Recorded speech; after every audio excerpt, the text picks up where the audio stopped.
and that was when he was so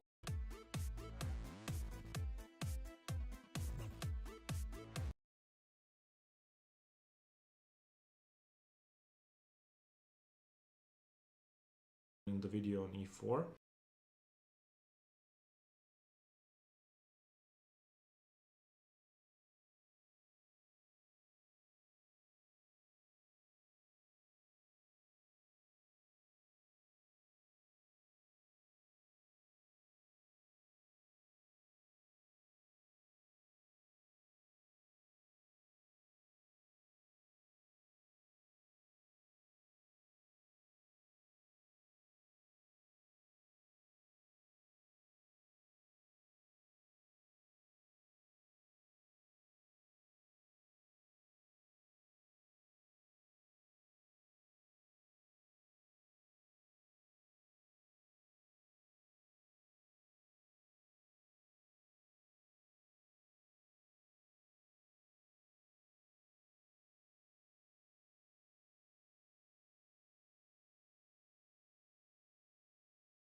muito.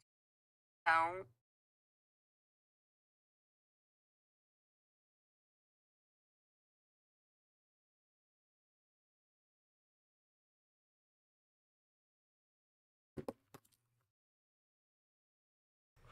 Hi everyone, Stepan here. Hi everyone, Stepan here. In today's video I'm going to start the series on the Queen's Gambit Accepted. It's going to be the new opening in the d4 series, and this is going to be a simple and short series, only 4 videos long. This is going to be an introductory video where I'm going to try to explain the idea behind the opening, and then in 3 separate videos we are going to be looking at 3 main variations of the opening, the main line and the 2 main alternatives. Hey folks. So the Queen's Gambit Accepted is a very underrated opening, which is what makes it extremely interesting for me, and I think it should be interesting for most d5 players who respond classically to d4, because it's very unexplored on anything below, I would say, FIDE master or international master level, and it's not really taken seriously. Most people don't expect it. Most people just play against it without knowing the theory. And most people actually hope they will not face it. And still, most players who respond to d4 with d5 will either play the Queen's Gambit declined, or they will play the Slav or the semi-Slav or whatever. But the Queen's Gambit accepted is a very interesting opening. So let's get into the opening. So after d4, d5, white plays the Queen's Gambit. Black now doesn't play c6 or e6, he takes. Now, firstly, what's the idea behind the Queen's Gambit? Well, the Queen's Gambit is a pawn sacrifice, which isn't a real pawn sacrifice, because most often black doesn't take the pawn. Then the second most common scenario is that black takes the pawn and white regains it easily. And thirdly, there's the option of black taking the pawn and white getting huge compensation for that, which happens in most cases. So the compensation happens in most cases. So white is actually hoping for d takes c4 in theory of the Queen's Gambit. At least that's the way it used to be in the 19th century or whenever, 18th century. Why? Because then white can expand with e4 and white has this tremendous central control for a cost of a pawn which can hardly be defended. In fact, it's attacked immediately. Defending it is kind of awkward. So that's what I think it used to be about.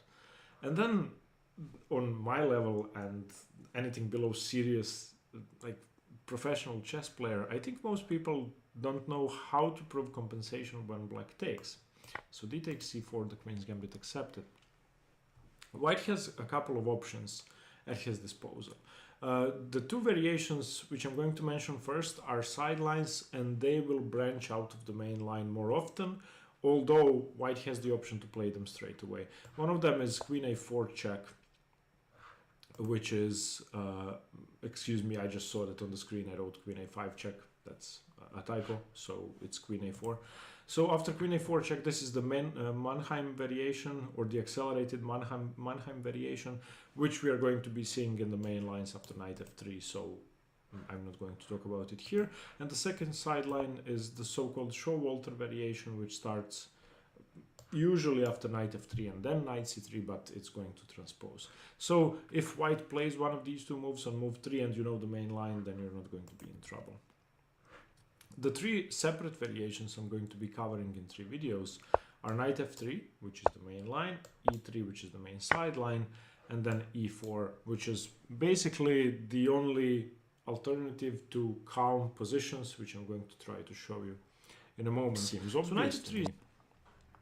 So Queen a4. Hi everyone, Stepan here. In today's video I'm going to continue the series on the Queen's Gambit accepted with the most straightforward way for white to fight it, which is e4, mostly known as the central variation, but recently it's been known as the Sadoleto variation. Central variation because it takes up the center, so that's easier to remember. So what are we looking at? After d4, d5, c4, the Queen's Gambit, black accepts the Queen's Gambit. Now the whole idea for black is, well, I have an extra pawn, white will have to waste time to recapture it, and once white establishes his broad center in any way, I'm going to strike at it with the moves c5 or e5 and break open the center. And basically, once white has wasted time to regain the pawn and I have wasted time to break up his newly expanded center, the position is going to be equal because both sides are going to have 5 pawns like this, everything else is going to be liquidated, it's going to be equal, or black is going to be better. That's what black is saying. And white is saying, oh, well, he took my pawn, I'm going to regain the pawn and have the broad center, and then I'm going to keep my center secure. So that's what white is trying to do. Now, what we are going to be looking at in the next 2 videos, pawn to e3 and knight f3, are far more solid and less concrete. e4, the central variation, is, well, much more ambitious. So e4 simply questions the whole black strategy and claims huge central space, and if white can manage to get in either e5 or d5 unpunished, then he will have much more space, much more central control, and most importantly, the black knights will always have to step forward carefully because any advance could chase them away. And if the advance has already happened, then the knights don't even have their most natural squares. So e4 in its nature is a very attacking variation because For example, if e5 happens, then the natural defender of the h7 square is gone and the b1 h7 diagonal is open. So that's one attacking team. So if you want to play aggressively against the Queen's Gambit accepted, then e4 is what you should be doing, in my opinion.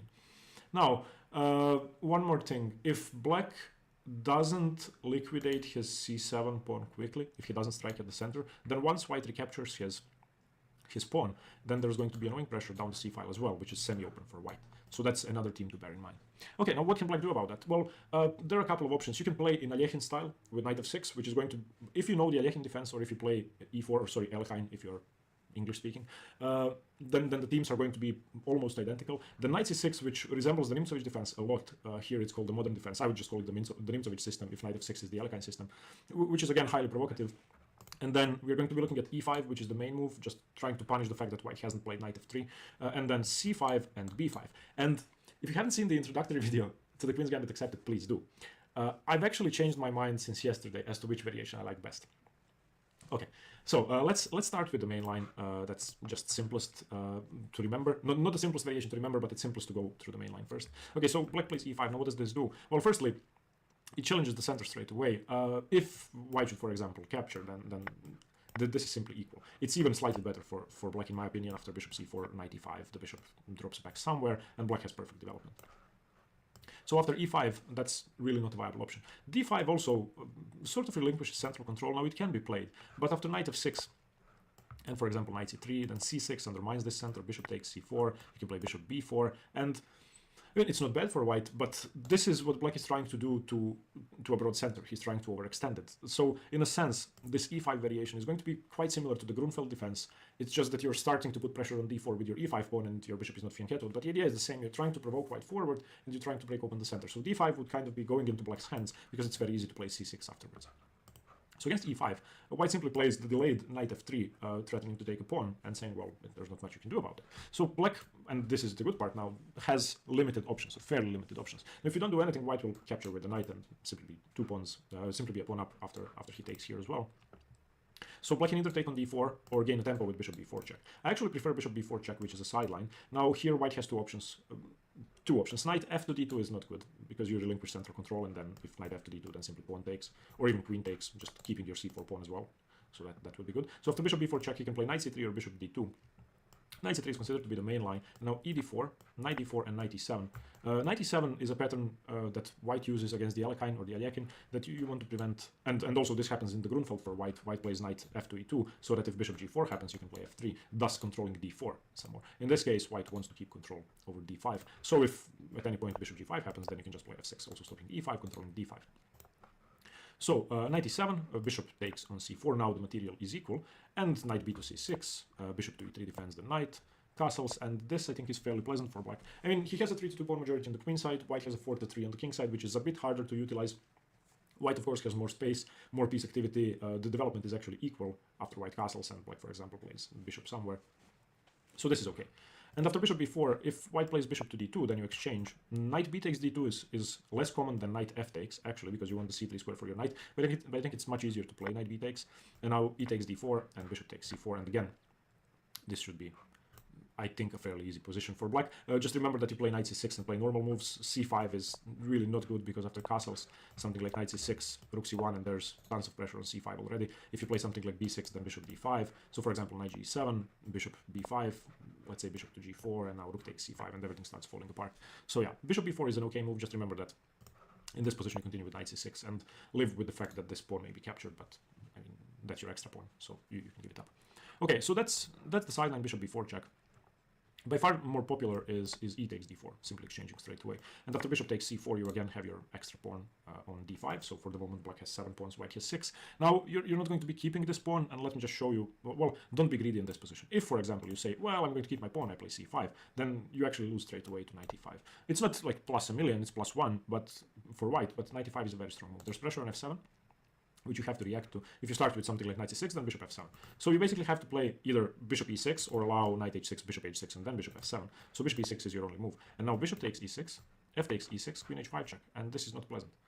This is just a bad position. Everything is falling apart. g6, of course, fails to knight g6. So after bishop takes c4, you don't have the option of playing c5, so you play knight c6, defending the pawn for the moment with the knight white castles. And again, now bishop e6 is the move you want to play. You want to get rid of this pressure on f7. I know it sounds, well, kind of bad to put your f1 on e6, but if you ever play the Semislav in the, I don't remember the name of the line, but bishop e6, f6 is common. So here white has two options. Bishop takes e6 is a weird line for black, or I should say an uncomfortable line for black, because after takes and f takes and queen b3 putting pressure, queen d7 defending, and let's say queen takes b7, now the material is equal. The white queen is misplaced. Black has managed to develop some of his pieces while white is yet to develop his queen side. Yeah, and actually after b3 castles bishop b2, the black king is fairly safe. You could even consider something like e5. So this seems visually unappealing, but it's actually good for black.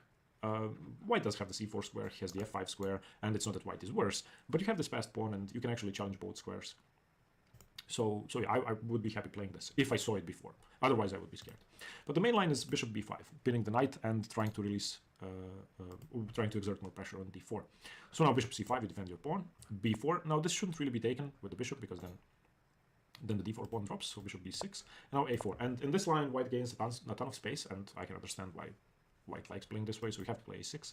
Bishop c6, bc6, a5, bishop a7, and now bishop develops to b2, and you don't have a way to defend your pawn anymore. So after knight f6, bishop takes, you don't have to take there, you can just take on e4. And again, black has 6 pawns, white has 5, but your extra pawn is really nothing. After queen d1 takes, the rook takes, something like knight d4, and bishop here. It's equal. But the fact that it's equal gives me great confidence in this move e5. So if this is the final position out of the opening, you reach on move 14 or move 16, then I'm happy. So after e5, that's the position you are trying to reach. Okay, now let's have a look at the Alekhine system. Excuse me. So the Alekhine system is the move knight f6, which very similar to the Alekhine defense or the Alekhine defense. So e5, of course, knight d5. So this is the Alekhine defense. Just for some reason, there's a pawn here instead of here. So, okay, bishop takes c4, knight b6. Bishop to b3. Bishop d3 is also possible. Let me just show you that quickly. But after knight c6, bishop e3, there's this annoying move, knight b4. And I'm not a fan of this because after bishop e4, black gets to play f5. And now ef6, ef6 gives black, well, two very good bishops, a very good queen. Both knights are active. I don't know. It's supposed to be better for white, but I would enjoy playing black here. Especially because, well, let's say knight f3. And now you can set up a blockade on d5 and, well, try to just play with your two bishops, castle eventually, and have good pressure. So if I'm white, I'm playing bishop b3. White plays knight c6, and now here's the pattern from the Alekhine defense, and this I would love you to remember if you're going to play knight f6, and also if you play d4 and the queen's gambit, then this you have to know against knight f6. So in the Alekhine, you want to play knight e2 to stop bishop g4, or against the Alekhine. If you play knight f3, then bishop g4 can happen. So here the main move is knight e2 as well. If you play knight f3, there's a forced draw both sides have to be aware of. So of course you want to punish knight f3 with bishop g4. That's the point. But now white has an extremely beautiful move, knight g5. And of course, if you don't take the queen, then you would have to play bishop e6, and then you would be lost anyway.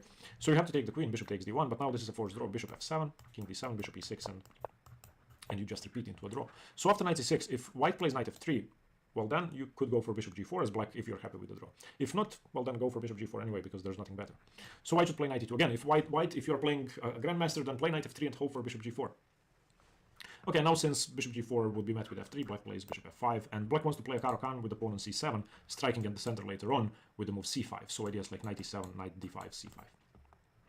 Knight b to c3, e6, white castles, queen to d7, normal development, bishop to e3, and now, again, you could play in several different ways. This is one of the ways. The main move here is actually castle's queen side, so you can do that. Arguably, the king is safer here because, well, okay, so again, if you're playing a grandmaster, then play knight f3 and hope for bishop g4. Okay, now since bishop g4 would be met with f3, black plays bishop f5, and black wants to play a Caro-Kann with the pawn on c7, striking at the center later on with the move c5. So ideas like knight e7, knight d5, c5. Knight b to c3, e6, white castles, queen to d7, normal development, bishop to e3, and now, again, you could play in several different ways. This is one of the ways. The main move here is actually castle's queen side, so you can do that. Arguably, the king is safer here because, well, you don't have a knight on f6 and there's a pawn on e5. Okay, but rook c1, king b8, something like knight a4, pawn to f6 undermining the center, and this is pleasant. If black knows what he's doing, this is pleasant. Again, white has more space and should be equal. Okay, now knight c6, which is called the modern defense, is the variation I like least. First, I'm going to show you a queen sack line for white, which you have to know if you play knight c6, and then I'm going to show you the main line. The queen sack line starts with bishop to e3, and after knight f6, well, most moves are actually natural, they're not forced. So knight c3 defending the pawn, and now white plays the move e5, which is also the most natural move. Now, again, taking queen takes queen, rook takes queen, knight e5, defending the c4 pawn. So d5, natural. Knight a5, the most natural move, defending the pawn. Knight f3 is normal, attacking e5, and bishop d6 is again normal. So not forced, but the most natural move. So now, if two humans are playing, well, why not win the knight on a5? That seems obvious to me. So queen a4. This actually loses the queen if you take the knight, but white should have enough compensation. So bishop d7, queen takes knight, and now pawn to a6. Now, of course, with these two bishops, you can see that the queen has absolutely no scope, and that b6 would win the queen. So the reason why I play a6 first is because if you play b6 immediately, then queen a6. Okay, so bishop takes c4, b6, and now queen takes a6, rook takes a6, bishop takes a6. In this position, black is supposed to be equal. The material is, so both sides have a rook, both sides have a knight, let's look at this, both sides have a bishop, both sides have a bishop. So it's rook and knight versus queen, and white has a pawn for that. So material is actually perfectly level. But white is able to create a passed pawn on the a file, already supported by the beautiful bishop on e3 and by the rook on a1. I would want to be white here, but okay, let's actually see the live book. One game played from this position. It was Karpov-Lotier, and it was a draw. It was in 1996, so Karpov was strong. Karpov was playing white. So I think it's an okay line. Of course, if black doesn't know it, then it's going to be a great surprise. Okay, but against knight c6, the main move is knight f3, and that's far less exciting. Bishop g4, of course, you use the fact that the knight went to f3. And now this may surprise you, d5. So maybe knight c6 is okay, because the moves don't come naturally, in my opinion. Sorry. I don't think it's natural to play d5 here, because knight e5 double attacks the knight. Now, in this position also, the next move may surprise you. I mean, if a human that who doesn't know this variation is playing, I'm expecting bishop e2. But the move is bishop f4, attacking the knight. And now actually taking is much better for white, which again surprises me. F3, knight g6, and queen a4 check is just much better, because queen d7 takes. White has this very solid pawn structure in the center. White has the two bishops. Of course, white has all of his pieces out already once knight c3 is played. So, and of course he could, after retreating the bishop, just take this pawn, because let's say here and b5 and a4, and if a6 takes, you don't have c6. So you're going to get this pawn. So after bishop f4, not bishop takes f3, but knight g6, attacking the bishop. The bishop throws back to e3, and now we play knight f6. Knight c3, white could also capture straight away, but knight c3 is better. And now e5, you have to fight for central control. And this is why I don't like this Nimzovich type system with knight c6, because you have to play aggressively, you have to seek activity on every turn, and I don't like to be forced into having to seek activity. Okay, so e5, bishop c4, a6, yeah, bishop e2, bishop d6. This sort of Benoni bishop instead of the pawn, I don't like it. Knight d2, bishop d7, declining the trade. I mean, the position is okay. It's not that black is worse or anything, but I just don't find it pleasant. Queen e7, rook to c1, and now b5 expanding. So again, you can play this. It's going to surprise white, but I wouldn't recommend it. Okay, now c5, which used to be my favorite move, is no longer my favorite move. I'm going to show you why. Okay, so after c5, which is the most natural, just breaking the center straight away, there are a couple of options. dc5, let's just say that is not good because of queen takes, king takes, and e6 exclam. And now with bishop c4, then of course bishop c5, and if bishop e3 defending the pawn, then knight f6, bishop c4, knight e4, and you're picking up the other pawn as well, unless b4 is played, in which case you play a5. So pleasant. So against c5, there are basically two moves, knight f3 and d5. Knight f3 is slightly inferior, so cd4. Now you can see the similarity to e5. It's just that you're trading off your flank pawn. So queen d4, knight d4, and this is just completely equal. Bishop takes c4, knight c6. This is the most boring variation in the world. Pawn structure symmetrical, development equal, dreadful. So if you're playing for a win with white, don't play this. The way to challenge c5 is to play d5. Now, there's the main move, which I don't like anymore, and there's a sideline which I would recommend. The main move is knight f6. It has been played around 300 times. e6, which I would recommend, has been played around 150 times. Now, why don't I like knight f6? Well, after knight f6, knight c3, you play b5 here. And after b5, this pawn cannot be taken. If knight takes b5, then queen a5, knight c3, knight takes e4 is just winning for black. Much better for black. However, after b5, there are a couple of options for white which are extremely dangerous for black. The best move is bishop f4. And now you are forced into a variation that's simply no good for black. I mean, I tried many things. Whatever I tried, it's simply no good. You have to play queen a5. It's just the best move. And now the bishop drops back to d2. Okay, and now you have two options. You can play e5, which has never been played. The engine recommends it. And no, actually, excuse me, it has been played twice. It's not this line. You can play e5, and after d takes e6, bishop takes e6, e5, you actually play knight c6, giving up a knight. And now ef6, castles queenside. And this is just mental. This has never been played. Black is supposed to be equal, but I just don't want to play this. I don't know how to prove compensation for a knight with all of the pawns in front of my king having moved away. So you can try this. You can put this on an engine. Let me turn it on. Okay, yeah, now it says +1 for white, but my laptop is... I didn't keep it running. Eventually it says black is okay. Now, after bishop d2, the main move is b4, and this is objectively worse for black. So after b4, we have e5, and bc3, bishop takes c3, queen a6. And now what? ef6, ef6, b3, ton of pressure, bishop e7, bishop takes c4. This is just a disgusting position for black. Another option, if after b5 white wants to be even more aggressive, he can simply play e5 on move 4, where we sort of transpose after b4. It's just that queen a5 hasn't been played. E takes f6, bc3. F takes e7 is actually not that good because bishop takes e7, bc3. And castles give black a much safer king. So after bc3, white just plays bc3, and ef6, bishop c4, bishop d6. Again, it's a very messy position for black. This I just don't want to play. So, to avoid all of that, after c5, d5, I would recommend the very quiet move e6. And this is a very nice move. Of course, if the pawn is taken, you get to exchange queens, stop white from castling, and play bishop e6 defending c4. Let me just show you that. So here, takes, and bishop e6. Perfect, extra pawn, safe. So after e6, white cannot take. If white advances, then you take. Pawn up, thank you. So white has to play bishop c4. So we're already limiting his options. And now, you simply trade off, or you can go into a more complicated line, which I wouldn't recommend, with knight f6. And after knight c3, ed, knight d, bishop d, bishop e7. This is actually the main way to play, and should be equal. Let's say knight f3, castles kingside, queen b6, bishop e3. Yeah, this pawn shouldn't be taken because rook b1 and you lose material. So yeah, this should be equal. But I think it's much more interesting to exchange straight away. And after ed5, bishop takes d5 to just play bishop d6. Now again, there's this Benoni bishop, but for the moment you're stopping e5, which I should just mention could be played. Let me just remember what the refutation is. I actually don't remember. I saw this in one game. Okay, the game is Kochka Zolt Nemet Zoltan, the 2200 players. I don't know why I remembered this now. But I'm going to turn on the engine to see how to refute this. Okay, it's actually better for white, so the engine likes this move. It doesn't take, it plays bishop c7, and after... Wait, what happens if it takes? Sorry for this, I just... okay. Yeah, and the queen is loose. Okay, sorry. So that's the point. You can actually play e5. So if e5, you play bishop c7, losing a tempo, the pawn advanced, and you don't have knight f6, but it's going to be okay. Okay, but the more natural move is knight f3, supporting e5. And now you play knight f6. And in this position, well, e5 would allow knight takes d5. So bishop g5, pinning the knight, h6 unpinning, bishop to h4, and castles kingside. So again, I think this is a very pleasant position. If at any point e5 happens, while the king is still on e1, you can play queen a5, because the bishop is not on the diagonal anymore. So I sort of like this. I wouldn't say black is better, I would say black is equal, but I like it more than knight f6. But overall, here's my favorite variation of all. b5, the Greco variation. So why do I like this? I think it's insanely fun, and I think it's impossible for white to find all of these moves over the board in 90 minutes. Okay, now watch what happens. So b5 is the natural move that defends the pawn. This is a pattern you can see in many defenses. And of course, the natural way to fight that is to play a4. Now, the difference is that in most defenses, you always have a rook hanging on a8, and you think, well, I cannot play a6, c6, a takes, knight b5, blah, blah, blah.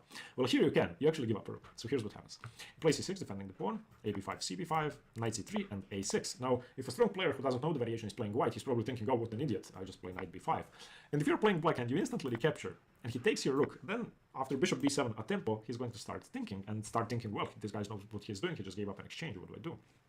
So, the rook goes back to a1, and you play this quiet move e6. Okay, now, black is an exchange down, but what does black have for the moment? Firstly, this bishop is a monster, much better, of course, than the h1 rook. It's also much better than the a1 rook. So for the moment, dynamic compensation is here. Maybe in the endgame, if you reach it, you'll have trouble because you're an exchange down. For now, you're not material down.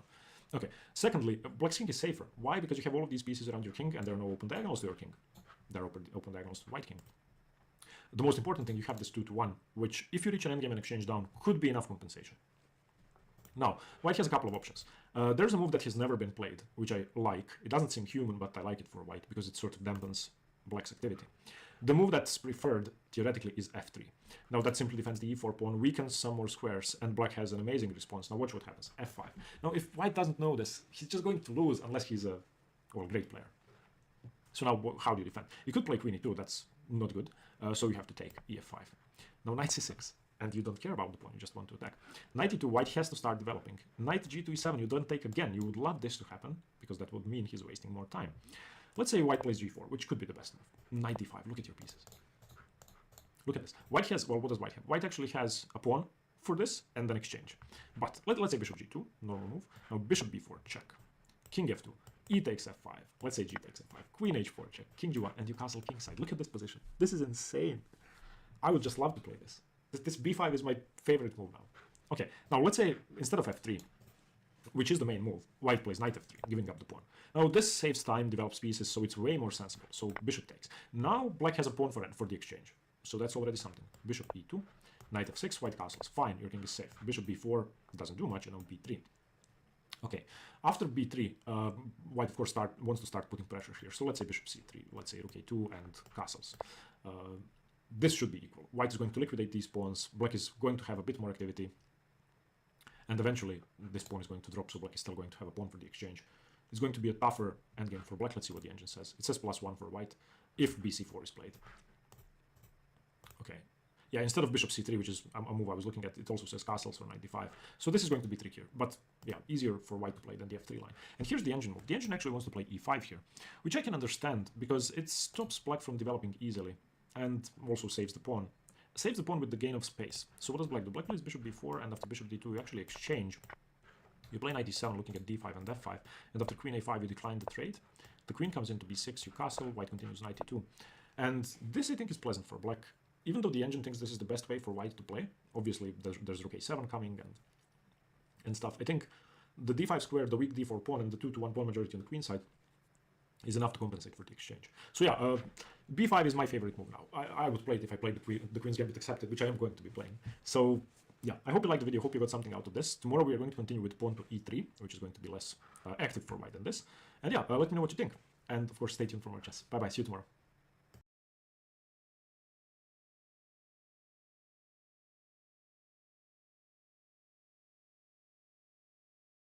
Hi everyone, Stepan here. Today I'm going to continue the series on the Queen's Gambit Accepted with pawn to e3, which is known as the old variation, which is solid for white, has positional disadvantages as we are going to see, and can be tricky for black if black is easily confused by move orders and if black is not prepared well.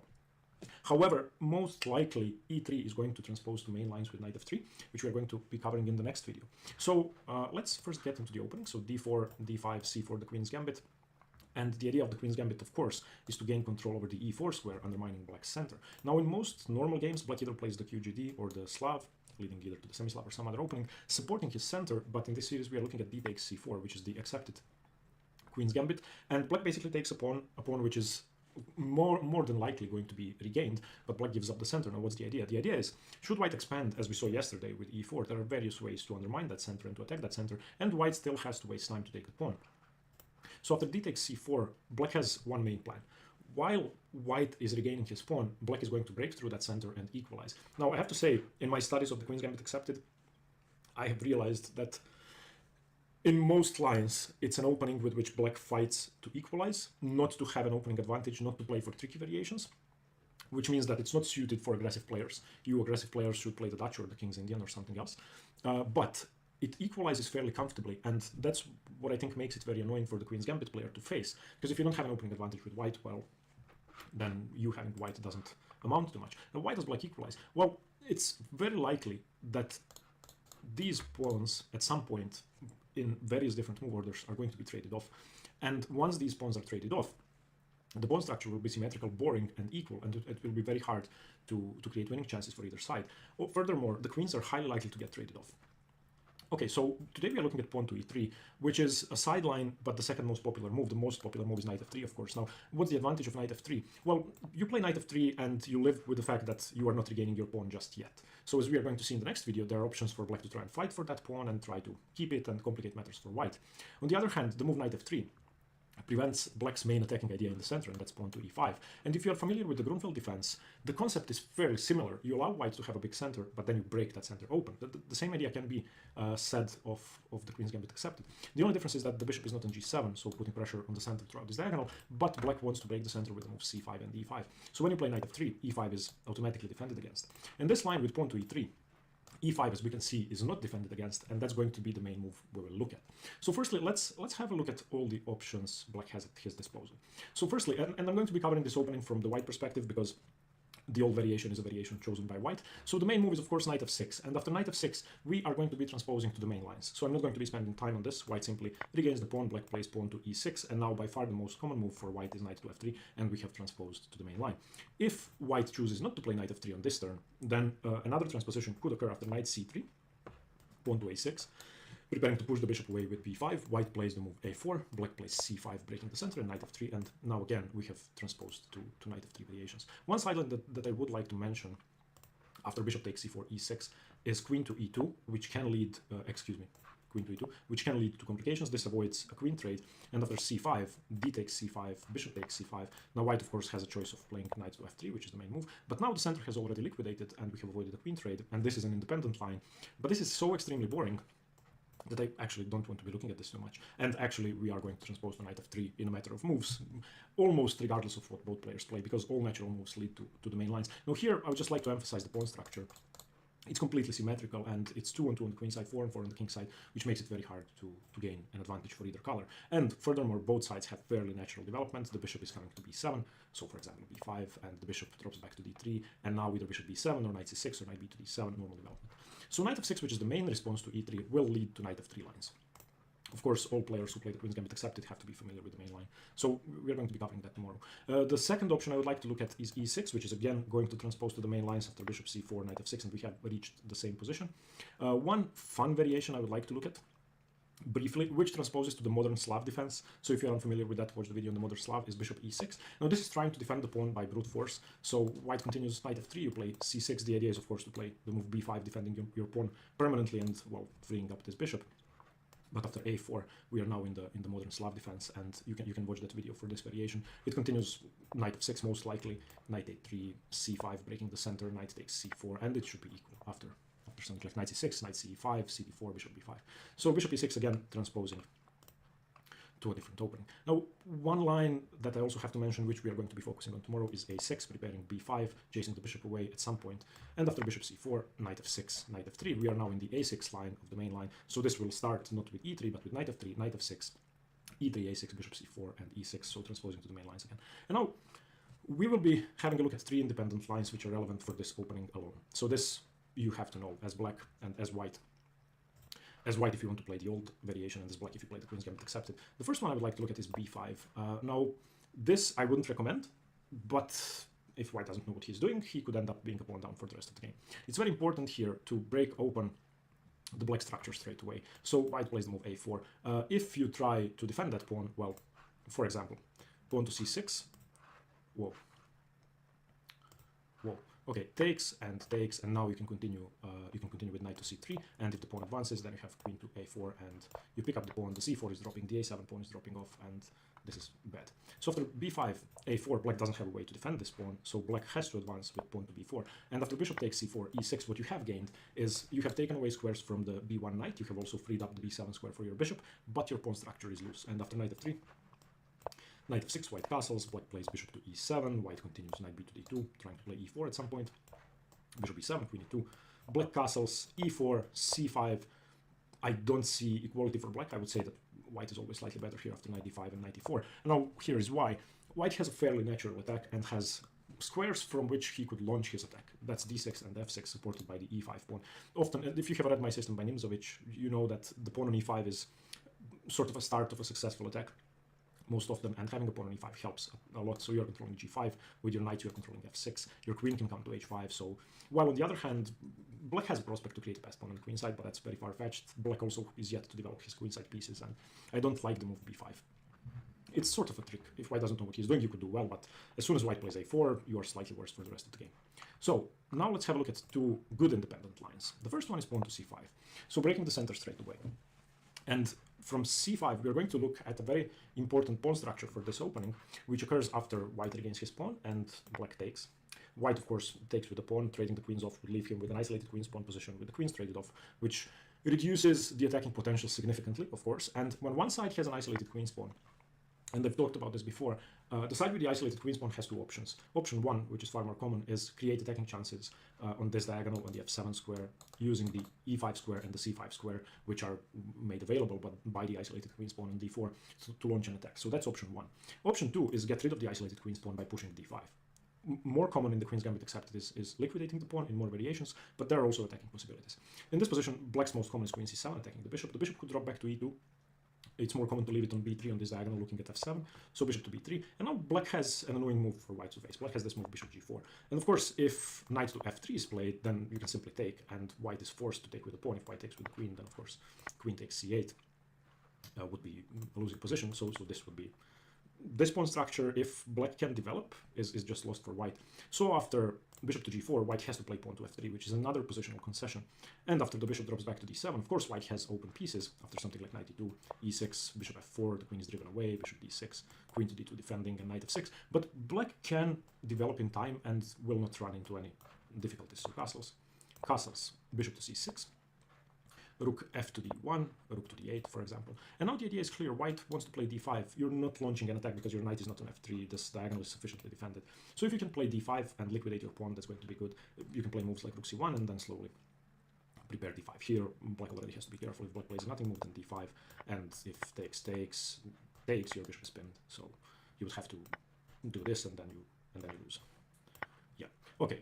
So that's c5, and that's a very interesting variation. So it's not the one I would recommend, but it leads to interesting positions after this move queen c7 and this annoying idea with bishop to g4. So let's have a brief look at bishop e2 that stops bishop g4. Now here, no issues for black actually. After knight f6, knight c3, black can continue with normal development, something like e6, knight f3, you can play bishop e7, white castles, black castles, and now again, white is the one who has to force through d5, therefore bishop g5, and getting rid of this defender of the d5 square. And black has no easy way to defend against that. So, as I said at the beginning of the video, these two pawns are about to be traded off. There's nothing black can do about it. What black has, excuse me for that, is complete equality. This once these okay, let me just put something on the board. Okay, let's say this happens, and let's say white takes. Okay, and let's say black does nothing and white goes back. So obviously you can see that the only difference in the two positions is that the queen is not on c2. So let's just make the position completely symmetrical. Okay, and now let's play bishop g4. Okay, so this, you cannot have a more equal position than this. So that's the downside for white of playing e3. And that's what black would get after c5. Either that annoying position for white after bishop g4 or this equal position. Now, let's have a look at the most interesting move.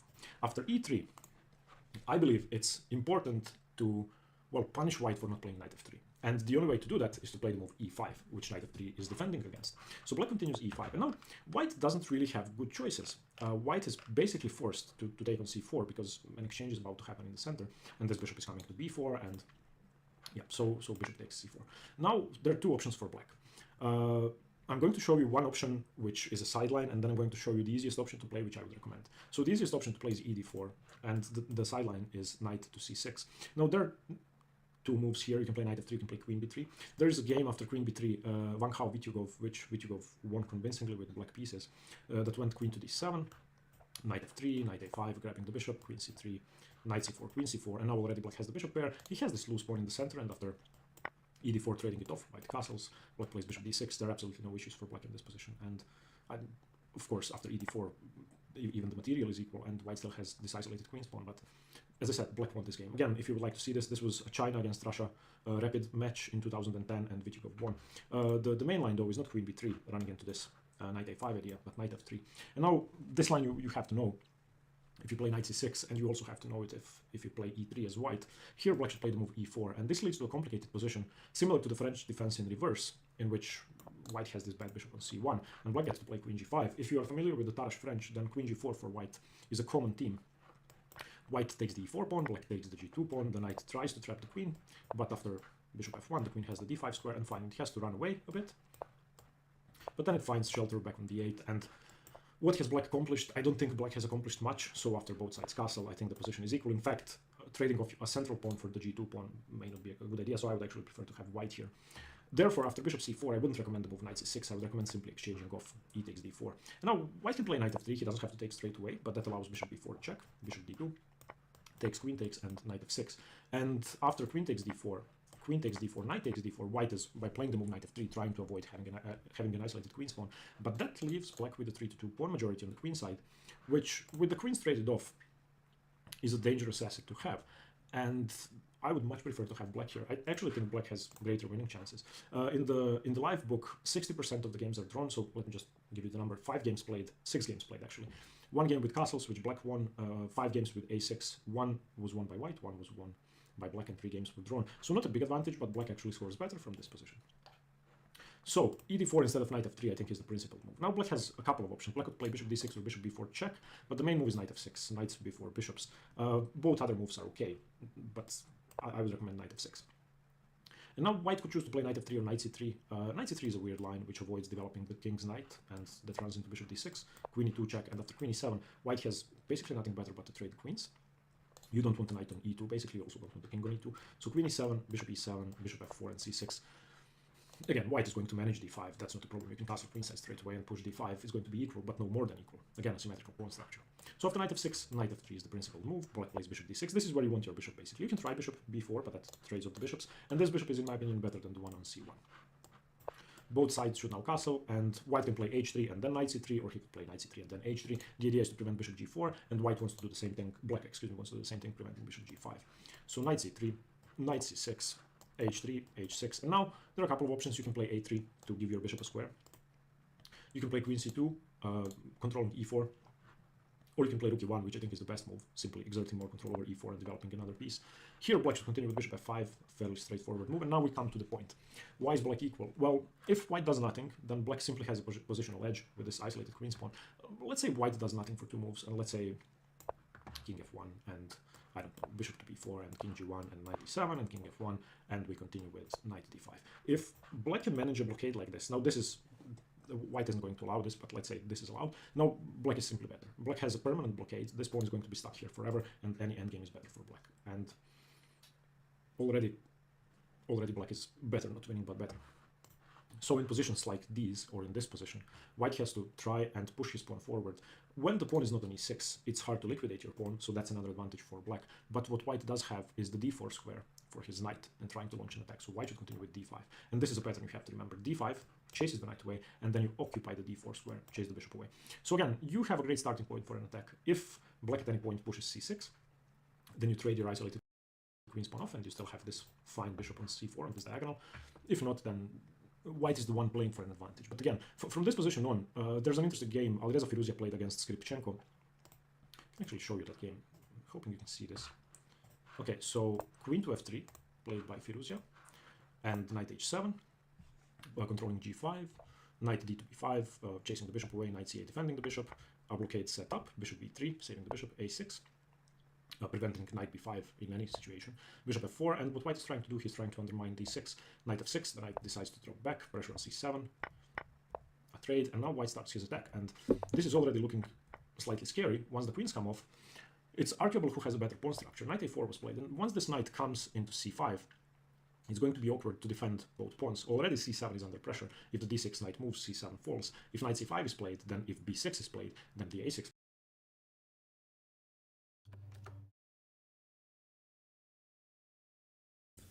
Hi everyone, Stepan here. In today's video I'm going to start the, the series on the Queen's Gambit Declined, one of the most popular defenses to pawn to d4 and especially to the Queen's Gambit, which white could play. Now, the Queen's Gambit Declined is a classical defense, and it's one of the defenses that have been played since the development of chess, and they are still played today because classical chess just cannot be refuted. And what do I mean by classical defenses? With white starting move d4, black can obviously choose between several options. The two most popular ones are either d5 or knight f6. Usually d5 leads to classical types of defenses, and knight f6 can lead to modern defenses or hyper-modern defenses. With d5, black is fighting for central space. Black is not allowing white to play a simple c4 or e4 which could be played unopposed after knight f6. After d5, c4 is a move which can be played, but obviously can be taken immediately. It's not that simple. White doesn't have that much space and that many options in the center. And with the Queen's Gambit declined, the move e6, Black plays the most solid way, and Black chooses the most solid option. He simply supports his d5 pawn, so in case it's taken, Black is simply going to recapture. Again, White cannot play e4 immediately or easily, expanding in the center. And as I said, if takes, pawn takes, and still e4 is defended against. So the move e6 is the best move objectively, and the best way to support your d5 pawn, but it comes with a downside. If you're familiar with the Slav or the semi-Slav defense, which starts after the move pawn to c6, you can find a series on both on the channel. This move seemingly serves the same purpose as the move e6, but it also has a downside. Okay, so the downside of the move c6 is that you're not doing much to develop your king side. You're not doing much to castle. Okay, so the move c6 doesn't help develop your bishop, doesn't help open up your bishop, doesn't help you castle, and it also takes away the best square for your b8 knight. The upside of the move c6 is you have supported d5 without having hemmed in your bishop on c8. Now let's look at what happens in the Queen's Gambit declined. In the Queen's Gambit declined, the move e6 is a much better option than c6 visually, because firstly, your f8 bishop is now very active on this diagonal, especially looking at the b4 square, which is a square shared by the Queen's Gambit declined and by the Nimzo-Indian and Bogo-Indian defenses. So very often this bishop is going to come to b4 with check or pinning the c3 knight. What you're also doing, you are hemming in your c8 bishop. So we have a downside to this. e6 is a better move because A, it helps develop your f8 bishop, helps you castle. B, it doesn't take away a square for your b8 knight on c6, but your c8 bishop is in trouble. And here we come to the main strategic problem of the Queen's Gambit decline for Black, the c8 bishop. Very often in most variations, Black's strategy is going to have to revolve around liberating this bishop. We are going to see several ways of doing that. It's either going to be by a timely e5 break, or by fianchettoing the bishop to b7 and going for c5. In any case, the bishop is going to have to be developed if Black wants to try and equalize or fight for an advantage. Now, we are going to be looking at 11 different variations in the Queen's Gambit declined. You can find them all listed on the right side of the screen. Some of them are more than variations. Some of them I would call individual openings. So for some of them, perhaps for the Tarrasch, perhaps for the Ragozin, it may be more than one video. But I will try to make the theory as concise and as understandable as possible. In any case, it's going to be at least 11 videos, and we are going to be going over every important variation of the QGD. Okay, I'll just give you a brief overview of what each variation is about, so that you know what you can expect. We are going to start with two defenses which are avoiding the main move for Black on move 3. What do I mean by that? After d5, c4, e6, knight to c3 is the main move for White, and by far the most popular is knight f6 for Black. Firstly, we are going to be looking at the Alatortsev and the Tarrasch. The Alatortsev starts with the move bishop e7, avoiding the move knight to f6. Why is that? Because knight f6, if played, allows this annoying bishop g5 from White, pinning the knight to the queen. So bishop e7 is a flexible move which gives Black more options, and it's also on a high level. The Alatortsev, also known as the Charusek or the Petrosyan variation, is a waiting game. Black usually will delay playing knight f6 until White has played knight f3, and that could lead to very interesting transpositions and mind games over the board. I'm going to do that in the video on the Alatortsev. Now, the next way to avoid knight f6 after knight c3 is to play the Tarrasch defense, and that's the move c5. Now, the move c5 is very aggressive. The Tarrasch is very aggressive. We are also be going over the semi-Tarrasch, but that's different, and that's going to be a separate video. Nowadays, you can often see Magnus Carlsen playing the Tarrasch or the semi-Tarrasch especially. So it's quite a popular defense on all levels. So what happens here? With c5, there's a structural risk involved for black. Black accepts a possibility of having an isolated queen pawn, but in return for that, he gets piece activity and attacking potential. Okay, so in one of the main lines, I'm just going to show you the classical Tarrasch. CD, ED, knight f3, knight c6. You can see that this tension in the center can immediately be resolved by white to his own advantage structurally. So taking, for example, on c5 would result in black having an isolated queen pawn.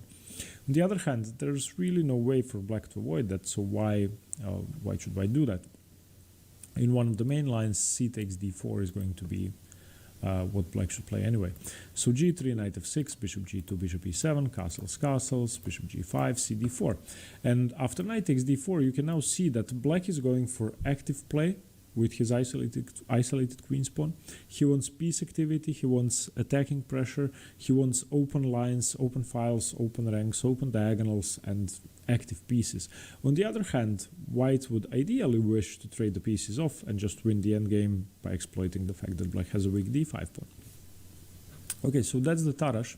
And as I said, Tarrasch has a lot of subtleties, a lot of variations. We are going to be going over that in one, maybe two videos. Okay, then the exchange variation, which is my personal favorite for now. I've only recently started playing d4. The only time I faced the Queen's Gambit declined, I played the exchange variation and I won, although I messed up a bit. But I still find it very easy for white to play, and the plans are quite fun. Okay, so after knight c3, we now come to knight f6, and the other defenses are all going to have 3 knight f6 for black. So that's the first branching you need to remember. On move 3, black either chooses the Alatortsev, the Tarrasch, or plays knight f6, which leads to everything else. So if you want to play the Queen's Gambit declined with black, perhaps choosing the Tarrasch or the Alatortsev could reduce your opponent's options and ease repertoire creation for you. Okay, the exchange variation, as the name says, you exchange CD, ED. Okay, now you might be wondering, if one of the main downsides of the move e6 is closing in your c8 bishop, why in the world would white take on d5 so that black can take with the e-pawn and liberate his bishop, while at the same time he did not have to play the move c6, he did not have to take away a square from his knight, and his bishop is open?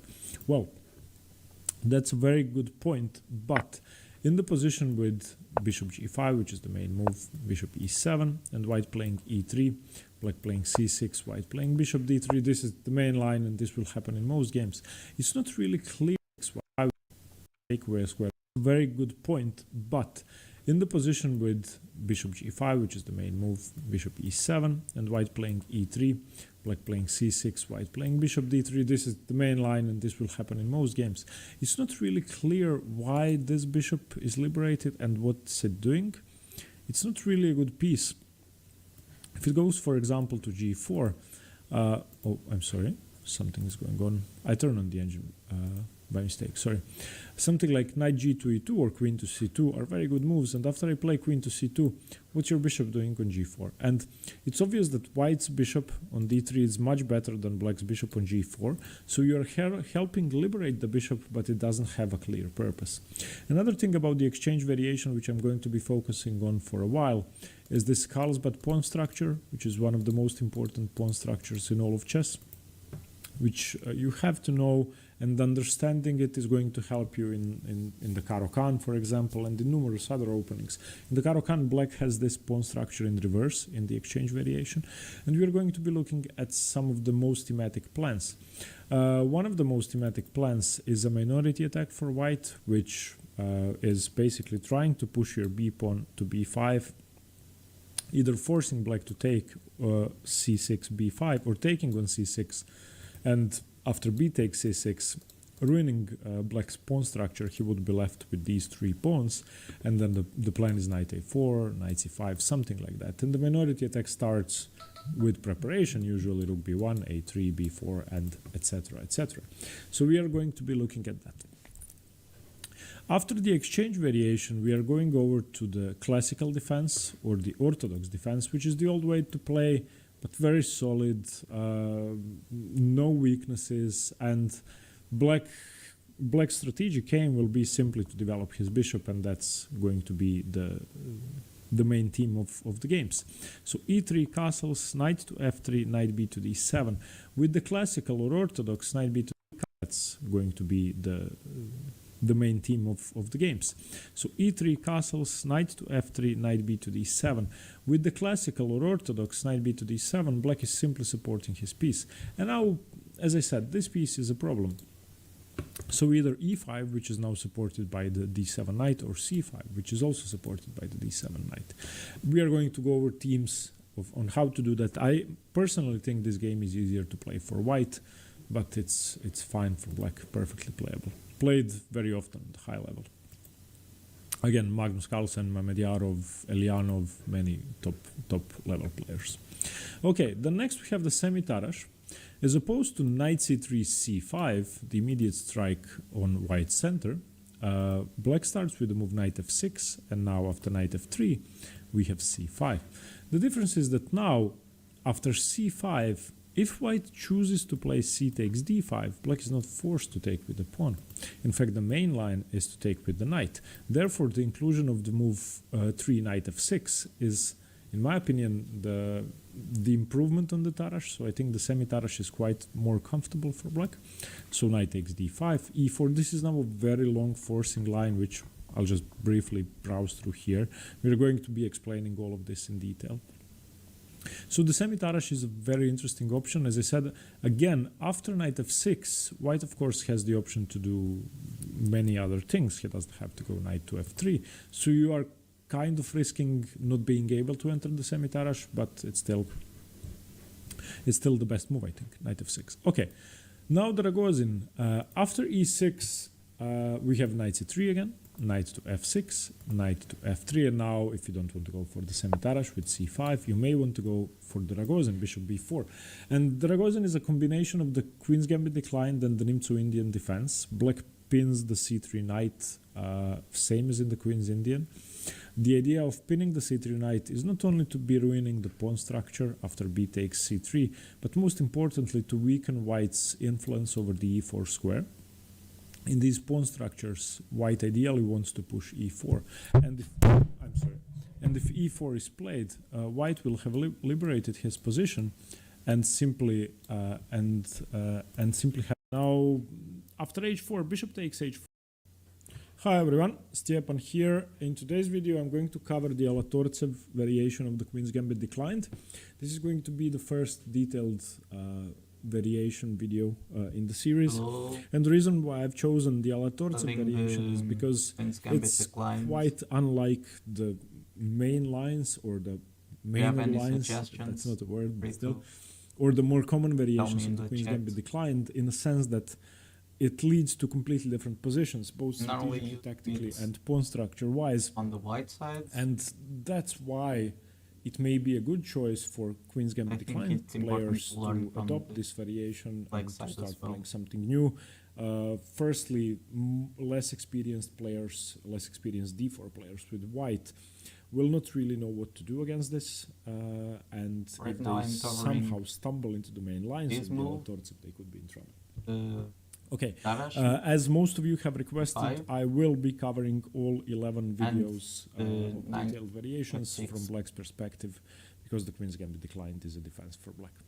Okay, let's start. The first thing I would like to point out, once we get into the opening, so we have d4, d5, the classical response, we have the Queen's Gambit c4, we have e6, Queen's Gambit declined, and knight to c3 by white. One more thing, some of you have requested the Queen's Gambit accepted video in this series. The Queen's Gambit accepted is a different opening, and it's going to be covered separately. It's not going into the Queen's Gambit decline series, because it's, I may as well do the English with the Queen's Gambit decline. It's a different opening.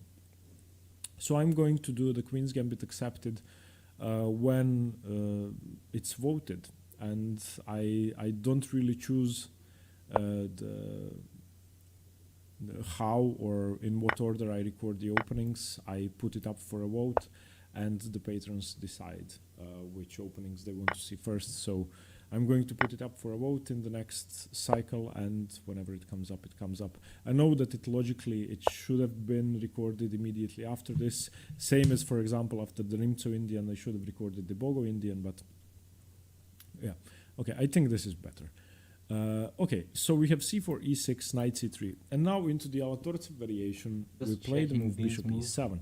And the move bishop e7 is quite common in the Queen's Gambit declined in conjunction with other moves.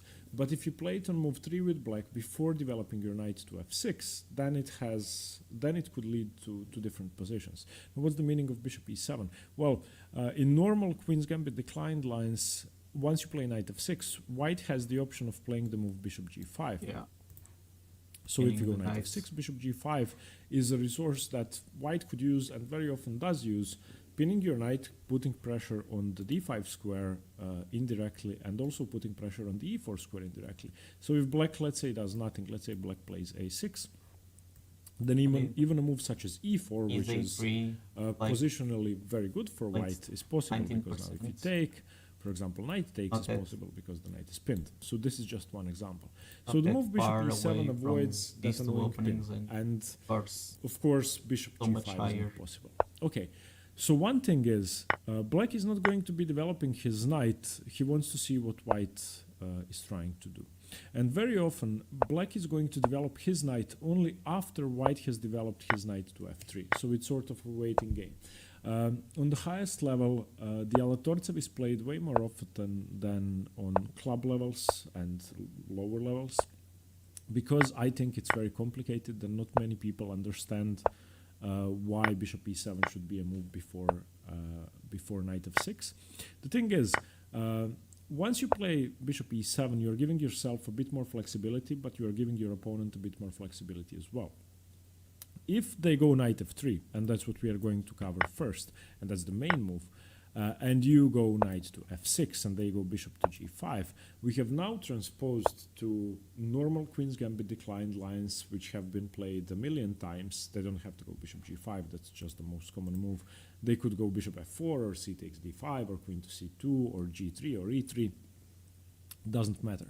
We are now in Maynard line territory. So if knight f3, knight f6 is played, this is no longer the Alatortsev variation per se, and it's more commonly reached via different move orders. So we are not going to be dealing with this position in this video, because we are going to see it at least 5 or 6 times in separate videos, and we are going to look at continuations from here. Today we are going to focus on main lines of the Alatortsev, or, well, when players actually play the Alatortsev variation. So if white wants to go for this, and I would advise white not to go for this unless he knows it, but if he knows it, then yeah, it's a very good variation to fight him. If white goes for this, the games are much sharper than the normal Queen's Gambit declined, and we're going to see why. Okay, so the way to play this position with white, if you want to accept the Alatortsev, you have two options. You can either play bishop f4 or you can take on d5. Now, both of these moves signify a much different structure than what is common for the Queen's Gambit decline. Now, let's look at bishop to f4 first. Bishop f4 is a fairly logical move. You can't play bishop g5. It's obvious why. There's the bishop on e7 and there's a queen on d8. There's no knight on f6. So this is the most active square for your bishop. You want to play the move bishop f4 so that you can play e3, so that you can develop your kingside and castle. So this is the second most common move in the Alatortsev, but this leads to the Blackburn variation, which is going to be covered separately, or the Harwitz attack, as it's also known. So after knight f6, e3, castles, knight to f3. This is now the Harwitz attack, or the Blackburn variation, which is going to be covered in a separate video. So we are not going to be focusing on this. We are going to be looking at the move c takes d5. And if you want to accept the Alatortsev variation, c takes d5 is the way to do it. After c takes d5, the next two half moves are forced. E takes d5 has to be played, and white plays bishop f4. There simply is no better move. And now we have the crazy Alatortsev stuff, which I just love these positions. They are nothing like the Queen's Gambit declined, and they are way more aggressive. The pawn structures are far less safe, and games end in a draw much rarely than in the normal Queen's Gambit decline. Okay, so here black has two moves. One of them is knight f6, one of them is c6, or sorry, with different arrow orders, knight f6 and c6. c6 goes for a sort of Carlsbad pawn structure. So if c6, which is the main move, white could go e3, and we now have the thematic Carlsbad. Now this is something that we are going to be covering in the exchange variation as well. However, it's quite different in the Alatortsev because black's bishops are very aggressive. There is no knight on f6, there is no bishop on g5. White hasn't played bishop d3 yet, and the bishops haven't been exchanged yet. So black is going to continue with bishop f5. And one thing that should be mentioned here is, since white hasn't developed his kingside yet, he has different options. So minority attack is not the only way to play this structure. However, if you don't know this position, if white stumbles into this without knowing the theory, then he probably is going to try to transpose to the exchange variation and try to go for a normal minority attack. However, here we see the point of the Alatortsev for black. The bishop on c8 is no longer locked in behind its own pawn chain. Black has no issues developing the bishop. So the Alatortsev is one variation where black gets to choose to simplify his strategic plans in the game, or to simplify not having to develop this bishop. And same as in the exchange variation, as soon as c takes d5, e takes d5 happens, this bishop is free. Now the difference between the exchange variation and the Alatortsev is that white has way more options, and one of them is he can use this bishop as a tactical liability, and it is a tactical liability, and this is the main reason why these positions tend to be extremely sharp. Okay, so we are following the main line after bishop to f4, c6, e3, and bishop to f5 for black. This is the main line of the Alatortsev. And here, believe it or not, the main move is g4. Why do you play g4? You are gaining space. You are gaining a tempo on the bishop. You are chasing the bishop back. And very often, if the bishop goes back to e6, then fine. You have achieved something. The bishop is no longer on its best possible diagonal in the position. If you continue with bishop g6, well, okay, h4. For the moment, it gives up a pawn. But even so, I'm not sure this pawn is such a big deal. Opening up the h file is great. Perhaps continuing with knight f3 and then simply following up with h4, h5 would force black to a concession with, for example, h5 or h6. So in any case, you are gaining space, and black wants to put this bishop back. This is just a better move to make sure you're not such a huge, it's not such a huge tactical liability. Okay, and in this position, the main move is h4, seemingly sacrificing a pawn. Now, after h4, bishop takes h4 has been played a couple of times, and after bishop takes h4, queen to b3 is the main move. You have basically removed one of your pieces from the queen side, so white is now changing sides and trying to play on both sides of the board. Anish Giri has played this against Wesley So. Wesley So won with black with the move g5. And after bishop to e5, attacking the rook, f6, bishop to h2, I think, yeah, okay, bishop takes g4. Black has now won 2 pawns and is simply better. So it's not that easy.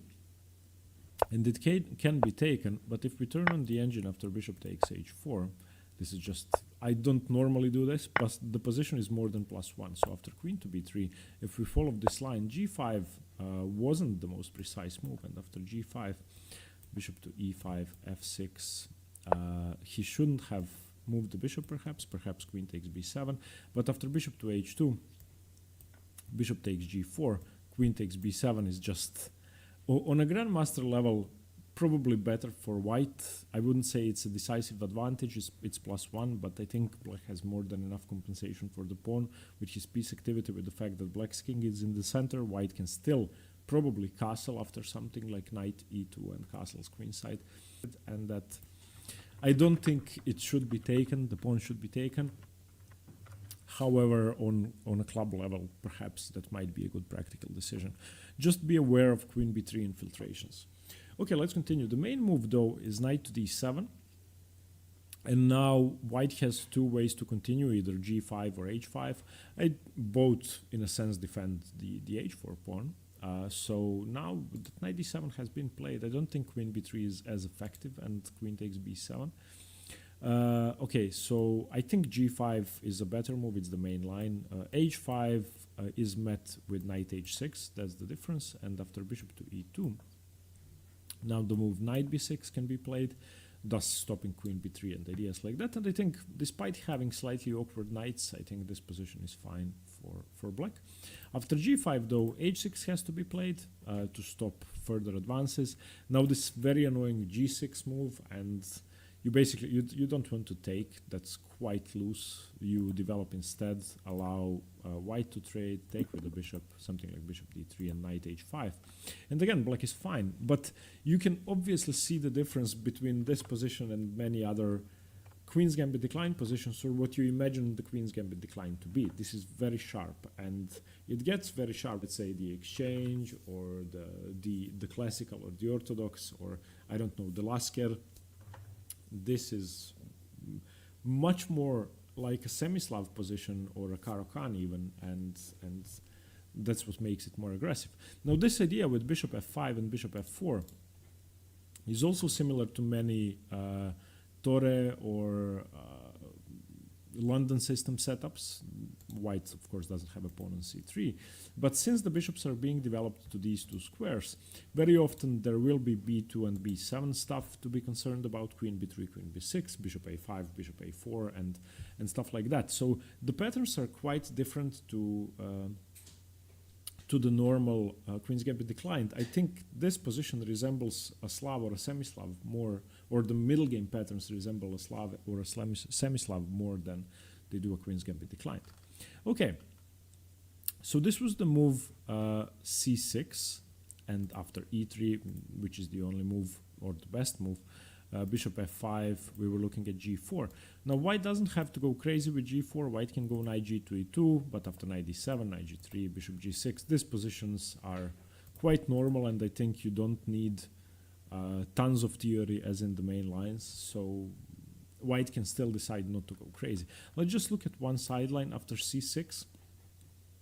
After c6, e3 is the main and the best move, but queen to c2 can also be played, which is, again, slightly less sharp than the main lines. Knight to f6, e3, once again trying to finish development.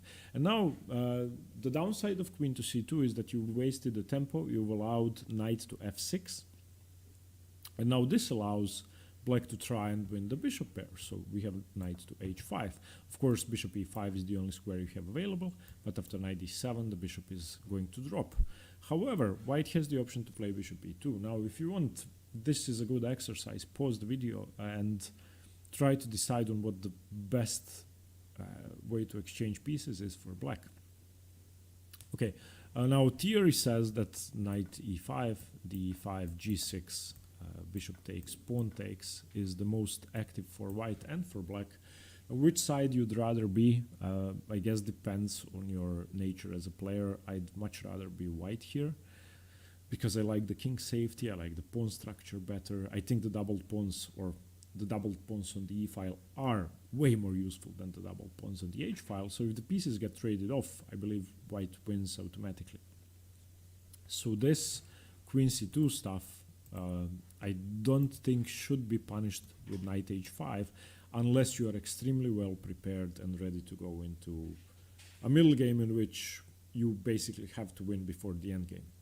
That's just my opinion. If you want, this variation is a great one to study with white. And after bishop f4, c6, playing queen to c2 on, I think, higher levels, I'm not saying grandmaster levels, but maybe 2000, 21, 2200 might be a great move, because I don't think many players will have the knowledge or the experience to punish this move. Right, now let's cover the second move. The second move black could choose is not c6, it's knight to f6. Knight to f6 tries to be faster than with c6, giving you the options of knight h5, knight g4, knight e4, defending d5 same as c6, but giving you a bit more flexibility. Okay, the main move for white, again, of course, e3. And here black has two options. Of course, in this position, you can't play knight h5 because the queen is still here. Queen c2, of course, vacates that square, so knight h5 is possible. Here, you either go for bishop f5 or castles. We're going to look at castles first because it's far less complicated. And that's a sideline, not the most active move. So castles, bishop d3, and this is going to be thematic. London system bishops for white are going to be thematic for the Alatortsev. That makes it very aggressive compared to other lines. Of course, if you don't play bishop f5 with black and you castle, there is no better move for white than to occupy the diagonal. Okay, so now here is how black tries to reach equality. He tries to bust open the center and prove that by eliminating central pawns, he's going to be opening up lines to both players' advantage, not only to white's, and that an attack on the king is not going to be as powerful when the center is blown open and black has chances for counterplay. So c5, knight g to e2, knight to c6, castles, c takes d4, knight d4, knight d4, e d4. And now we can see that although white's position is, I would say, easier to play, it's by no means decisively better or decisively more active. After something like bishop e6, I think black's position is fine, and the king side attack is not so near. With both files open, both sides can play. And if I'm black, I'm seeking queenside counterplay. I'm going a6, b5, b4, trying to start a pawn storm over there, maybe play rook to c8, maybe double my rooks on the c file, maybe go queen b6, target the d4 pawn, of course not take it because bishop h7 wins the queen, but there are plans for both sides. Having said that, I don't like the move castles at all. I think it's a cowardly move and it avoids the main lines, and it simply accepts having a worst piece for no reason. So the main move and the best move is bishop f5. You need to develop your pieces to the best squares. Now, we are going to look at the downside of the move bishop f5 first, and then we are going to look at the main move. The obvious downside, which I've mentioned in many London system setups where both sides have played bishop f4, bishop f5, which used to be my preferred way to find the London system, you are leaving a horrible weakness on b7 and on b2, conversely. However, since white played the queen's gambit, he'd already gotten rid of his c-pawn, which means that his queen can enter the position, whereas black has chosen to play knight f6, which means he hasn't played c6, which means queen b6 is not possible. Hence, queen b3 is a very powerful move. You don't really have too many options. Queen c8 blunders your pawn with knight d5. Bishop c8 is kind of unnecessary here. You are retreating. So here we are going to be remembering the plans from the London system, and I know the London system is an opening I have yet to cover, but this is going to be a recurring theme, so this is something you should remember. Queen b3 can very often be met with the move knight c6 or knight c3 if queen b6 is played. Why is that? Well, if you take now queen takes b7, I have knight b4 with black, you have to go rook c1, I can castle, and it's not really clear that black has enough compensation for the pawn, but the piece activity is always going to be enough. And the engine agrees with that. If you are a type of player that likes material over quality and the initiative, well then play c6 instead of knight f6. If you are a dynamic player, then this is fine. I personally would hate to be black here. I hate having to compensate for lost material, but that's just me. I'm not a dynamic player. Okay, however, after knight to c6, queen b7 is not taken, the main move is g4, and now we enter the crazy world of the Alatortsev, and this is just something you have to be prepared for, but this is what makes the Alatortsev unique. Okay, g4. You don't take with the bishop. Now why? It's hard to prove, but after taking with the bishop, the theory says queen b7 is way better, and after knight b4, rook to c1, rook to b8, queen takes a7, white should be equal or better, despite having given up his g4 pawn and despite not being able to castle. and it's much better to take with the knight because basically you want your bishop to stay on this diagonal, not to allow queen back to c2 or rook to b1 or bishop to d3, which is probably the most important reason. So you take with the knight, which also introduces some threats. Now, of course, something like knight to f2 might seem trivial now, or knight takes e3, but it's really not. So let's imagine this bishop moving for some reason. Knight takes e3, pawn takes e3, bishop to h4 check can already be a menace. And I'm not saying that it works always, I'm not saying that it works here. I'm saying that having the knight on g4 is much better than moving the bishop away from its most natural diagonal and leaving the knight on f6 where it's far less active. So knight to g4 is objectively a better move from a tactical point. But the knight taking on g4, of course, is not a pawn sacrifice for white, and obviously the knight has left the defense of d5, so now we have queen takes d5. Of course, black has no better option but to take. Queen takes d5, knight takes d5, and now which side is more relieved to have traded off queens in such a crazy pawn structure? I think black, because he was the one under pressure, but this position now leaves white simply with a worse pawn structure, and I don't know, if I had to choose, I'd be black here. The main move here is bishop b4 check. You can also castle, giving up a pawn for activity, but no reason to do that. Bishop b4 is just better. Forcing a piece trade takes, and also stopping bishop takes c7 because knight c2 check wins an exchange. So, okay, let's say rook c1, stopping that. c6, a3, knight to d5, something like h3, knight g to f6, and let's say bishop to e5.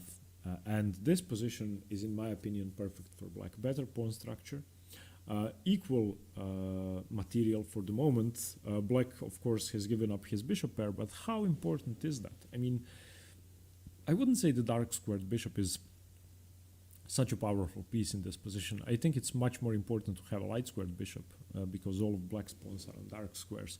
Having said that, the bishop pair is probably enough compensation for having an isolated pawn and 3 pawn islands instead of 2. Okay, so after bishop f5, queen b3 is, as I said, met with the move knight to c6. This is just something you have to learn. Okay, now let's look at the main move. The main move is knight g to e2. And again, for white, I would recommend queen b3 because it's the straightforward way to punish bishop f5. If you go knight g to e2, you're basically saying, well, play bishop f5, you are going unpunished. And black castles, which makes things way easier. Knight to g3, bishop e6. Again, bishop g6 runs into h4, h5, so be very careful. Whenever your bishop on f5 is attacked, either by the g4 pawn or by the knight, think twice before moving it to g6. Okay, bishop to d3, now taking over the most active diagonal. The downside for black in this case is in fact that he is castled and he has given up the position of his king. So if white wants to, he could start a crazy attack and accept the worst position according to the engine, but hard to play for humans. Okay, c5, d takes c5, bishop takes c5, castles. Now here castles is the main move because white, I think, now changes direction from a tactical game in which he goes for an attack to a game in which he simply plays against the IQP. And this IQP is, I would say, more a weakness than a strength. Now, that's a very broad topic which I won't even start discussing in this video, but I think it's very hard to attack with the knight on g3 defending the position.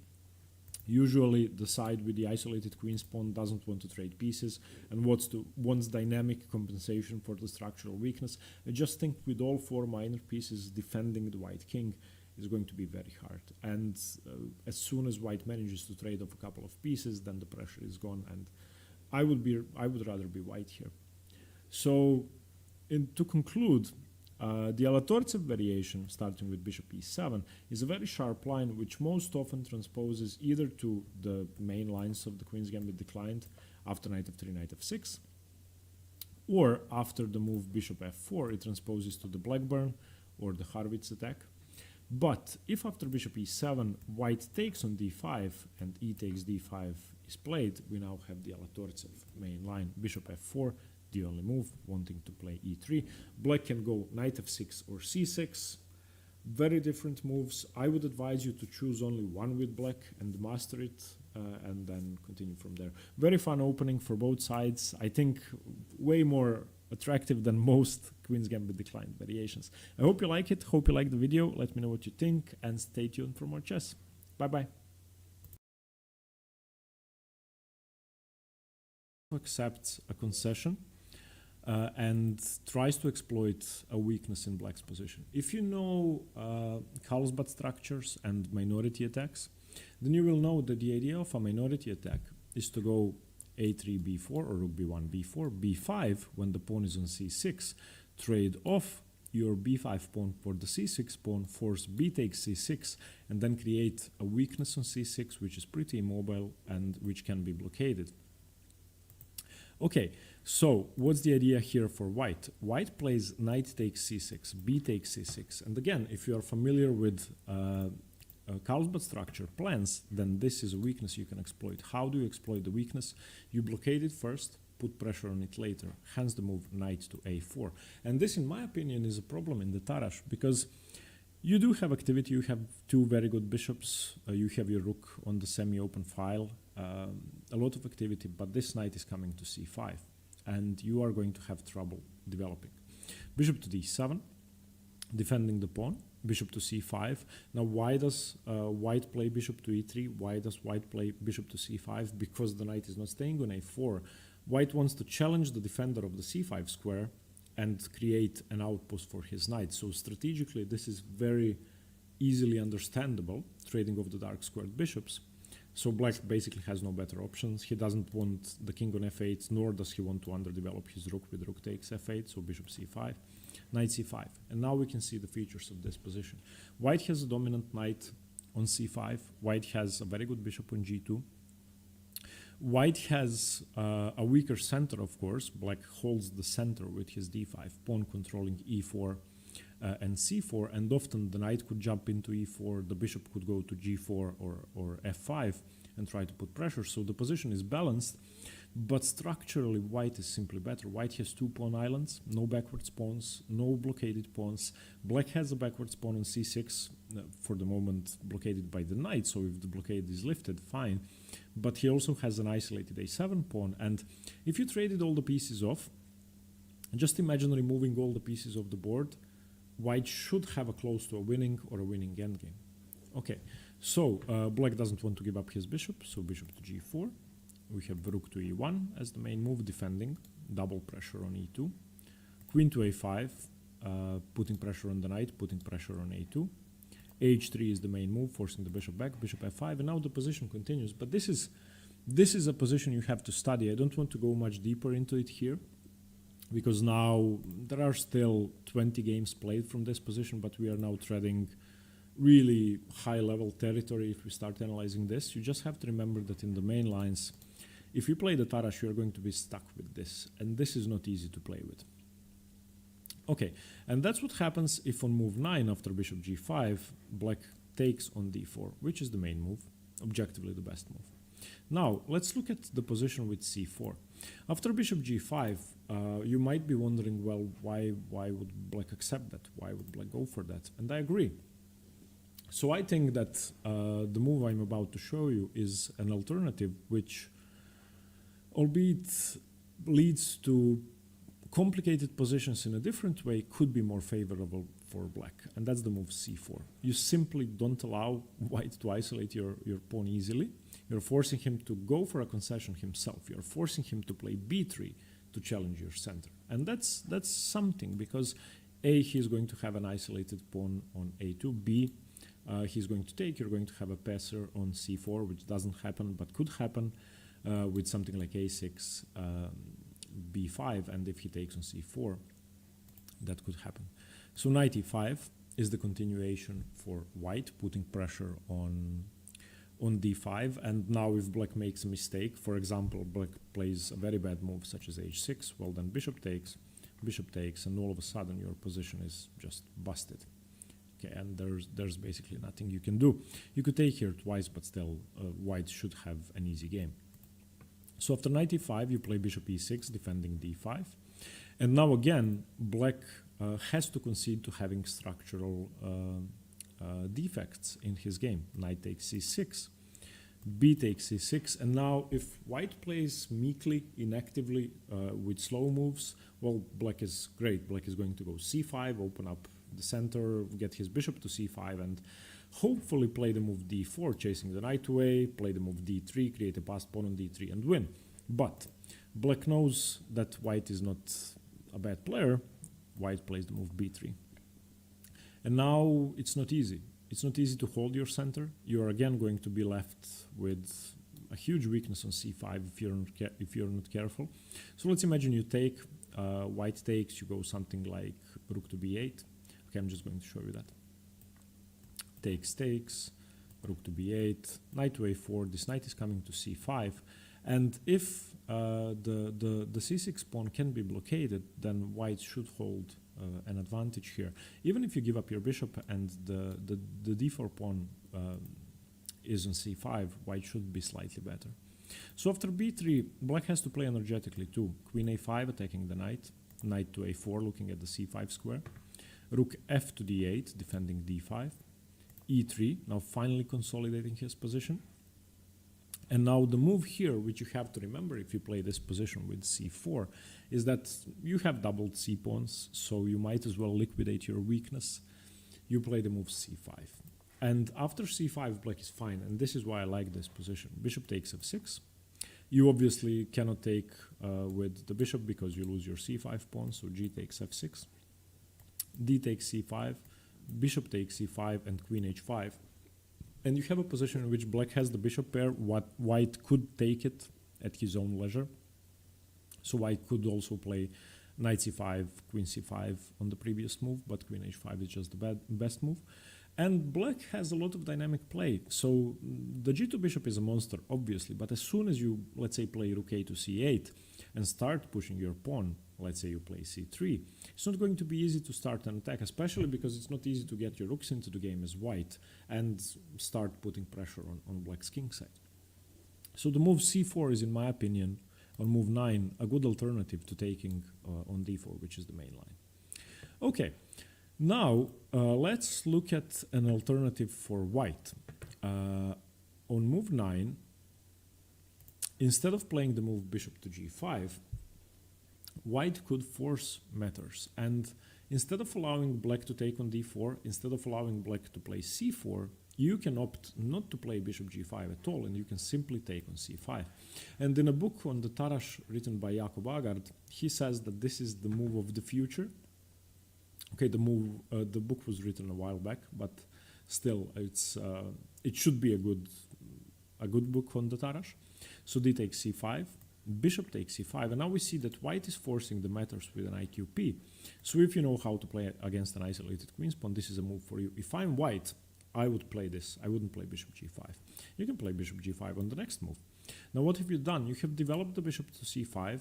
That's true. You have also made this pin way more annoying without the bishop. So in many positions you will be threatening the move knight takes d5. And black has only one way to continue the position. Black has to play energetically. Black has to play the move d4. And now what does this imply? Well, as soon as the side with the IQP can get rid of the pawn, then it's not a weakness anymore. And as we can see in this position, this would be a fairly simple pawn structure. If these two pawns got traded off, it would be symmetrical. But white is not going to allow that to happen. So we know that we are going to have an aggressive game. So the way to react to d4, and this is again something you have to learn. This is known as the Timan variation, named after Jan Timan. Bishop takes f6, queen takes f6, and knight to d5. And I think this is a good position for white. Although black has the bishop pair, black has piece activity, and the d4 pawn, even though it's weak, creates a lot of pressure. You have d3 options, discovering your bishop on the f2 pawn. You also can use, if these two pawns were to move, you can use the e3 square and the c3 square as outposts for a knight on the third rank, which is great. But for now, you have to deal with this tempo. The move queen f5 has been tried, putting pressure on the knight. But now knight to d2, rook to d8, double pressure on the knight. Knight to f4 may seem a bit awkward for white, but it's fine, better for white. Bishop to d6, again putting pressure on the knight, threatening to win a pawn. Knight to d3. And now bishop to e6. And you have forced the knight away a bit. You have blockaded your d4 pawn voluntarily, which I don't think is wise. So if white knows what he is doing, you don't get much from the move queen f5. That's why it's not the main line, but it's still playable. The main move after knight d5 is simply retreating the queen to d8, and that's the best move. Again, we have knight to d2. You have to defend the knight. Rook to e8, attacking e2. Rook to c1, attacking the bishop. Bishop to b6. Now taking on b6 would allow queen b6, pressure on b2, pressure on f2, and that's not the best option. Instead of that, knight c4 is played. Double pressure on the bishop, and now bishop to g4. You don't have time to take on b6 because bishop takes e2 wins. So you go rook e1 defending, and now bishop a5, attacking the rook, forcing this trade. Knight a5, queen a5. You may be wondering why would he want to trade his bishop for the knight? Well, with the pawn on d4, your bishop is a tall pawn. It's a defender of a pawn, so trading off one of white's active knights will benefit you. And in this position, you have pressure on white's position, but you don't want to trade the pieces off. And again, I like this move for white. I would play 9, d takes c5 if I was white instead of bishop g5, because I think long term this is easier to play for white. As black, if you manage to liquidate your pawn with the move d3, which can be played in some positions because of this annoying pin. Let's say the knight is not here, you go knight b4, you are threatening d3. So black could have an equal position if white is not careful. However, white should try to blockade the pawn. Isolated pawns have to be blockaded, and then play around it, try to trade the pieces off and win the pawn. Black, on the other hand, needs to put pressure at as many points as possible. Okay, so to finish the video, the Tarrasch is a very interesting defense which leads to imbalanced positions, usually with an isolated queen's pawn in which black wants to go for attacking pressure. It has been played since Siegbert Tarrasch's times until today, so it's a sound defense, it's not unsound, but it requires a lot of patience, experience, and you have to have no fear. As a weaker player, I fear positions in which I'm structurally worse, so I dread playing an IQP position in which I'm the defender. But if you can get past that irrational fear and look at the position objectively and see what dynamic compensation you have in return, this is a defense for you. Again, you can transpose to it from many different orders, from the move orders, from the Reti, from the English, and it's quite an easy defense to master. If you go 25 moves deep, okay, it gets trickier, but the opening up to level, I would say 2000, 2100, you can learn in a day. Okay, hope you liked the video. Tomorrow I'm going to continue the series on the QGD, and stay tuned for more chess. Bye-bye. Thanks. Structure. In the 19th century, it has been considered winning for the side with the pawn majority, in this case, winning for black. That's the reason why the Caro-Kann was an unsound defense back then, because people didn't know about the ideas of playing against this pawn majority. So basically, if you are in the 19th century, this is positionally better for black, almost winning on a high level. But then the minority attack came along, and the minority attack is a strategic plan in the middle game, or a positional plan in the middle game, which revolves around a pawn minority attacking a pawn majority to induce weaknesses. And I'm going to try to show you an example. So let's look at this position. A minority attack is launching an attack on the tip of the pawn structure. So in this case, you don't have a c pawn. If you did, you would love to attack the d5 pawn. The tip of the pawn chain which you can attack in this case is the c6 pawn. And there are two scenarios you want to achieve. Scenario A, isolating a7 and d5, or isolating d5, or making c6 a backwards pawn, which is going to be an easy target. And I'm going to play idiot moves for black, just to show you how that works. b4 is the start of the minority attack. It's usually prepared with rook a to b1 and or a3. to support the pawn. One very important piece in the defense against the minority attack is going to be the e7 bishop.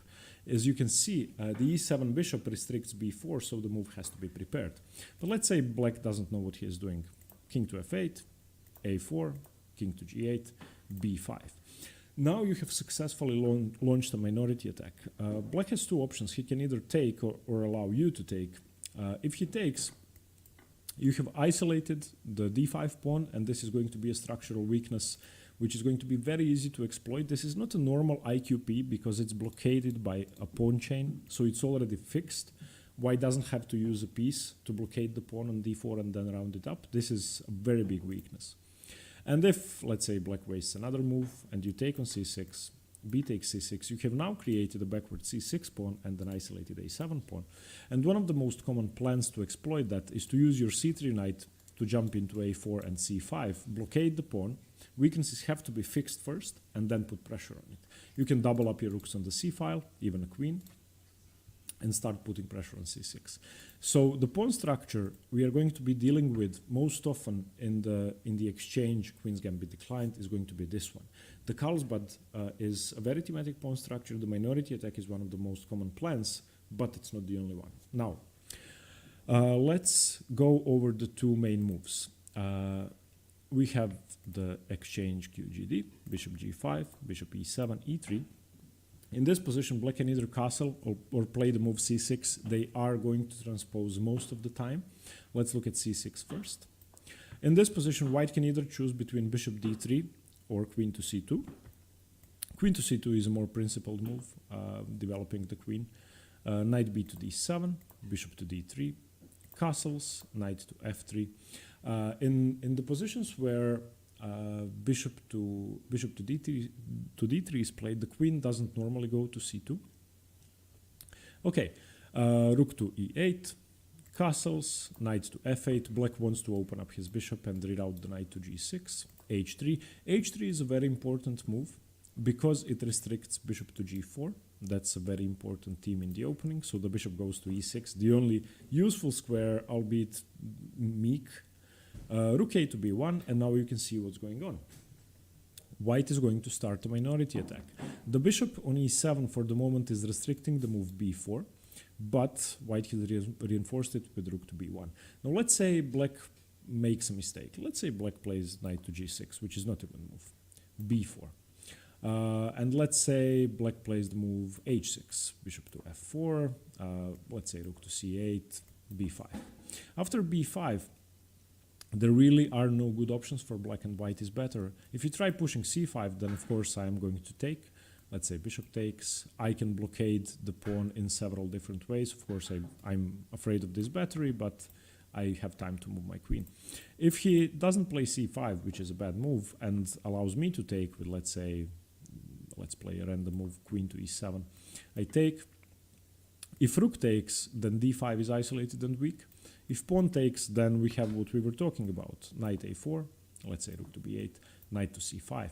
And in this position, white is better. Okay, therefore, after rook a to b1, there are several ways to play against the minority attack. One of the most direct is to simply stop b4 by force. So a5 is the main move. After a5, white doesn't give up on the idea of the minority attack. White prepares it further, a3. So these two moves are usually going to lead to minority attack, and both are going to be required to continue. Knight 6 to d7. This is an exchange that black wants to do. Bishop takes. Queen takes, or bishop to f4, which is a more common move. You can decline it. Knight to g6, attacking the bishop.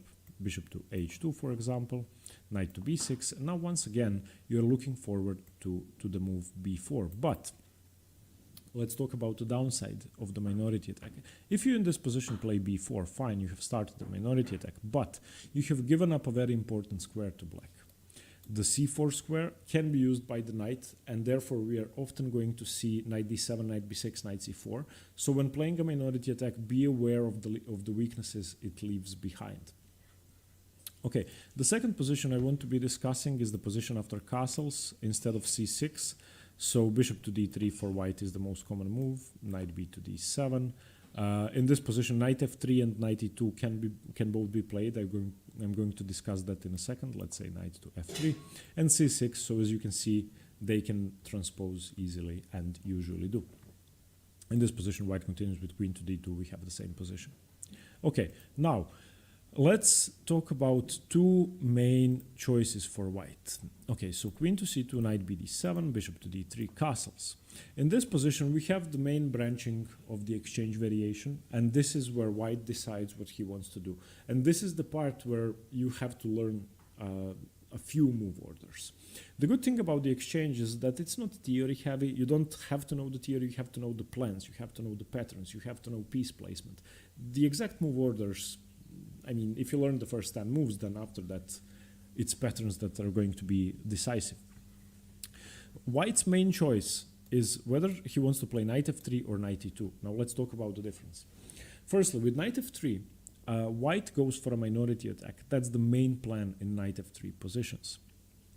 After knight f3, black can be sure that white is going to attempt a minority attack if he wants to play the best plan possible. After knight to e2, white has several different options. Two main options after knight to e2 are A, to play f3 e4 to break in the center to attack the head of the pawn chain, maybe leaving himself with an IQP, but ideally leaving himself with 2 pawns in the center on d4 and d4. This is going to involve kingside castling and the slow preparation of e4, which we are going to see. The second option for white after playing knight to e2 is to castle queenside, which we are also going to look at, and start a kingside attack. Okay, let's focus on knight f3 first. Rook to e8, black wants to use his semi-open e-file.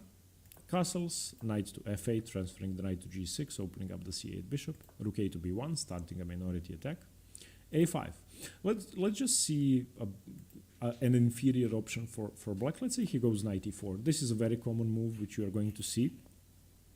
Bishop to e7, queen to e7, b4. The minority attack has succeeded. a6, trying to stop b5, but now a4. And whatever black does now, it's not easy to stop that. Let's say knight to g6, which is thematic, b5. And now what do? A takes b5, you have to do something. A takes b5, let's say bishop to g4, which is very active.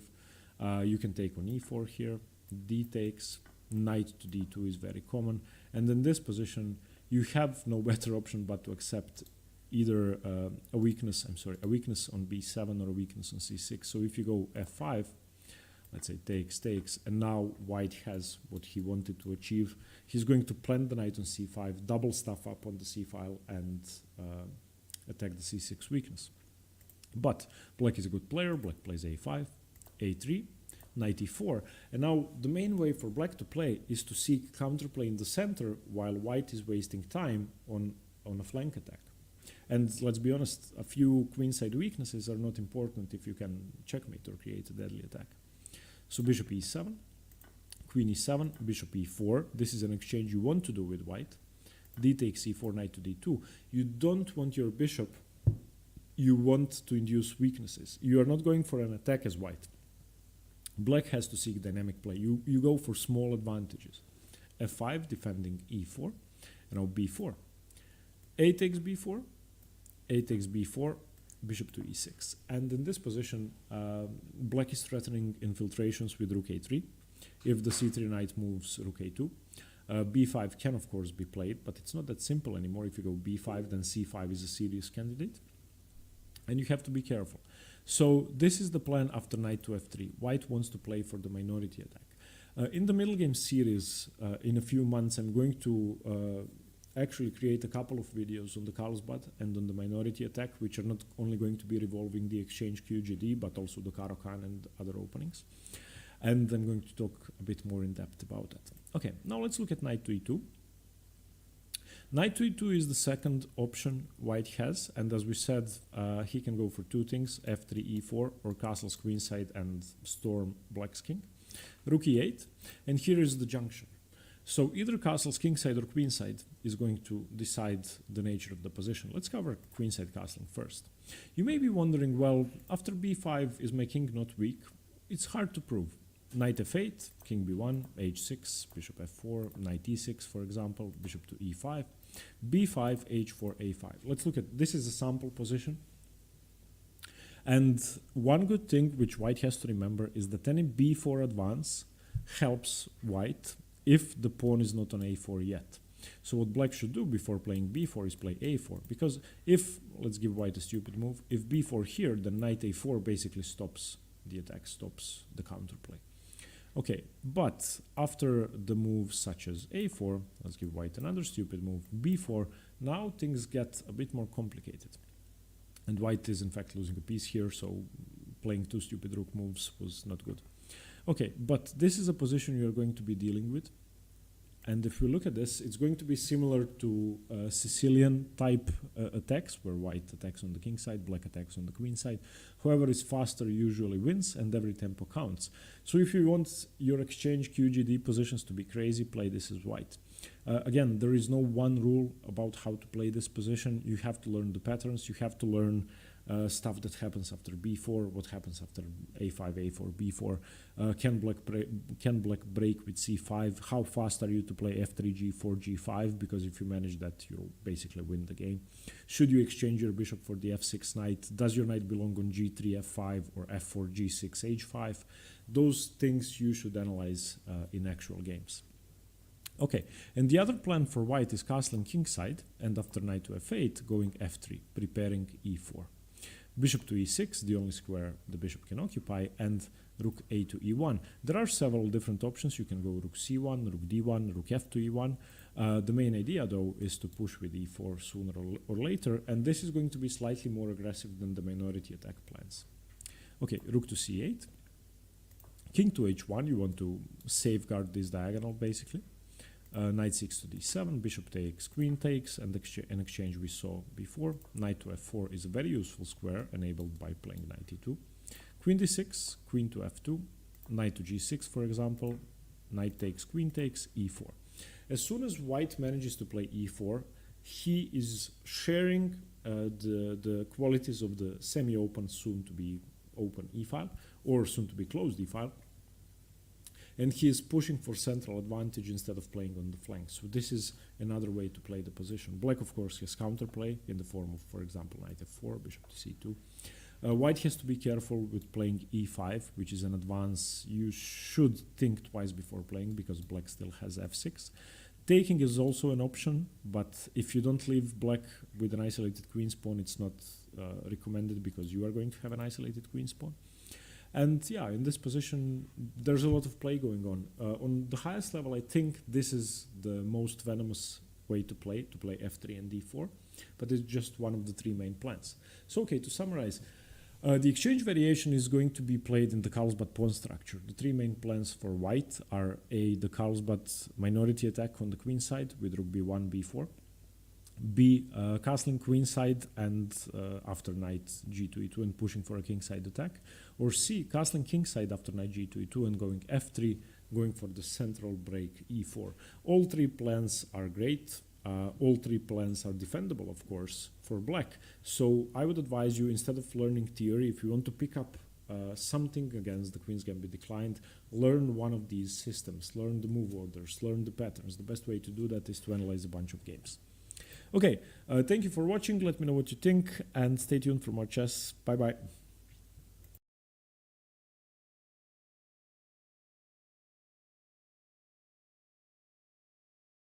Hi everyone, Stepan here. In today's video, I'm going to go over the classical Queen's Gambit declined, or the orthodox variation of the Queen's Gambit declined, which is the old way to play for black. And one of the most solid ways with thematic problems for the Queen's Gambit declined and thematic plans for both sides. So it's sort of a very instructive variation to start with and to mix it in your opening repertoire, because you're going to encounter all the Queen's Gambit declined plans. Okay, let's get into the opening. So d4 by white, d5 classical by black, c4 the Queen's Gambit declined, knight to c3, and we are looking at the move knight to f6, same as in the previous video. But in this position, white doesn't go for the exchange, which we covered last time. White goes for the main move, bishop to g5. And after bishop to g5, the two most common moves are bishop to e7 and knight b to d7. I would just like to highlight that they can transpose. The main line is bishop to e7.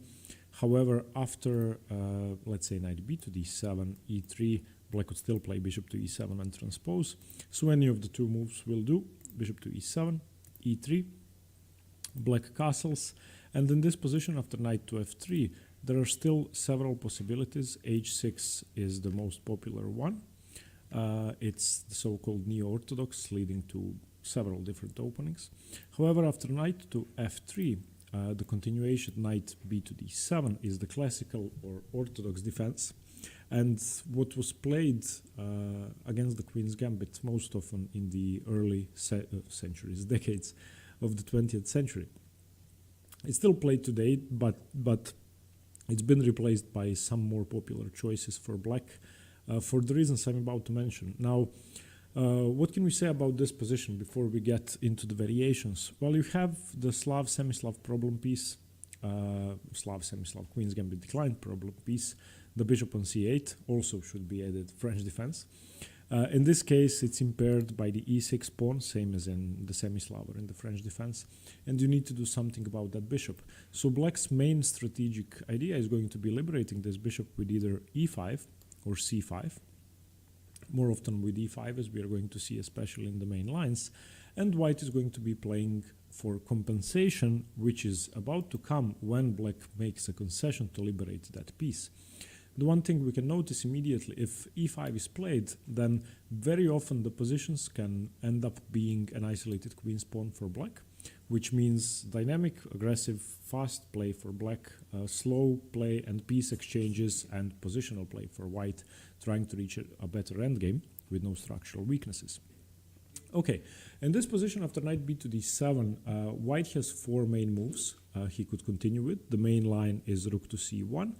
But in my opinion, the main line, or rook to c1, is not the most active move and the best move.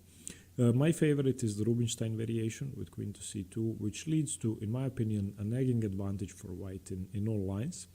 A few side lines which we are going to cover are cd5 and bishop to d3, which I'm not a big fan of. So let's start with bishop to d3, which is the least often played move among the four. Well, these four moves are basically the only four that are played on the high level. Bishop to e2 has been tried, but most often it's going to end up being the same as bishop to d3. Queen to b3 has been tried, but that's just not a good move. You are not doing anything to further your development. So why is bishop d3 not more popular? Here we have the tension between the d5 pawn and the c4 pawn, which we encounter often in d4, d5 openings. Especially the pattern is familiar if you've watched my videos on the semi-Slav. So black doesn't want to take on c4 until the bishop has been developed. Because if black takes now, let's say if black took on the previous move, d takes c4, then the bishop from f1 gets to develop with one tempo and capture the piece without having to develop before that. After knight b to d7, when white plays bishop to d3 in this line, in the Botivnik variation of the classical QGD, and black captures here, this is the move that makes perfect sense, because after dc4 it's a tempo on the bishop, and the bishop is forced to move again. So white has basically wasted the tempo on moving the bishop to d3, and it's now black to move. Black has virtually gained the move. So in a sense, the move bishop d3 doesn't make too much sense for white, in my opinion. Here you might be wondering about developing your bishop to b7 with black. That can be played, but there are more favorable options. In the event of playing b6, bishop b7, there will be annoying pressure along the c file on your c pawn, so you are going to have to move it anyway. So the more favorable way to play is to play c5 immediately. In these types of structures, when you have a pawn on e6 blocking in your bishop, if you can play c5 unpunished, then play it. It's usually correct. One alternative I would like to mention is a6, which can be played, but it gives white time for a4. Now, who is this an improvement for? Could be debated. c5. Castles, the idea is, of course, c takes d4, e takes d4, and now knight to b6, gaining a tempo on the bishop, bishop to b3, bishop to d7. And in this position, what we can see is that for the moment, white has an isolated queen's pawn, and in positions when playing against an isolated queen's pawn, you want to set up a blockade. The best piece to blockade with is a knight. So these two knights are perfectly set for jumping into the d5 square and occupying the blockading square. When you are playing against an IQP, you want to blockade it and then win it afterwards. However, after a5, knight b to d5, bishop takes d5, knight takes d5, knight takes d5, e takes d5, we can notice that white has seized his opportunity to isolate black's queen's pawn in return, so both sides have a structural weakness. And after bishop e7, queen e7, this position is pretty much equal, but we have an interesting imbalance which occurred, and that's a position with white playing with the knight against the bishop. In these positions, I would generally favor a knight in the middle game because the knight has these two very nice squares to occupy. The b7 pawn is backwards, it's a weakness. If it moves, then c5 becomes a permanent outpost for the knight, for example, this route. So I would favor the knight slightly more than the bishop, but the position is equal. In the main line, after bishop c4, c5, when black doesn't waste a tempo on a6, we almost transpose, so castles, and now a6 is the best move anyway, and a4, and we have the same variation. So playing the move bishop to d3 on move 7, the Botvinnik variation, in my opinion, best case for white leads to an equal position where you are playing knight versus bishop, which again is slightly favorable for white if you know how to use it, but it shouldn't be a winning advantage, especially not on the high level. Okay, the next move we are going to be looking at after knight b to d7 is c takes d5. And with the move c takes d5, you are basically preparing to develop your bishop without having to waste the tempo on bishop takes c4 after bishop d3. But this is a major concession. Now, black can take either way with the knight or with the pawn. I think preferably he should take with the pawn.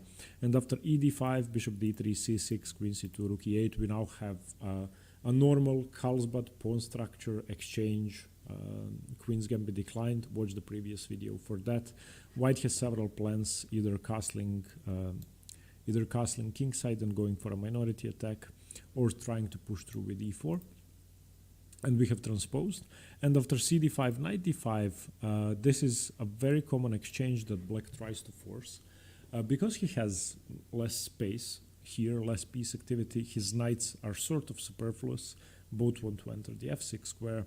And white's bishop is obviously better on g5 than black's on e7. This trade, moving the knight away for bishop e7, queen e7, is something that occurs often. Knight takes d5, e takes d5, bishop to d3, knight to f6, queen c2, and again we have a normal Carlsbad after knight e4, castles c6.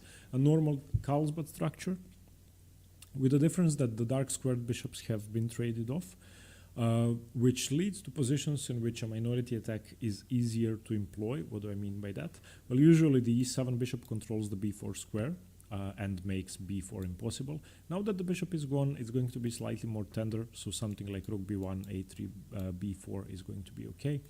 On the other hand, e4 is for the moment a square black is controlling.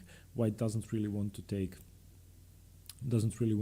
twice, because if a pawn landed on e4, then f6 could evict the f3 knight from e5, and black would have a slight edge. That being said, black's bishop is worse than white's, and again the position is balanced. So c takes d5 again is not a move I would recommend. It's not the most active move. It liberates the black bishop. That's the most important thing. Same as the exchange variation of the QGD. As soon as you take on d5 and allow e d5, this bishop is now free to roam. Again, same as in the exchange variation, the bishop doesn't have that many good squares, as we could see in the final position, but it's out there. It's outside of the pawn chain. You made black's task easier. Okay, now let's look at the two main moves, the Rubinstein variation and the main line with rook c1. I actually want to start with the main line with rook to c1 because I think it's less favorable than the Rubinstein. Black has several options. The main move is c6, a6 is the main alternative, and dc4 is the third move most commonly played. Let's start with dc4 because it's the least common. dc4 takes before the bishop has been developed, so that's a slight concession. Bishop c4, and now we have similar plans to positions with the bishop d3 Botvinnik variation. a4, c5, castles, and let's head back to this position. So we were here in the Botvinnik variation after bishop d3, dc4, bishop c4, and c5, castles, a6. It's a fairly similar position. Okay, so in the main line, after d takes c4, we have a fairly similar thing to the Botvinnik. c5 castles, cd4, ed4, knight b6, bishop b3, bishop to d7, knight to e5, bishop to c6. Now the change is that white doesn't have time for the move a5, and black manages to liberate his bishop via bishop d7, bishop to c6. You may be wondering why not knight takes on c6. Well, taking the bishop could be okay. You could argue which piece is better. In my opinion, the knight is way more powerful for the moment. Ruining black's pawn structure isn't really a big deal because the move c5 can be played at any point. So again, the move d takes c4 for black is not something I would recommend. I don't think it's as good, it's as active, and there's a reason why it's the third most common move. Again, leading to positions fairly similar to the Botvinnik variation, but slightly better for black than the actual Botvinnik variation. Okay, the two main moves are c6 and a6. Let's look at a6, which is the alternative. This is the Henneberg variation. And now, after a6, white has two options. Neither of them, I think, are good for white, or as good for white. And this is my preferred variation for black after the main line, after rook c1. I think this is favorable compared to the main line.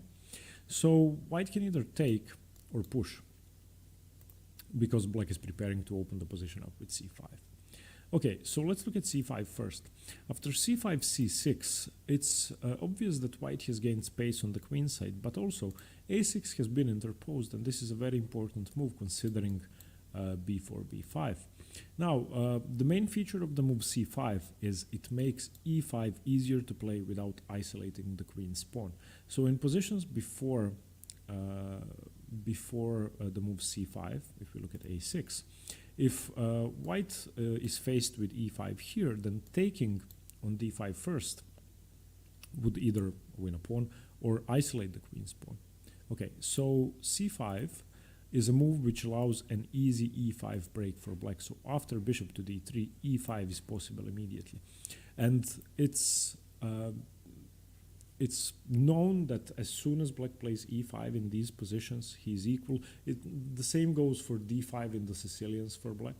So as soon as e5 is played, black is fine. You may be wondering, well, doesn't e5 here just blunder a pawn? Well, not really, because knight to e8. And now, whatever you do, one of the pawns is falling, the bishop is hanging, two pawns are hanging. So the best move is h4. And knight takes c5. Black has regained the pawn, there's pressure on e5, and I find this position very easy for black to play. So after a6, I believe that c5 is a mistake, even though it's been played on the highest level. It's a fine move, but I just believe that it's easier for black to play. The score, if you might wonder, after c5, white wins 38% of the games, which is surprising. I believe that it's easier for black. The main move is cd. And with the move c takes d, e takes d, you have once again liberated the light squared bishop. And after bishop to d3, c6, we now once again have a normal Carlsbad, but with the move a6 interposed, which we know for stopping the minority attack is very important. It's stopping b5. Black is not going to have to waste the tempo later on. Castles, rook e8, queen c2, knight f8, normal exchange QGD plans. Knight e5, jumping into the main weakness. But now knight to g4, again forcing this exchange, bishop e7, queen e7. And once all of these trades happen, I again see no problem in black's position.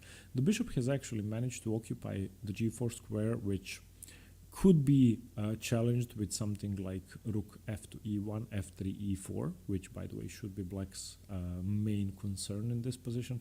But again, there is no real problem. So, I think that after rook to c1, the move a6 is very interesting, and I think it's the best way to fight against the main line. c6 is the main move, though, and it leads to fairly simple positions to play. After c6, we have bishop to d3. Remember, whenever white develops the bishop, you take on c4. Bishop takes c4, and now knight to d5, again offering this exchange. These are the two patterns you have to remember. Knight d5, offering bishop e7, queen e7 to liberate your pieces, to have some breathing room. And whenever white plays bishop d3, you take on c4. So bishop e7, queen e7, castles, knight takes c3, rook takes c3, and now again, you want your liberating move. This is, up to this point, you have to know the main line of the classical. You play e5. If you can play e5 and go unpunished, same as with c5 plate, open your bishop up. D takes c5 is the best option, knight takes, queen takes. In here, there's basically only one active option for white. Queen b3 has been tried, but after queen b3, queen e7, rook d1, bishop f5, it's fine for black. The only active move, which is also a very weakening move, is f4. And here I would like to stop. I could show you the variation a bit longer. So this is basically what happens. But I don't believe white has any decisive advantage here. I believe it's just equal. And after f4, I think you are, well, you have weakened yourself. If you don't manage to play e4, which could happen, we are not engines, you're just weaker. So this is the main line. And as I said, for white, if this is something you're playing for, if this is your position with white, then, I mean, you don't really have an edge. So the Rubinstein variation is what I would recommend for white. This is, I think, the most active, leading to the biggest advantages. Queen to c2, the Rubinstein. Now, black has 4 different options. We are going to look at all 4. And all are scary, in my opinion, and in all of them I like white better. So if you play the classical or orthodox QGD, pay attention to queen to c2. Choose one of the 4 moves. We are going to be looking at c5, c6, h6, and a6. Let's start with a6, which is not such a good move. cd5, ed5, again liberating the bishop for bishop to d3. Rook to e8 castle, c6, again we have a normal Carlsbad, but now after rook to b1 it's pretty hard to stop the minority attack. In fact, if we continue with the best moves, knight f8, b4, knight to e4, bishop e7, queen e7, a4, it's happening. The bishops have been traded off, b5 is coming, knight g6, b5, and already black is weaker. ab5, bishop to g4. You can try seeking counterplay, but it doesn't really work. Bishop e4, d4, knight to d2, f5, bc6, bc6, and now we have the classical minority attack which succeeded. Knight a4, knight c5 is coming, rook c1, rook c2, rook c1 is coming, queen a4 perhaps if the rook moves. You have a weakness, you have to deal with it. Not that black doesn't have attacking prospects with f4, but I would just rather be white. This weakness seems almost decisive. So after queen to c2, if you want to go for dynamic play and play against a minority attack which is due to succeed, then play a6, otherwise no.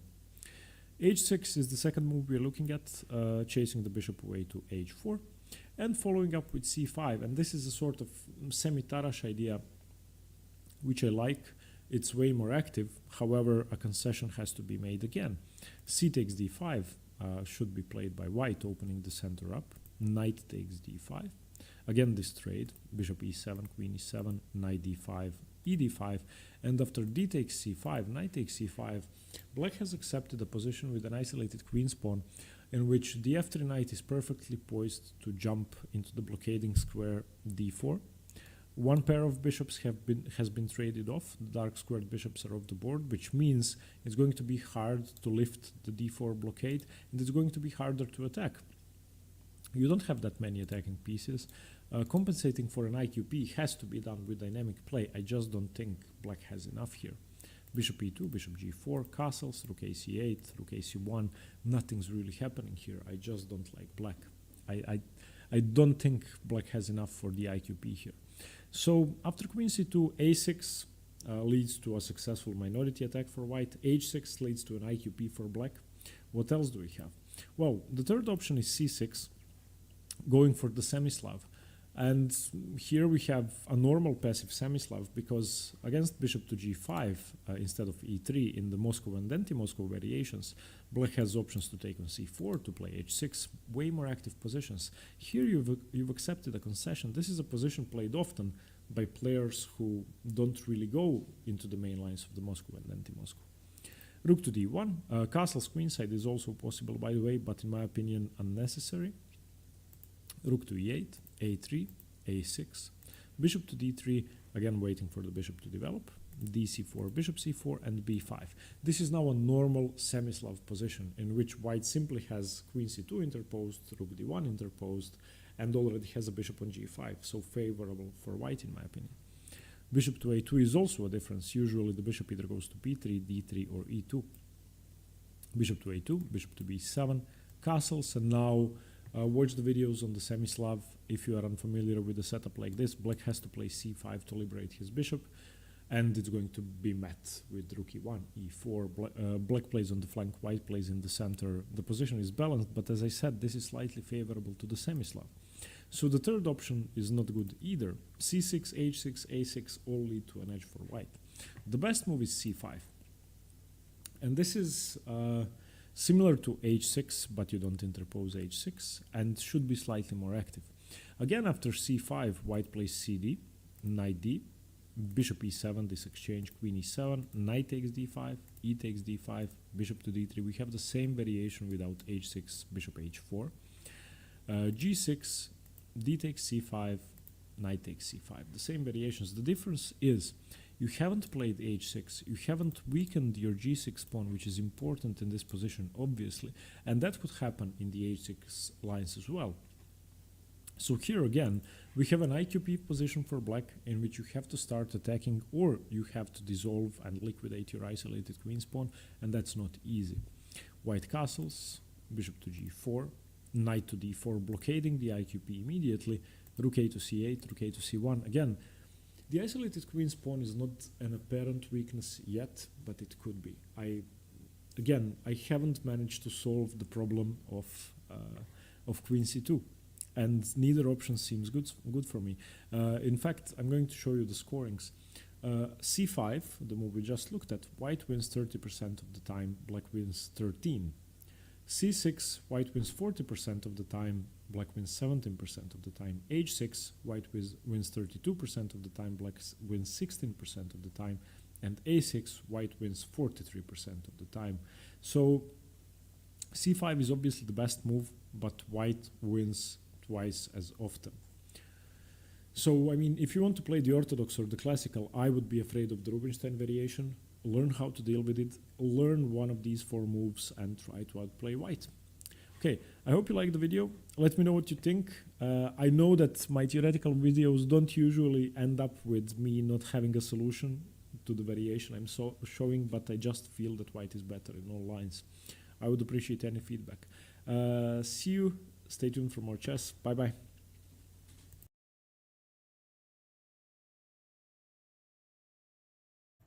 Hi everyone, Stepan here. In today's video I'm going to go over the Ragozin defense as an opening very similar to the Nimzo-Indian defense, in a sense that they have the same plans, they have the same ideas, and most often players who play the Nimzo-Indian defense are going to combine the Ragozin in the repertoire. I'm going to explain why. Before I start, I'd just like to say that my new microphone just arrived half an hour ago. So this is the first video I'm recording with the new microphone. So finally, I don't have to use the equalizers and gain increasing software and all of that stuff. And where is my old microphone? Wait. So my new microphone is the Blue Yeti Pro, which I'm already very happy with. My old microphone has served for almost 2 years, and now I'm happy that I finally have, I hope, normal sound. Let me know if the sound is okay, by the way. This is the first test. Okay, so let's get into the Ragozin. This is the starting position of the Ragozin defense, which can be reached via several different move orders. I'm going to show you two main move orders. So white plays d4. That's, of course, the way to enter the Ragozin. We have d5 as the first option. And now c4, e6, the normal Queen's Gambit declined position. And if white goes for knight c3, we have knight f6 by black. White in these lines doesn't play bishop g5.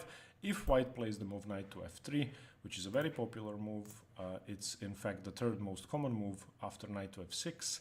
cd5, bishop g5 are the two more common ones. But if he plays knight to f3, then the move bishop to b4 is the Ragozin defense. Now, the other move order, which is more common, is d4, knight f6. So not going into the Queen's Gambit declined, but after c4, e6, black is trying to go into the Nimzo-Indian defense. You can find the Nimzo Indian defense playlist on the channel. So if you need more info on the Nimzo, look at the playlist. Perhaps look at the intro video first, because the Rogozin is going to have very similar plans and some lines are even going to transpose. So in this case, if white obliges and plays the move knight to c3, then of course black plays bishop b4, we have the normal Nimzo Indian defense. But today, way more popular is to try and avoid the Nimzo with the move knight to f3. Now the move knight to f3 tries to play against black's main opening because the Nimzo is very solid, very good for black. Black has a lead in development and a lot of activity, especially because of the pressure. If we show you this position, bishop to b4, on the light squares and on the e4 square, making e4 very hard to play and also threatening stuff like knight e4, c5, queen a5, and putting triple pressure on this point. Okay, so white plays knight to f3, and black now has several options. He can go for the Bogo Indian, which I'm yet to cover on the channel, with bishop b4 check. He can go for the Queen's Indian, which is coming soon. Or he can go for the Queen's Gambit declined with d5, Queen's Gambit declined setup, this pawn formation. And now white has two options, well, two good options. The best one is to play knight to c3, and after he plays knight to c3, bishop to b4 is the Rogozin again. This is the same position we've had after the normal Queen's Gambit declined. So black has in a sense achieved something. He has a Nimzo Indian type position with a different move order with the white knight on f3 already. So in the normal Nimzo Indians, knight c3, bishop to b4, you can see that white hasn't committed his knight to f3 yet. Therefore, he has several options. He can go queen c2, e3, f3. You can see the playlist. After the Rogozin move order, he has already committed the knight to f3, so his options are somewhat restricted. So what can he do? After d5, if white desperately wants to avoid Nimzo Indian Rogozin type setups, he can go for g3, transposing into the Catalan. And now after d takes c4, bishop g2, a6 castles, we now have an open Catalan and another very theoretical position, which is coming up on the channel. So let's stick to the Rogozin. These are the intricacies of the position. Therefore, it makes sense in your repertoire for black to combine the Rogozin with the Nimzo Indian defense. You will then be able to, after this position, after e6, to have an answer to both knight f3 and knight to c3. Against knight c3 you play the Nimzo, against knight c3 you play the Rogozin. If they go for the Catalan, well, be prepared for the Catalan as well. But this restricts your opponent's options. So what is the Rogozin about? The Rogozin defense, same as the Nimzo Indian, is about quick development, putting pressure on white's position and making it hard for white to consolidate and develop quickly. Firstly, that's because of the pressure on c3. So in some positions, black could be threatening to double the pawns. In some other positions, as I said, the move c5 and queen to a5 and knight to e4 could be a lot of trouble. Basically, what black is trying to do, he's trying to restrict e4, therefore trying to force white into a concession with e3, which, if played before the bishop is developed, is a concession, and makes white's position slightly less active. White has slightly less space, slightly worse piece activity. Okay, we're going to look at several moves for white. The two main moves are bishop g5 and c takes d5. Two very interesting options are queen a4 and queen b3, and e3 transposes into the Nimzo Indian defense, into the Gligorich system. So let's look at that first. So in this position, if e3 is played, black simply castles. This is the least active move, of course, hemming in the bishop on c1, bishop to d3, and now after c5 we have the Gligorich system of the Nimzo Indian.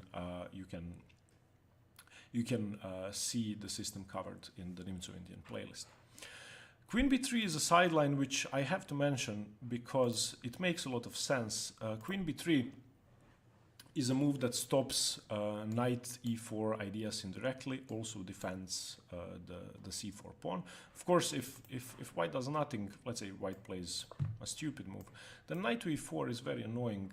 You would have to do something about this, either ruin your pawn structure or, well, in this case, let's see what the best move is. Queen to c2 would at least allow an active position with c5, and c takes d4 would have to be played afterwards, and black would have a strong center. So white in a sense has to do something to battle this idea. Therefore, the options he has, bishop g5, makes sense because it indirectly defends e4. Queen a4 makes sense because it's a tempo move, indirectly again defending e4 by attacking the bishop. Queen b3 does the same thing. E3 does the same thing because it reinforces the weak point in the position and accepts double pawns if black should wish to do that. But queen b3. Queen b3 is a sideline for a reason. It's a worse move than bishop g5, cd, or queen a4 because it gets the queen to an awkward square, attacks the bishop, and it's not as active as queen a4, but it has its upsides as well. If we compare queen b3 to queen a4, bishop to d7 is not such an active move for black when the queen is on b3. Okay, in this position, I'm just going to mention the main problem black has. Same as in every other Queen's Gambit declined pawn structure, where all of black's pawns in the center are on right squares, this is a problem piece. Therefore, in Dragozin, black is going to have to do something about that bishop, and that's most often achieved by playing c5, or in some cases, as we are going to see, by playing e5. If you don't play one of these two moves, then, well, your bishop is a dead piece. So the best way to use queen b3 as a liability is to go c5 immediately. Now, white doesn't have any other options but to take d takes c5, and now knight to c6 defends the bishop again. You don't need to recapture immediately. Bishop to g5, putting pressure on the knight, stopping knight e4, and now queen to a5.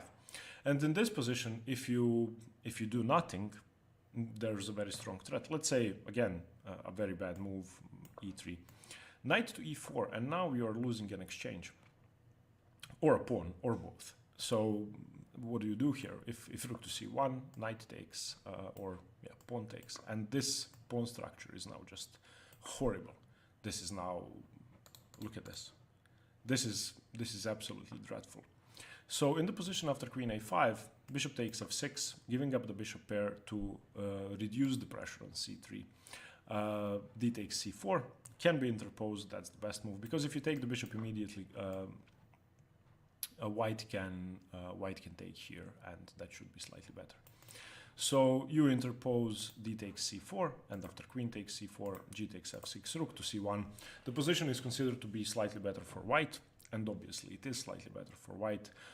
He still has 7 pawns, black has 6, so black is yet to recapture the c5 pawn.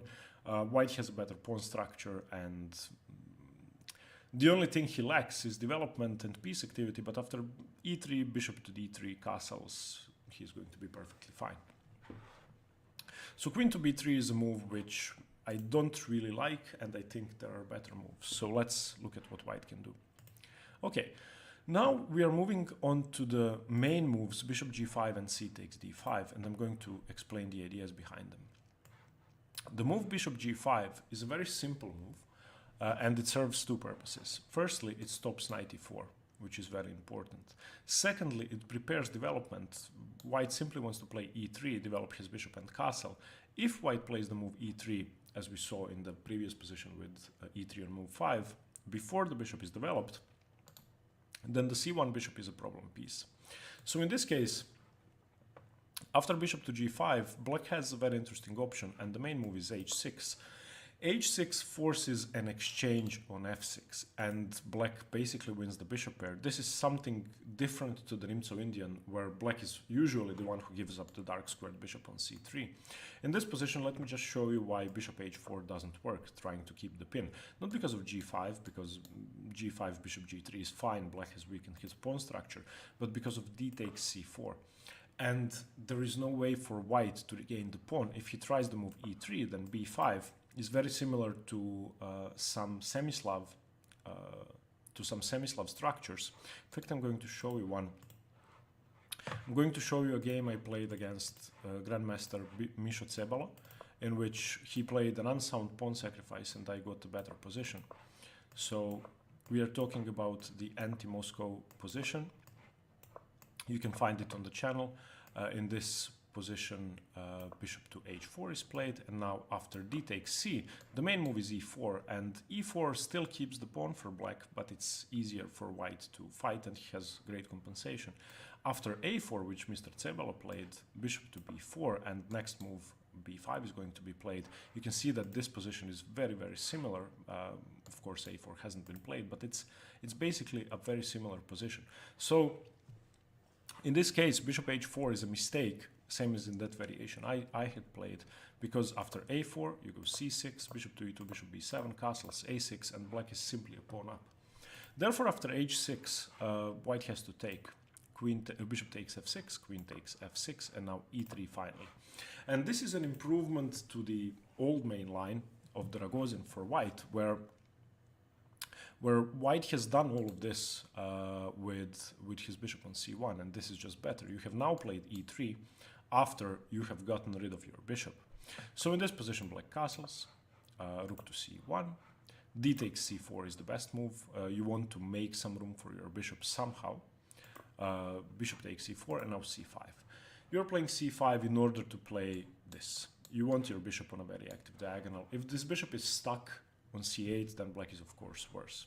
White castles, c takes d4, knight takes d4, bishop to d7, queen to b3 attacking the bishop, knight to c6.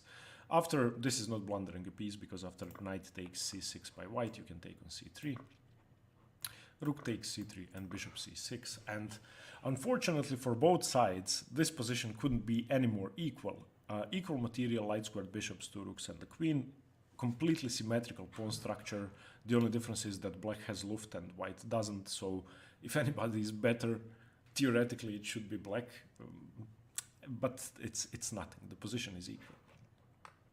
So the main line of the Ragozin with bishop to g5 with best play leads to that. What you have to remember is this idea with h6, which forces bishop takes f6, and you are going to give up your dark squared bishop later on c3 in order to develop your bishop to c6, but you get equality with black. Now let's look at the alternative. There is one more thing with the Ragozin, and that's that people have tried to make black's life harder with the move c takes d5, and we are going to see why. Before I do that, I'm going to show you the other variation with queen a4, because I think that will make more sense. Queen a4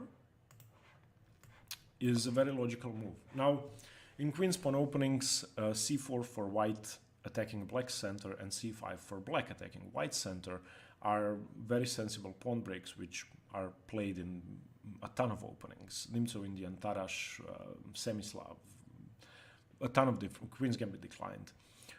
And by playing the move queen a4, this is now a double attack on the bishop and on the king. There is only one defense. You have to play knight c6. Now, if you had to find one downside to the move knight c6 for black, what would that be? The obvious answer is you are not moving your c-pawn anytime soon.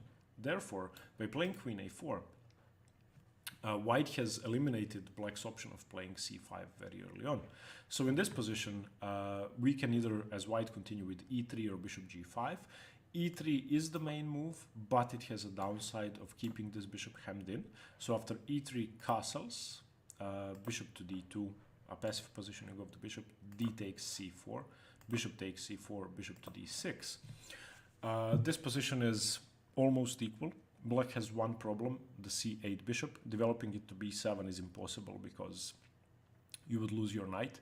Therefore, in this position, the bishop has returned to d6. Firstly, there is no point pinning the knight when the bishop is on d2, but more importantly, it's reinforcing an important pawn break, a liberating pawn break, e5. So after the move queen c2 by white, black plays e5. As I said, black needs to play either c5 or e5 to activate his c8 bishop, and this has finally opened up the diagonal. So d takes e5, knight takes e5, knight e5, bishop e5, f4 is the main move, bishop c3, knight to g4, and this position has been reached 20 or so times, and Magnus Carlsen, I think, played it. Magnus Carlsen played this with black. He lost the game against Dmitry Andreikin in 2019. Most of the games are draws, to be honest. So in this position, bishop to d4 should be played. And here there's a tricky move by black. He plays c5 to stop queenside castling. After c5, the idea is bishop takes c5, rook to e8 to put double pressure here and stopping queenside castling. If you go after bishop d5, rook e8 immediately, then queenside castling is fine, because once the bishop captures here, the queen is attacked. So this is queen a4. The idea, as I said, is very straightforward. An improvement for white after knight to c6 is not to play e3 immediately, but to play the move bishop to g5. I mean, why not? In this position, after h6, you again cannot play bishop h4. Let me show you why.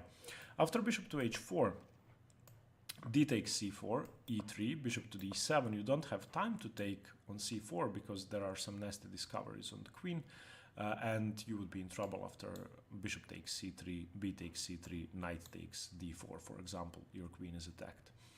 So queen to c2 and now b5. Again, black has managed to keep his extra pawn.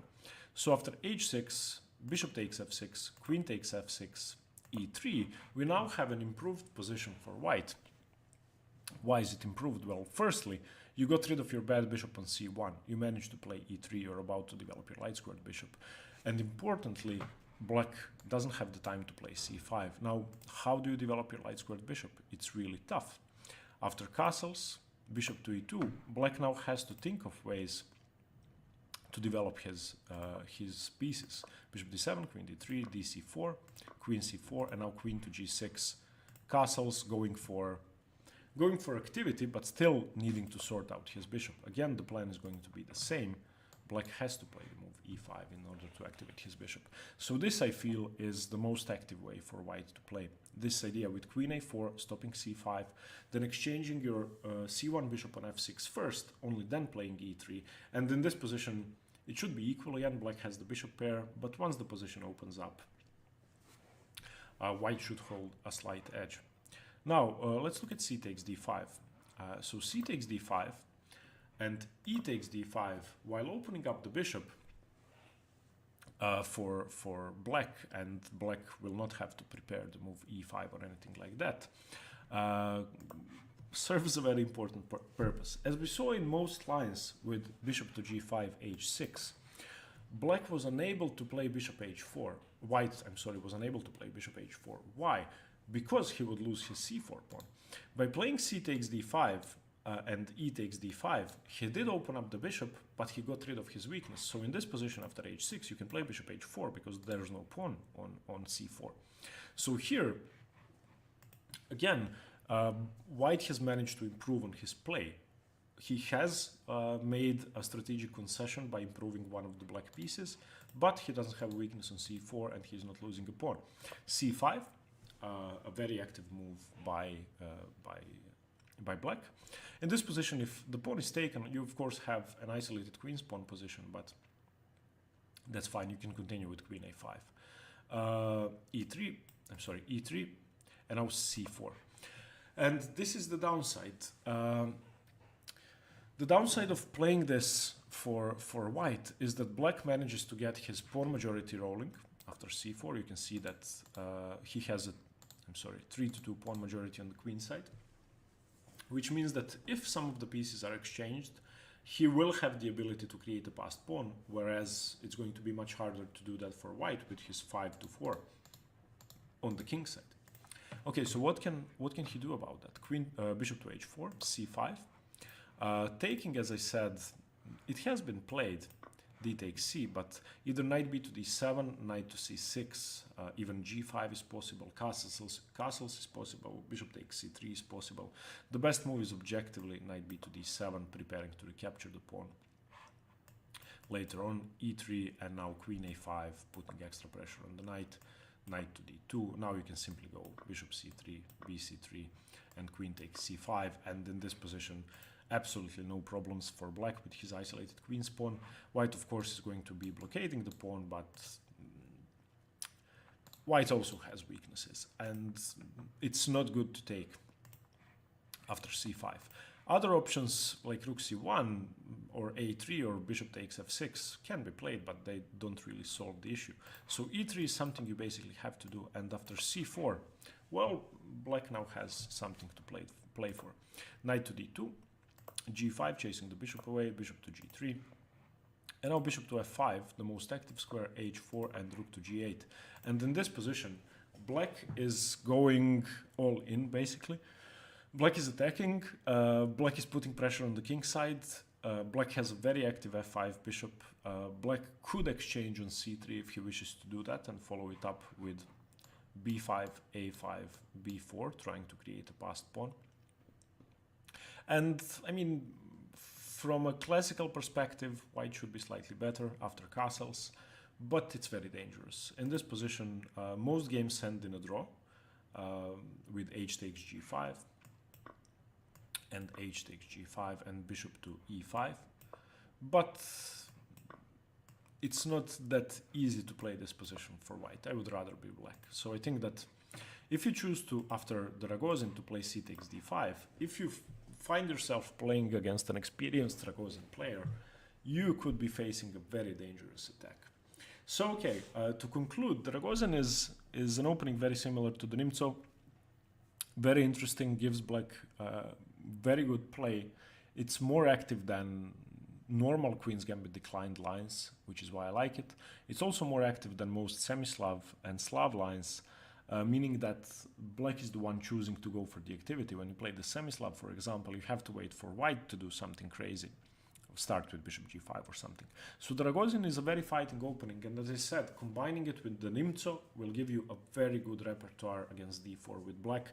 The only opening you have to cover in detail then would be the Catalan, and only some lines of the Catalan, but that's not that hard. So studying the Nimzo, the Ragozin, and the Catalan is a complete repertoire against d4. Let me know what you think. I would like to remind you that tomorrow at 3 p.m. Croatian, I'm going to be streaming. We are going to have an interactive training session.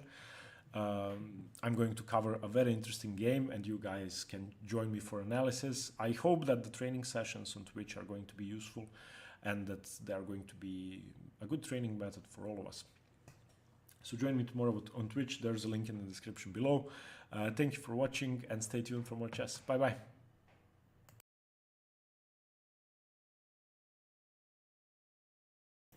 Hi everyone, Stepan here. In this video I'm going to continue the Queen's Gambit Decline series with the Tartakower defense, one of the most popular and most solid variations of the Queen's Gambit Declined.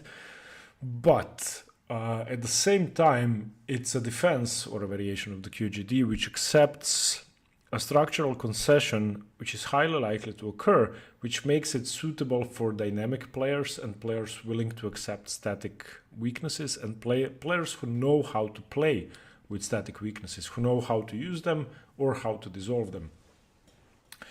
This is the starting position of the Tartakower, and it occurs after the moves d4, d5, c4, e6, the Queen's Gambit declined, knight to c3, knight to f6, the main moves, bishop g5, bishop e7, knight f3, h6, bishop to h4, and here castles is the most common move, e3 by white. And in this position there are several options. Knight b to d7 is an option. This is the neo-orthodox variation. Knight e4 is an option. This is the Lasker defense. We are going to go over that in a separate video. Today we are looking at the move b6, the Tartakower. And what's the idea behind b6? Well, obviously the move prepares to fianchetto the dark squared bishop on b7. And that's a very good square for the bishop. As we know, one of the main strategic issues of the Queen's Gambit decline, same as in the semi-Slav defense, is the c8 bishop. And developing it has to be done by either playing c5 or e5 when the pawn is still on b7. In this position, the bishop finds a very natural square here.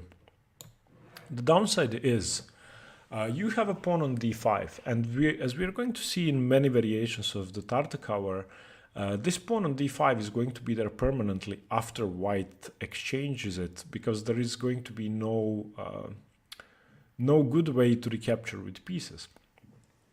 Okay, and the resulting structural weaknesses I was talking about, I would like to show in this position, just to give you an example. Okay, so bishop to h4, castle, c3, b6, cd5. If you have a look at this position, we can see that black has a sort of loose center.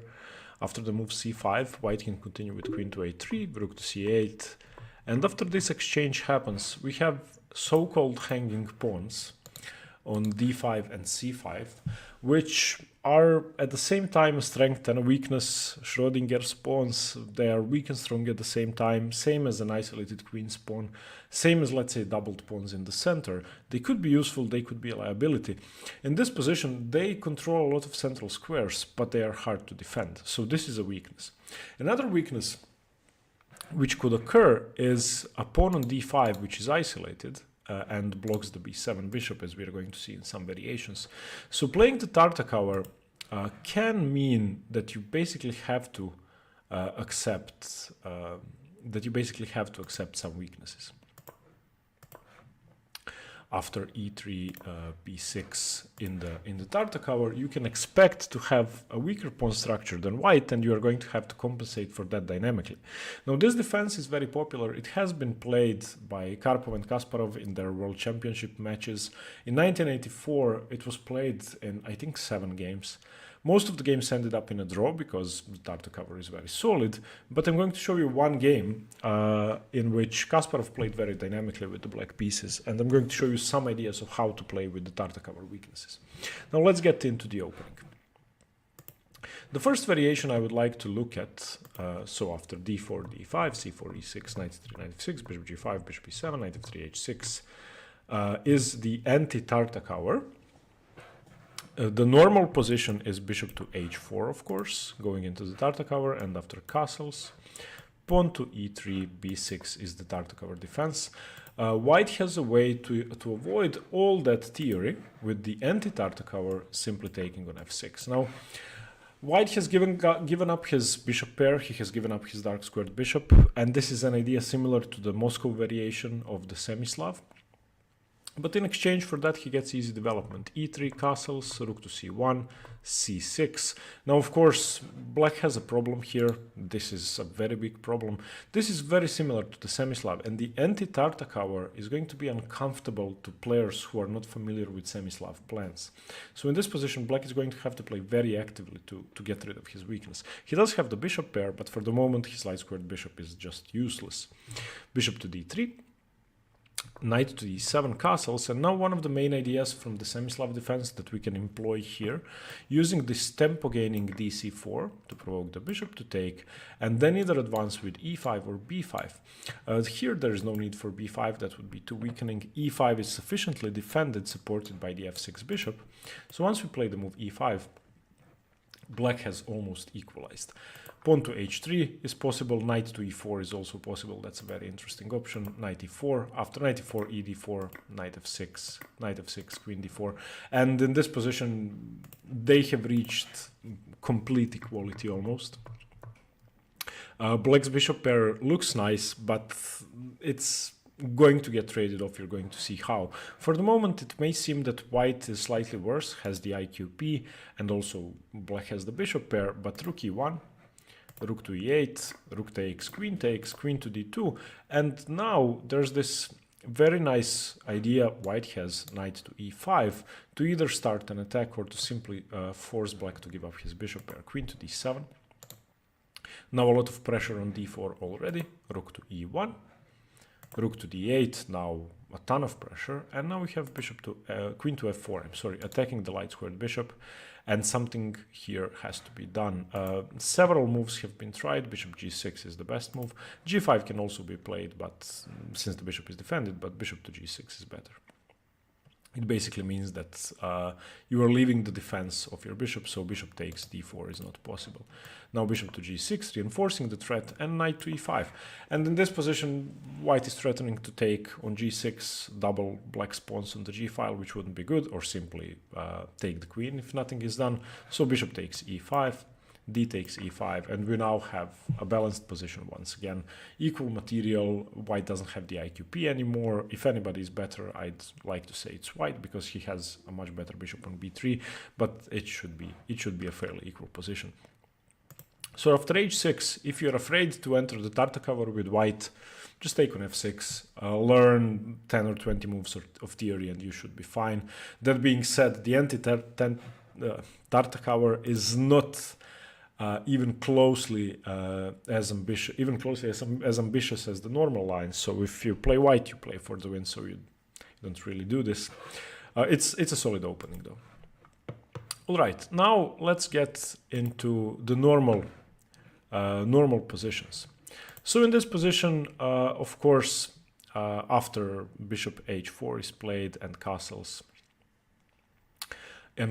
is played and e3 bishop to pawn to b6, white has several options. His options are either bishop to d3, which is a very normal developing move, bishop to e2, developing the bishop to a slightly less active square, but dc doesn't come with tempo in that case, and that's a subtlety in the semi-Slav as well. When bishop to e2 is played, dc4 isn't as useful because white can just continue with e4. So in this case, if bishop to e2 and d takes c4 is played, bishop takes c4 can be played, but white can also continue with castles and have a normal position. So yeah, bishop to e2 is serving the purpose of not being a tempo gain for black. So bishop to d3, bishop to e2. A very interesting move is rook to c1, which Karpov used to play a lot. We are going to look at a game in which he went rook to c1.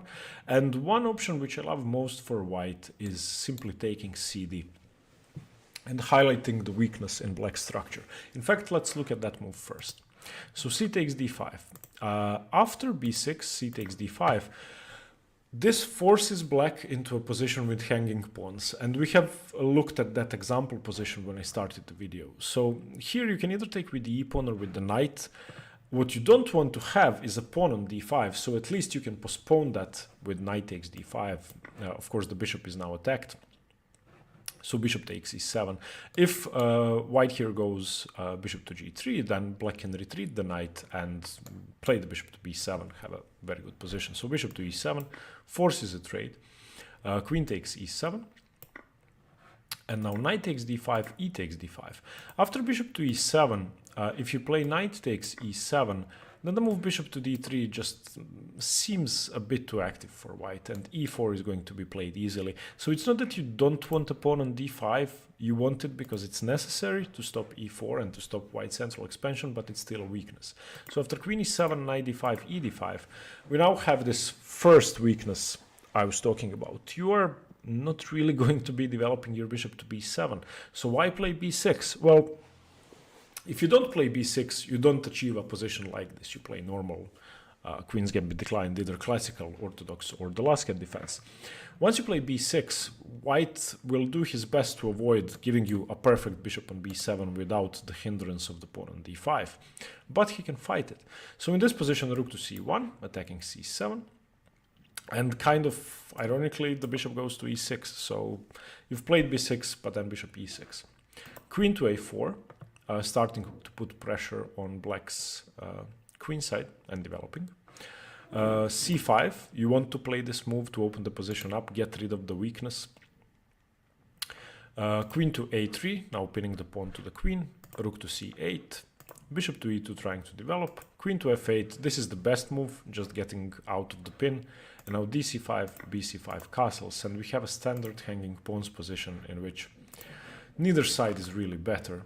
I would say, but I would say that on a higher level, the hanging pawns are easier to play because players have more experience. If you remember Bobby Fischer's famous hanging pawns game, game 6 against Spassky, and it's just easier to play them if you are good. If you are bad, then they are a liability. So I think that the Tartakower defenses, if I had to assign a difficulty level to it, I would say it's 7 out of 10 or 8 out of 10, whereas the Ragozin, which I covered in the last video, would be maybe 4 or 5 out of 10. I just don't think it's easy to play with hanging pawns or with a pawn on d5.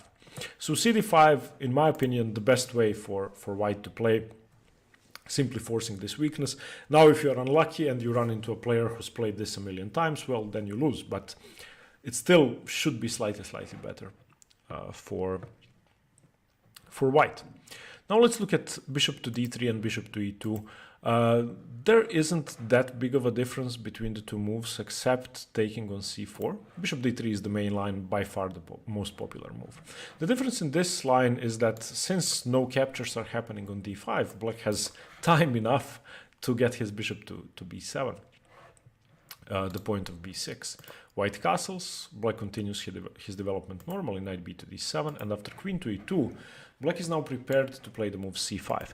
This is similar to the Queen's Indian, which is going to come on the channel soon. With the bishop on b7, you want the knight on d7, you want to play c5. You want to open up the queen side for your pieces to be active, for your pieces to have enough space. Knight d7, of course, supports the move c5. And this is the ideal setup in the Tartakower. This is what you are going to get most games. And remember that as soon as you can, play c5, as soon as you have finished developing your minor pieces. Now, the idea behind queen e2 is perfectly normal, and this is the advantage of bishop to d3 to bishop to e2, and which is why bishop to d3 is way more popular. Queen to e2 does two things. Firstly, connects your rooks. In the Tartakower, white's rooks belong here. Firstly, because those are just the most active squares. Secondly, because black is about to either have hanging pawns or a weak structure with an open c-file, and you will either be exerting pressure on the c7 pawn if black plays passively, or you will be attacking a pair of hanging pawns or a pawn on d5. The other thing behind queen e2 is that it supports the e4 break. Of course, in all queen's pawn openings, white's dream is playing e4, same as if black plays the Sicilian, his dream is to play d5. For white, in d4 openings, e4 is the break, which he tries to achieve in the Ragozin, in the Nimzo Indian, in the Semi-Slav, in many openings. So c5. Here, another option which I would like to mention is knight e4. Knight e4 is a Queen's Indian type of idea, where you are prepared to ruin your pawn structure, to dislodge the f3 knight and then follow that up with f5. If white is not careful, this move is very strong, and this is in fact my favorite variation for black. In this position, black could take on e7, but it's much better to simply trade the bishop off here and allow knight takes g3. You definitely don't want to take here. First of all, if you take with the knight, you lose a piece. If you take with the bishop, then this knight goes to d2, and after f5, it's really not easy to develop, and these knights don't really have good squares. The bishop again will get traded off, and black can look forward to a strong attack with f4. So bishop to g3, c5 now, cd5, ed5, rook f to d1, and now knight takes, h takes, and c4. And this is another advantage of playing the move knight to e4. As soon as you can get this move c4 in, this is similar to some variations of the Ragozin we have been looking at. You now have a 3-2 pawn majority on the queen side, which can be very dangerous. Another thing is you're restricting the light squared bishop and the queen for white. So, for example, bishop c2, queen d3 is not possible.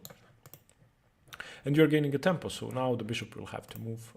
And after something like bishop to c2, rook to e8, I really like black's position. Of course, this is a weakness. Of course, your bishop is bad. You still have a job to do. If you go knight f6, then knight e5 is annoying. White has enough. And the downside of the move c4 is the move e4.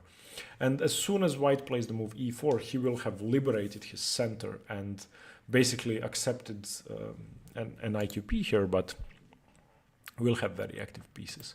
So this is a variation I like a lot. So after queen to e2, which you are going to see in every game, play knight e4. It's very interesting. Remember this idea with c4. Okay, but the main move is c5 without knight e4, rook f to d1. White simply develops his rooks to the best possible squares. And now play knight e4 is the main line that can transpose with bishop to g3. So I just don't like the idea of playing c5 first, because white has several things he can do to avoid knight to e4. Firstly, he can go c takes d5, and now the position is changing after knight takes d5. Of course, you're not playing knight to e4. The other thing he can do is simply go bishop to g3 in advance, and after knight to e4, we have c takes d5. So again, the position is changing. You're not playing c4 that easily. E takes d5, rook a to d1. So just remember a move order thing, that after queen to e2, if you want to make sure that you get the active position, go knight e4 first.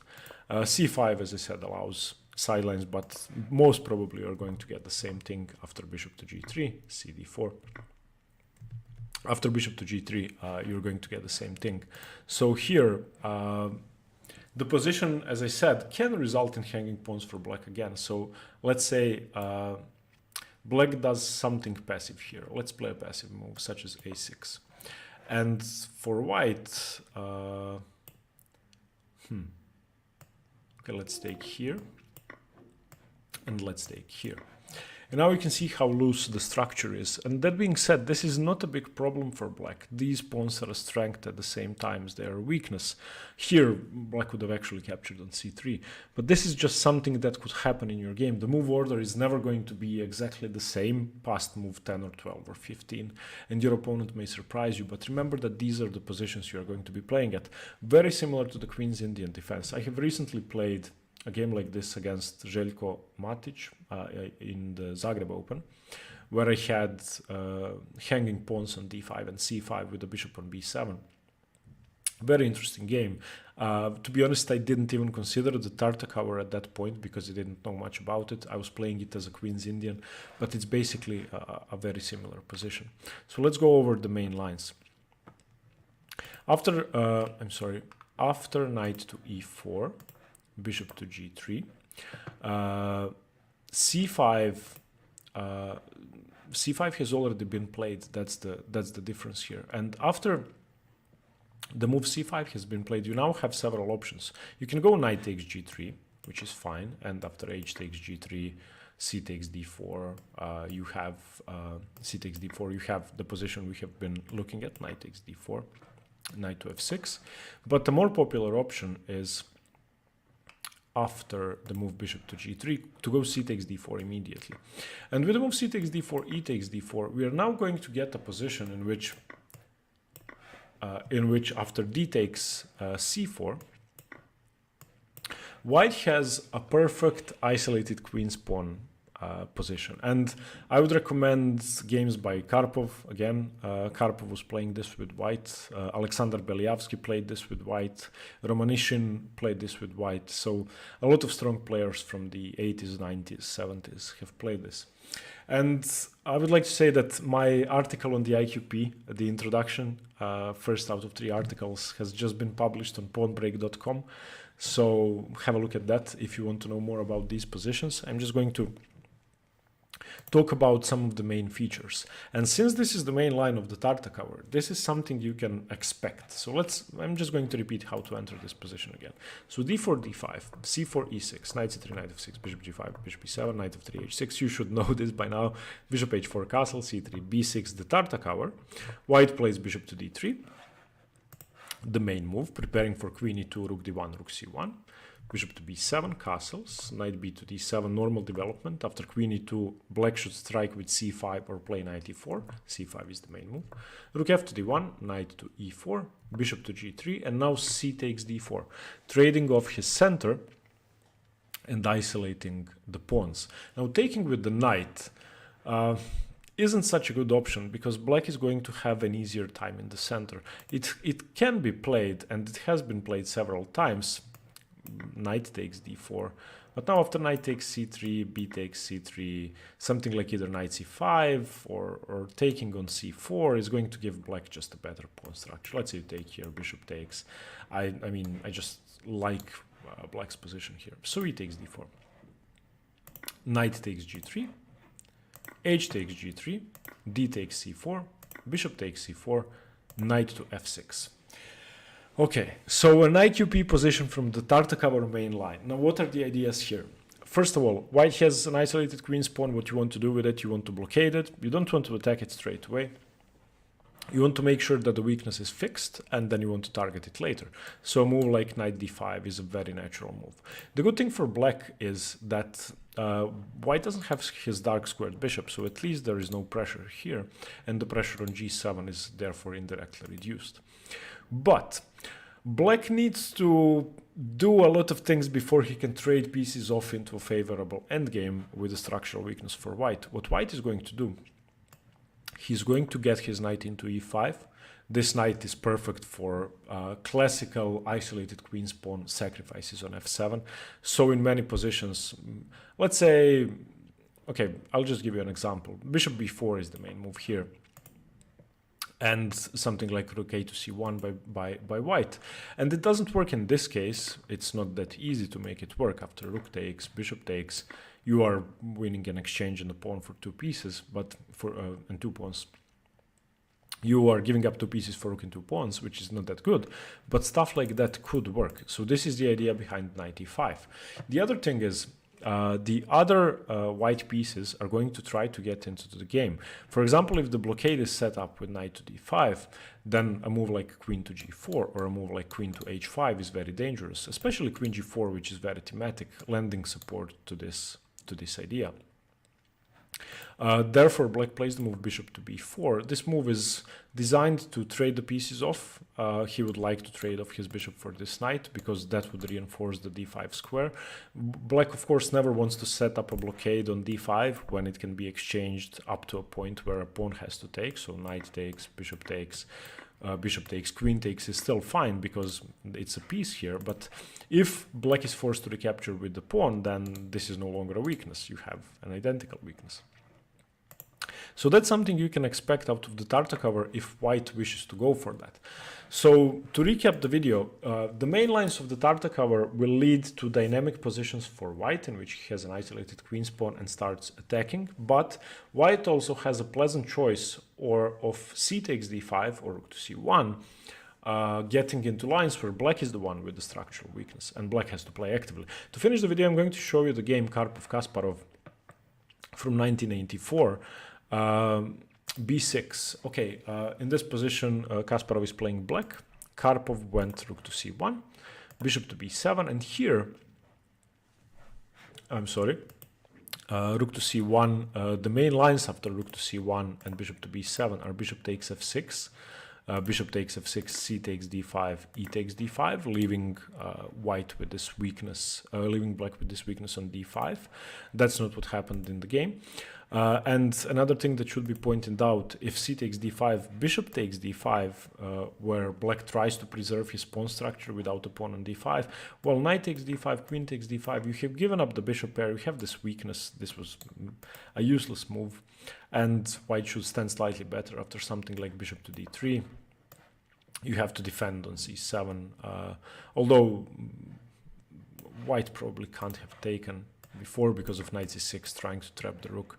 So okay, bishop to d3, something like rook to c8, a3 defending a2, knight to d7, castles, and white has a slight advantage, which is annoying. e4, of course you don't have a pawn on d5, so it's easy to play this.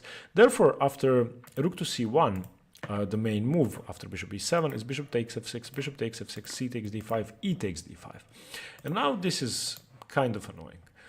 So bishop to d3, c5 has to be played, castles, c takes d4 is the main move, e takes d4, knight to c6.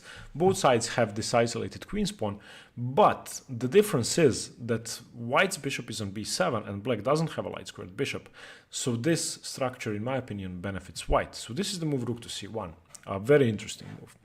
In the game Karpov-Kasparov, after rook to c1, bishop to b7, Karpov didn't take on f6. He played this idea with bishop to e2. And this is probably, well, this is less common than taking on f6, and it's not giving up the bishop that soon, at least in this game. It wasn't, it was taken on g3. So you're basically allowing the maneuver with knight to e4 if black wishes to play it, and then stuff is going to get exchanged on g3 at some point if black wants to do it. If not, your bishop is going to stay on g3. Knight b to d7, and this is all theory. C takes, e takes, castles, c5, queen a4, a6, all theory. B takes, rook f to d1, queen to b6. And here we have a classical Tarta-cover position where black has hanging pawns and black has to play dynamically. And luckily this was played by Kasparov, so he knew how to play dynamic chess. The main move here for white is queen to b3, offering a queen exchange. You don't want to accept, of course, because your weaknesses are more prominent than white's. So you play queen to a7. Bishop to g3, getting the bishop to a better square and making sure that these aren't discoveries on the bishop. There is no tension on this diagonal. Rook a to d8, knight to e1. That's also one of the, well, one of the more popular moves. And now in this position, here is how to play the Tartakower. This is the advanced part of the video because this is sort of a middle game idea, but I wanted to show you this game. So in this position, you have a weakness, a structural weakness. You have an isolated pawn on a6, you have hanging pawns, whereas white's pawn structure is perfect. So what you do here, you try to dissolve that. Now this subjectively may not be the best move. It may be better to play rook c8 and then rook f to d8. But Kasparov went for d4. And now this changes the position a lot. Of course, it has to be taken. You don't want to allow this by moving the knight. So e takes, c takes, knight a4. And what we see in this position, black has traded off one weakness for another. He no longer has hanging pawns. He has an isolated queen's pawn, which has advanced from d5 to d4. So normal attacking plans with knight e4 and standard stuff we saw in reverse doesn't really work. And when the isolated queen's pawn advances from the 5th rank for white, or conversely from the 4th rank for white, then it becomes a bigger liability. Rook to c8 played here by Kasparov. Rook takes. Rook takes. Of course, Karpov doesn't mind exchanging pieces. The more pieces get exchanged off, d4 becomes a bigger weakness. Bishop to c4. Rook to f8. Now there was problem on the f7 square. Queen to d3, bishop to c6. And now, even though this is an isolated queen's pawn position for black, I have a feeling that white is attacking. Black's game isn't really that good. Bishop to b3 had to defend the knight, knight to e4, and now Kasparov starts activating his pieces. If you saw his famous octopus knight game against Karpov, where he played knight d3 without having the support of a pawn, this is similar. Knight e4 is a very strong knight for the moment, only defended by a piece, but it's not loose. Queen takes d4, and Karpov simply takes a pawn. Now, what's the idea behind that? White is just a pawn up.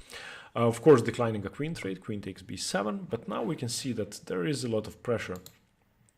Firstly on g2. Secondly, if this knight is traded off for the bishop and bishop takes knight, then sometimes you can win the b2 pawn. Bishop to d5 played. Of course, Karpov trades off the pieces. Very sensible idea. It's not a cowardly move, it's just the best move. Knight f6, bishop takes, queen takes, b3, solidifying his position. Now, does Kasparov really have something for the pawn? I don't think so. The position is almost equal, but white should be better. Black doesn't have enough compensation. Rook to e8, queen to d3, h5, queen to c4 played, offering another trade. And of course, if that's taken, white's pawn structure is ruined as well, but he would get a very dangerous passed pawn here. Queen to b7 still declines, of course. Knight to f3, finally getting his knight to a sensible square. Rook to c8, queen to e2. And now, yeah, black has better pieces. The knight on e5 is a great piece. The bishop on e7 has prospects. If the g3 bishop is traded off, that could be a strong attack. So ideally, knight takes g3, h takes g3, knight e5, and bishop c5, if this knight is removed, could be good. But Karpov, as you see, has prophylactically placed this knight on a4 and defended it, so this bishop isn't really such a good piece for the moment. For example, if he managed to get it to a7, that would be great, but that's very hard. Knight g4. Now coming in with the other knight, another attacking idea. So can he get enough pressure? Knight e5, knight takes g3, Karpov for the trade, h takes g3, and queen to b5, double attacking the knight. Knight c4 is a good move. Karpov played that. He offered the queen trade, so basically knight takes g4, loses the queen. Otherwise, Kasparov played queen to b5, I'm sorry. Otherwise, yeah, if knight takes knight, then queen takes queen. So knight to c4 here, attacking the bishop. Bishop to f6. Knight a to b6, and rook to e8. And in this position, believe it or not, they agreed to a draw. Which I don't really understand, but maybe Karpov was fearing this activity on f2, so it starts becoming obvious now that that maybe this bishop could be activated. If the bishop reaches the d4 square or the c5 square, then this spells trouble.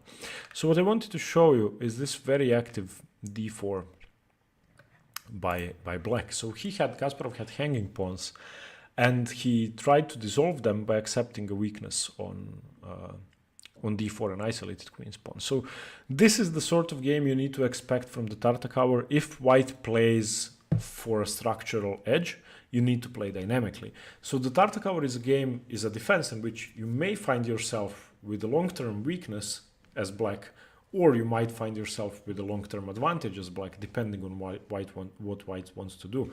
That is why I'm not a big fan of the Tartakower. It gives white the option to choose the nature of the position. Okay, let me know what you think about this. What do you think about including an example game in the video?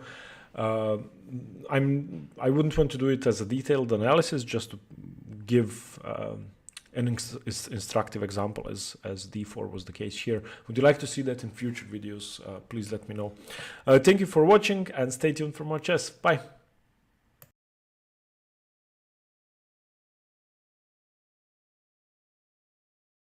Hi everyone, in this video I'm going to continue the series on the Queen's Gambit Declined with the Lasker defense, or Lasker's variation in the Queen's Gambit Declined, which I have to say is not one of my favorite lines for black to play, because it's not a fighting opening. It forces piece trades very early on and gives black an equal position but nothing more. Of course, if white messes up, then black would be better, but with correct play it's very hard for black to go for an advantage. The Lasker is this position here with knight to e4. Let me go through the opening. So we have d4, d5, c4, e6, the Queen's Gambit declined, knight to c3, knight to f6, and now bishop g5, bishop e7, which is the main move. We've already looked at the classical or the orthodox, and we had a look at the move b6 yesterday. So knight f3 castles, e3, h6. Now bishop h4 is the main line, knight e4 is one move. Yesterday we had a look at b6, which is the Tartakower. Knight e4 is the Lasker. If black plays h6 and white takes on f6, bishop takes f6, this is the anti-Tartakower, of course stopping the variation with b6, but also stopping the Lasker defense. So if you want to avoid the Lasker, then bishop takes f6. But after bishop h4, knight e4, we now have the Lasker defense. At the end of the video, I'm going to have a look, as requested yesterday in the comments, at one game, James Marshall versus Lasker, where Lasker played this position in their World Championship match in 1907. Yeah, this was game 15, the last game, and as you probably know, Lasker crushed Marshall, I think 11.5, 3.5. So we are going to have a look at the last game from their World Championship match. Okay. After the move knight to e4, one move is sort of forced. You may be wondering, what about bishop g3, which is never played? White always takes on e7. If bishop to g3, eventually black is going to be able to capture that bishop. Opening up the h file wouldn't be as scary, and the bishop doesn't have any prospects. I mean, even if you don't take it, then the bishop isn't that useful here. So after bishop to g3, c5 is the main move, striking in the center, Tarrasch style, cd5, ed5, bishop to d3, for example, and now knight takes g3. Of course, you don't want to lose a pawn. H takes g3, and now something like c4 is very good. C takes d4 is also fine, knight takes d4, and black is basically equal here, no problems for him. With the bishop pair, if he doesn't want to ruin his pawn structure, then c4, chasing the bishop away to c2, for example. It's very hard to create a battery here if you don't want to close your rook down. And even if you manage, then black can defend. Something like here. And is defensible. So after knight e4, playing bishop g3 is not an option. Another option, which may seem sensible, is knight takes. In which case, of course, black is given the option to simply win the bishop pair, so you don't have to take the knight. So bishop takes bishop. If the knight moves, you won a piece. If bishop takes bishop, knight takes, queen takes, the knight would now have to move, and the position is very unpleasant for white. Of course, black has a huge lead in development and should be almost winning. Okay, so after knight e4, the main move is bishop takes e7, queen takes e7. That's basically the only move you have here. Let's have a look at knight e4 in this position. Again, I would like to discard that as a very bad move. So knight takes e4, d takes e4. The knight has to move, of course, to d2. And now we have this, we have this very common e4 pawn for black, or conversely it would be e5 for white, which chases away the f3 or f6 knight, and then you follow it up with f5, gaining a huge amount of space and making it very hard for white in this case to castle kingside. So for example, bishop e2, e5 can be played immediately. If you take, you are worse. If you play d5, you are worse. If you castle, then I'm going to start thinking about stuff like f4, and it's not going to be pleasant. Maybe I can go knight f6, f4. So okay, after queen takes e7, you don't take the knight. That's not a move. Here we are going to have a look at three main moves for white. Basically the three only moves white could play, which are good.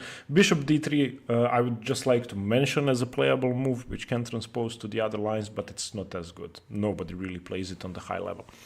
Okay, so the moves we are going to have a look at are rook c1, queen to c2, and c takes d. All three are very logical, forcing black to do something. The last one is forcing black to do something. C takes d is forcing a recapture. The other two simply make sure that you don't ruin your pawn structure and defend the knight. So rook c1 is the main line, queen c2 is the first sideline, cd5 is a move we are going to have a look at last, and which was also played by Frank James Marshall in his game against Lasker. So now let's start with the main line. So after knight e4, bishop e7, queen e7, rook to c1. In this position, after rook to c1, c6 is the main move. The other variation is knight takes c3, which is also very popular. We are going to have a look at both.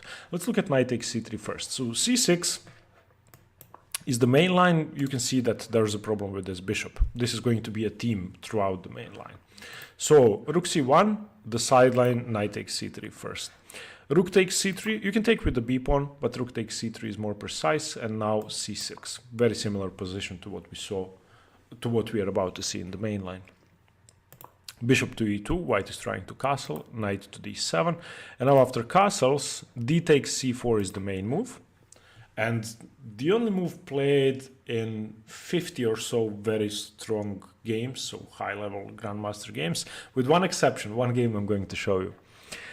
So bishop takes c4 and now b6. The idea is you want to prepare c5. If you don't go for c5, you're worse. And this has now transposed to the main line, which we can reach this way. So after rook c1, c6, bishop d3, and you take on c3 now. The difference is that when you start with c6, the bishop goes to d3.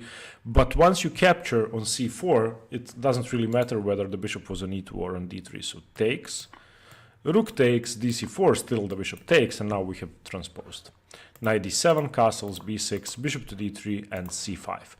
And here, this is what the Lasker defense is about. Perfect equality, no problems, equal material. It's going to be an almost symmetrical pawn structure with black having a slight disadvantage after bishop e4, rook b8, queen c2, knight f6, dc, knight e4, queen e4, bc. The only problem is these two pawns are isolated. It's not enough to win if black plays correctly, and it's simply a draw from this position. b3, bishop to b7, forcing a trade, queen f4, bishop f3, queen f3.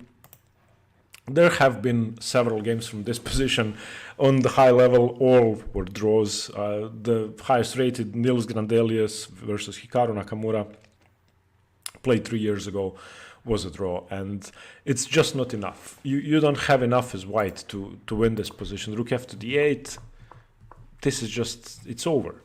Trades are going to happen. You can trade pawns, but it's just a draw. And one sideline I would like to mention after castles, d takes c4, after castles, instead of d takes c4, which is the main line, in one game, Ivanchuk was playing Onishchuk. Ivanchuk was white, and Onishchuk found a very good idea here. He played rook e8. Now, he lost the game, and the move has never been played since or before. But it's a very nice idea. I would just like to show the flexibility of the Lasker if you have prep or if you're an imaginative player. The idea was, of course, that after rook to e8, Ivanchuk played queen c2, which is a good move.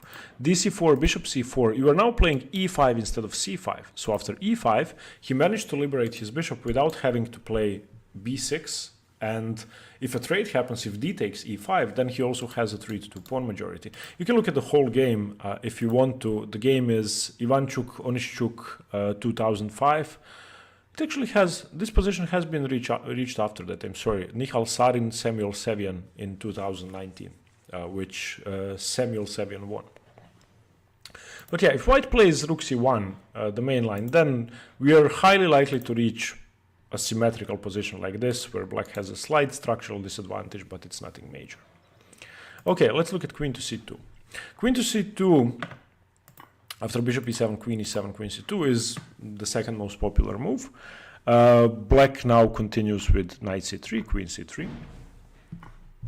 dc4, bishop c4, a very similar idea. We are trading on c4 and keeping our structure intact. And now we are going to do something similar to the Tartakower. We're going to go b6, b6 and bishop b7. Castles, bishop b7, bishop e2, and we follow this up with c5. You can start with rook c8. You can't start with knight d7 because queen c7, but c5 is the main line. And after c5, dc5, rook to c8, something like b4, bc5, b5. And again, the downside of the Lasker defense is that you're going to have to accept the fact that your A and C pawns are going to be separated on A5, on C5 and A7. And still, it should not be enough for white to win. This position has been reached 18 times, I think 12 draws out of the 18 games. So again, queen c2, not a really challenging move for black. And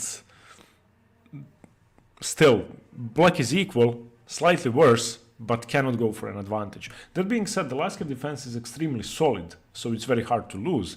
But if you're playing a game and not trying to win, then you should play, I don't know, you shouldn't play chess. Okay, now let's look at c takes d5. So, bishop e7, queen e7, cd5, knight c3 is the move. Of course, you don't want to allow this. This would be just dreadful. So takes, knight takes would be horrible. So you take the knight first.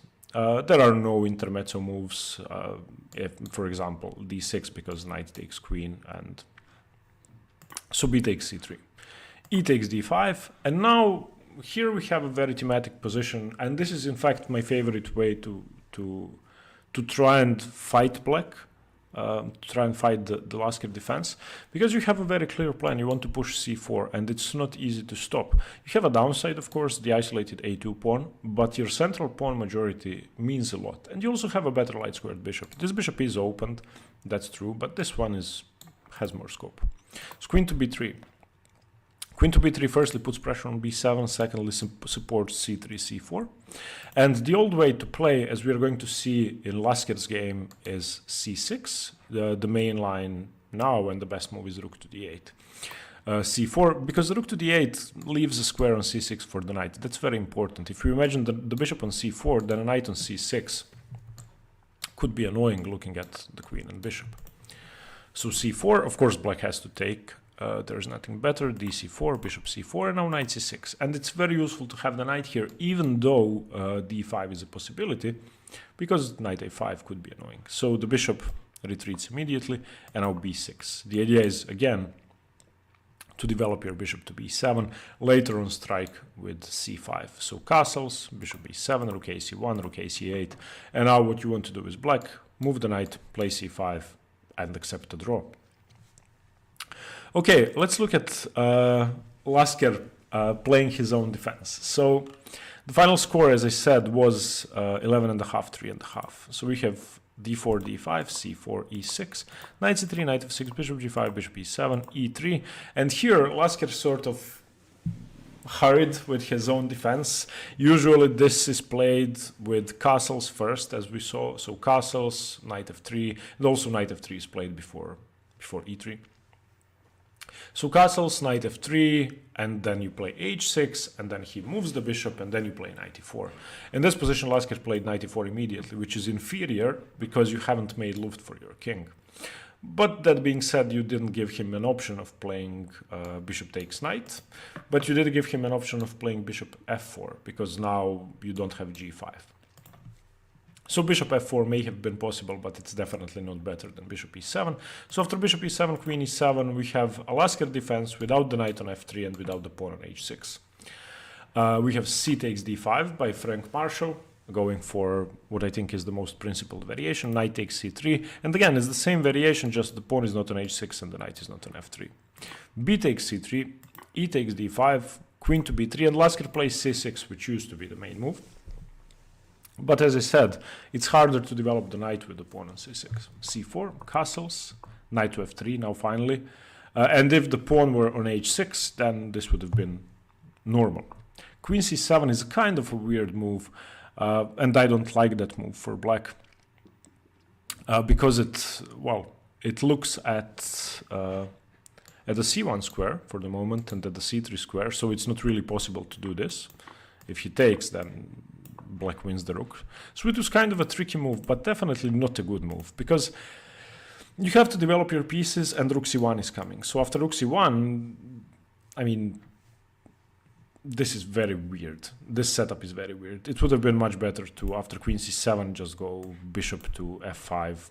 After knight to f3, just go bishop f5. This is a much better and more useful move. I wouldn't really care about this pawn. If he takes it, I don't really mind. This is huge pressure with the king in the center. Where does the queen go? Wherever the queen goes, white is in trouble. But queen c7, rook c1, queen a5 check. A lot of pressure. And here, Frank Marshall went badly wrong. White is okay here. And Lasker wasted a couple of tempi for queen c7, queen a5, which he wanted to use the fact that the king was in the center. But in this position, white is much better with queen to c3, simply blocking out the check and offering a trade. If this pawn is taken, then rook to c1, rook to a1 wins the queen. The queen has no squares. So queen to c3 offering a trade, and when that's taken, white is simply better, no more pressure, a good central pawn mess. This pawn isn't really weak, there's nothing to attack it, better bishop. You're going to either isolate black's pawn or come up with a way to play e4 and open up the center and start pushing your stuff down the board. Instead of that, Frank Marshall plays rook c3, which is a disgusting move, pinning his own rook. No point in doing that. I really hated this move. So here, another imprecision by Lasker. What he should have done was bishop f5, just getting his last piece into play, and after something like bishop e2, continued with dc4, bishop c4. Ideally, you want to wait for the bishop to move before you take here, because then you cost it another tempo. And something like b5, chasing the pieces further away. Now you can develop your knight and get your knight into play. So I thought this was just more precise. Instead of that, he went knight d7, blocking his bishop in. Still an okay move, not so bad. Knight to d2, unpinning the rook, c5, breaking through the center. And this is a common Lasker defense maneuver, or pawn break. C takes d, c takes d, e takes d, and now rook to e8 check. And you can see that the game is basically over. So c5 was a very good move. Threatening to take on d4. What should Marshall have done? I don't know. If I'm white, I'm playing bishop e2, and when he takes, I'm castling and running away, because otherwise I just lose. And I know I'm worse, but I'm not lost immediately. There's something going on this diagonal, and I may be able to survive. After c5, when Marshall took c takes d5, then c takes d4 while the king is in the center you can see that that's over. If you take with the e-pawn, you lose. If you don't take, you lose. So now rook e8. Rook to e3, he tried to cover, but now rook takes e3, f takes e3, and this king is basically naked with these pawns. And after knight f6, bishop e2, knight e4, the knight is pinned, the king cannot castle. Queen d3 has to save the position, but after bishop f5, the king still cannot castle. The king, in fact, can only move to the d1 square, which seems suicidal after rook c8. And yeah, it's just over. in this position, in this position the bishop was hanging, so bishop f5 wasn't as precise as f5. So after f5 the king has to be stuck in the center, because after castles you can then win the knight. The way Lasker played it with bishop f5, after castles, if you take now, in the end of the variation your bishop is hanging, so it would still be close to equal. But after castles he went knight g3, he didn't bother with that. Rook takes f5, knight takes f5. If you take the knight with your queen, then your knight is hanging, so that would be winning. e4, knight e7, and now the position goes on. Lasker sort of lost his initiative. It's now 6 pawns for Marshall, so if it was Magnus Carlsen playing this position with white, then probably winning. But yeah, he should have converted this much sooner. Lasker went on to win. I'm just going to show you how, but his conversion wasn't precise. Here he got his pawn back, and some pieces got traded off. Now he is an exchange up, so takes, and in this position he gave up. Marshall gave up, and the game was a win. But as I said, not so precise. After, in this position, let's go back. After rook takes f5, after knight to g3, yeah, rook takes f5, giving up the exchange was the best option. And here, even though black is an exchange up, I wouldn't say it's an easy win. I think white can create sort of a fortress. As I said, if Magnus Carlsen is playing white, I wouldn't bet that black can win this. I think it's still quite a solid position with this very, very aggressive central pawn. But the point is not this late conversion. The point is the opening. Marshall went for cd5. We have knight c3, bc3, ed5, queen b3. And from a theoretical standpoint, I think it was important to highlight the difference between rook d8 and c6. Of course, Lasker hasn't castled yet, therefore his way of playing his own defense is inferior, because you don't have the option of rook to d8. But even if he had castled, so let's go to c takes d5.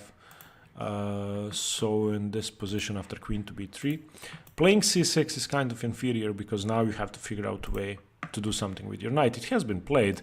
The positions usually went bishop d3, knight d7, castles, knight f6, rook a b1, knight e4.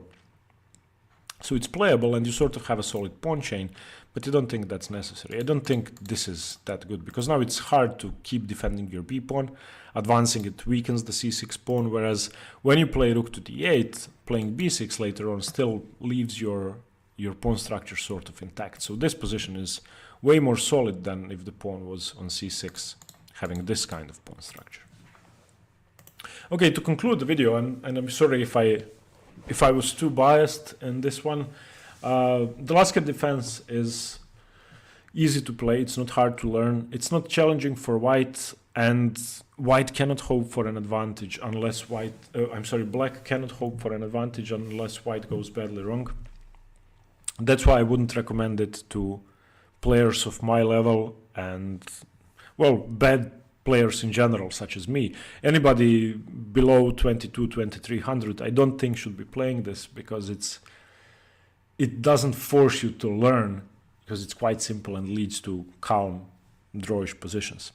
Still, that being said, if white doesn't know the theory, then you're better. Okay, thank you for watching, guys. Remember, if you want to join me for a stream today at 3 p.m, the link to the Twitch channel is in the description below. Thanks, and stay tuned for more chess. Bye.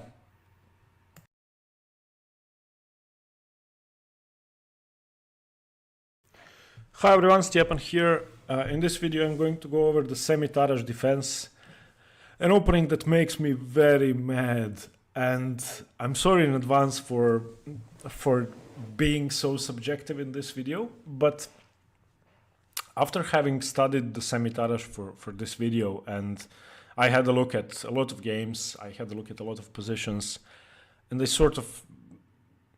I believe that the semi-Tarrasch is sort of like using cheat codes to draw on a high level, because the positions you get are extremely simple compared to some other openings. So firstly, compared to a normal Tarrasch, the semi-Tarrasch is probably 100 times simpler. It doesn't invite any structural disadvantages. So even though it shares the name with the Tarash. It's semi-Tarash. It's nothing like it. Black doesn't accept a weakness for dynamic play. Black has no dynamic play.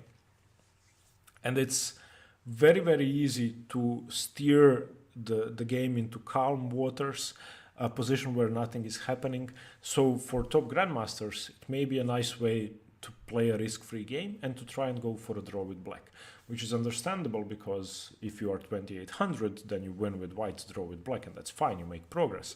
If you are 18, 19, 17, 1500, 2100, then playing the semi-Tarash is, in my opinion, a bad choice because it won't develop your tactical skills and it won't show you, well, it will not make you think hard enough.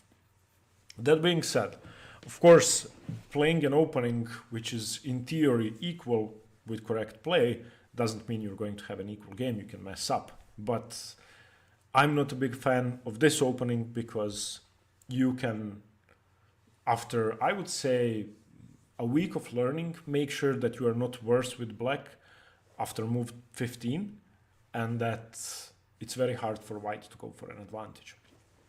Sorry about the rant and about the subjective intro to the video, but that's just what I think.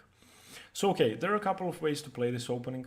Of course, if white does nothing, if he continues with something like e3, in this position, then we can easily transpose to a normal Tarash, to a symmetrical Tarash. You can look at the game Bobby Fischer, Petrosyan, or Petrosyan, Bobby Fischer in their candidates final 1971, where Bobby Fischer won with an incredible victory. He had a worse structure, but he won with the black pieces from that position, but that's not really the semi-Tarash, so I don't want to talk about it here.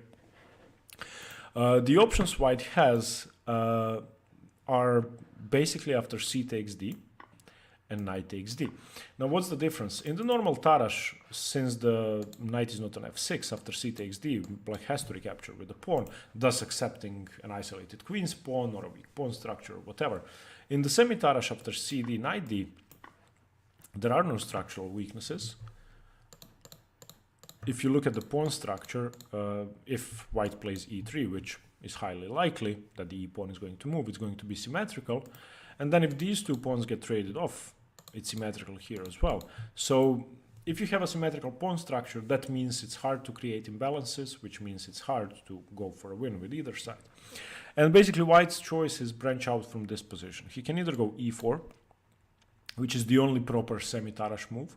He can go e3, or he can go g3. We are going to have a look at all three moves. Excuse me. So e4 is the most aggressive, opening up your king's position and your bishop with tempo, and that's the main line. Let's look at g3 and d3 first. g3 is the move I'm most mad at. One thing I should note, this position resembles the Catalan very much, and it could transpose into some Catalan positions, but it could most often transpose into the English opening, either the symmetrical English or the Agincourt Kuraica English with e6. So let's follow the main line. There are a couple of moves for black here, knight c6, cd, and knight c3. We're going to have a look at all three. Unfortunately for people that watch a game in this opening, all three are very much equal. Okay, let's look at c takes d4 first. This is the simplest. C takes d4, of course, knight takes, of course, knight takes d5 is played, not knight takes d4. If you go knight takes d4, then knight takes c3 and pawn takes c3 would create an imbalance, no need for white to risk that. So knight takes d5, queen takes d5, queen takes d4, and now queen to b5, which is sort of a tricky move going for imbalances, but one of the main ideas in the semi-Tarash is you want bishop b4 check. You want to trade off with tempo and castle quickly because, for example, in this position, the g7 pawn is hanging. So e4, queen b4 check, and after bishop to d2, a little tactical move, knight to c6. Of course, it's not possible to do much in this position. Queen takes b4 is the main move. If bishop takes b4, let me actually... Oh, a cat got...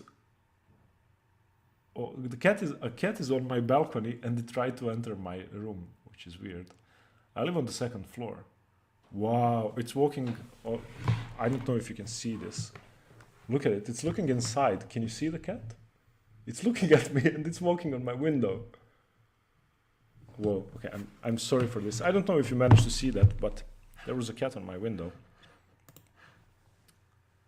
And okay, now there's a weird big bird flying around. Okay, something's going on with the wildlife in my neighborhood.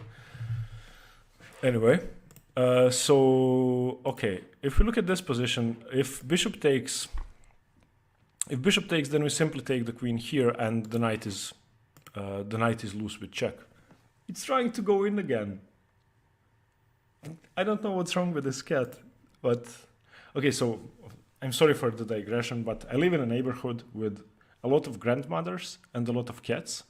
It's very calm. It's very calm. Not too many young people, no sounds. So when we first moved in, Lucia and I heard one cricket and we could hear it distinctly. So it's a very calm neighborhood. And the cats just lie around and run around. Everybody feeds them and everybody likes them. But they try to enter our apartment, apparently. So, sorry. Anyway, after knight to c6, a trade happens, queen takes b4, bishop takes b4, bishop to b5, and now bishop to d7. Again, if you take, the knight takes, everything is defended, and if you take the knight, bishop takes bishop, we check first, and then bishop takes c6. A completely equal position, everything is about to get traded off, pawn structure is symmetrical. After g3, the second move I would like to have a look at is knight takes c3, which creates some sort of imbalance after bc3 and c takes d4. But of course, white doesn't recapture with the knight. He takes c takes d4, and again, an equal position. One good thing about this one is that black has a chance to play for a 2-to-1 pawn advantage on the queen side, which shouldn't be enough for an advantage, but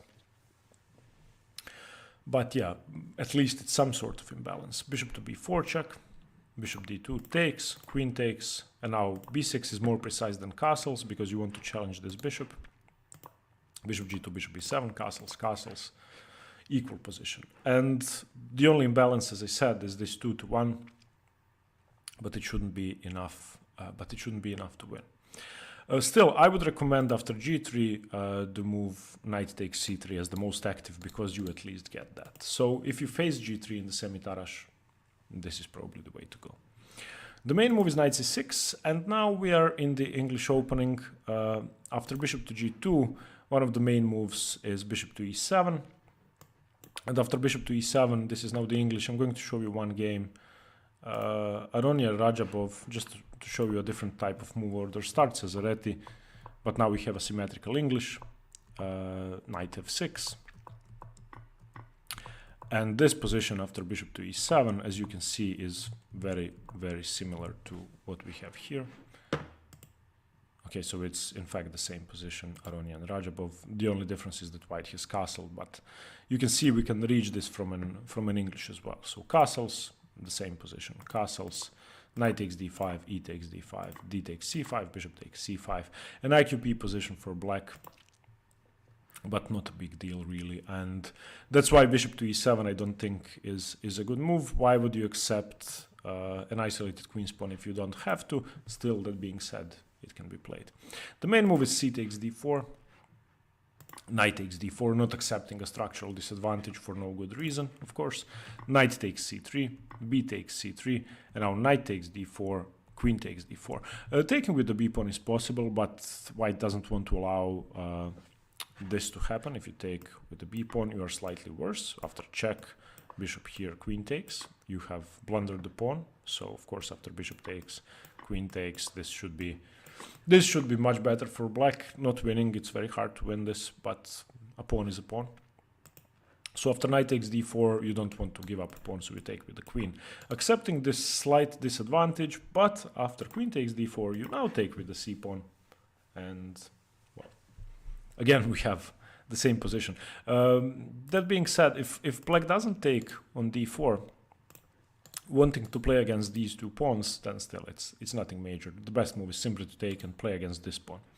So queen d4, cd4, bishop check, an exchange happens, king e7, and is there a way for this to be any more equal? I don't know. But this is still a theoretical position, by the way. On move 20, 10 games have been played. Yakovenko Rajabov, Frezine Rajabov, Kramnik, Lotier, Horvat Adam has played this. A horribly boring position. Okay, that's g3. Let's look at e3 now. e3 after cd5, knight e5 basically transposes to the Caro-Kann defense, which may seem strange in this position, but after knight c6, we have something similar to an exchange Caro-Kann with bishop d3, bishop e7, castles, castles, which is the main line. We are going to have a look at that. And if after e3 c takes d4 happens and e takes d4, we now have a variation of the pattern of Caro-Kann. Bishop b4, bishop d2. I'm going to show you how that happens. This is a game between Gata Kamsky and Anatoly Karpov. So e4 by Gata Kamsky, c6, d4, d5, e takes d5, c takes d5, c4, the pawn of Caro-Kann, of course, knight f6, knight c3, and now this variation with e6 by black. After knight f3, bishop b4, cd, knight d, bishop d2, you can see that this position is quite similar. It's in fact the same. This one we have reached via d4, d5, the semi-Tarrasch with c5, cd, knight d, e3, and now c takes d4, e takes d4, bishop d2.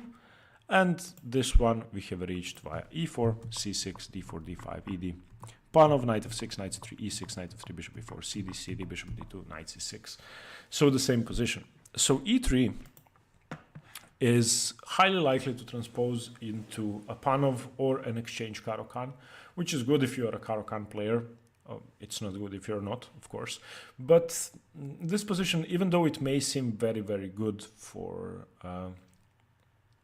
black because of the IQP on d4, it's not that easy. I've been on both sides of this position, more often on the black side, but it's not easy to defend this. A few plans after you start playing against this pawn is, as black you want to blockade it, but white wants to exert pressure on h7, so you are going to have to concede to playing g6, which weakens your dark squares. So bishop f6, for example, bishop e4, knight c7.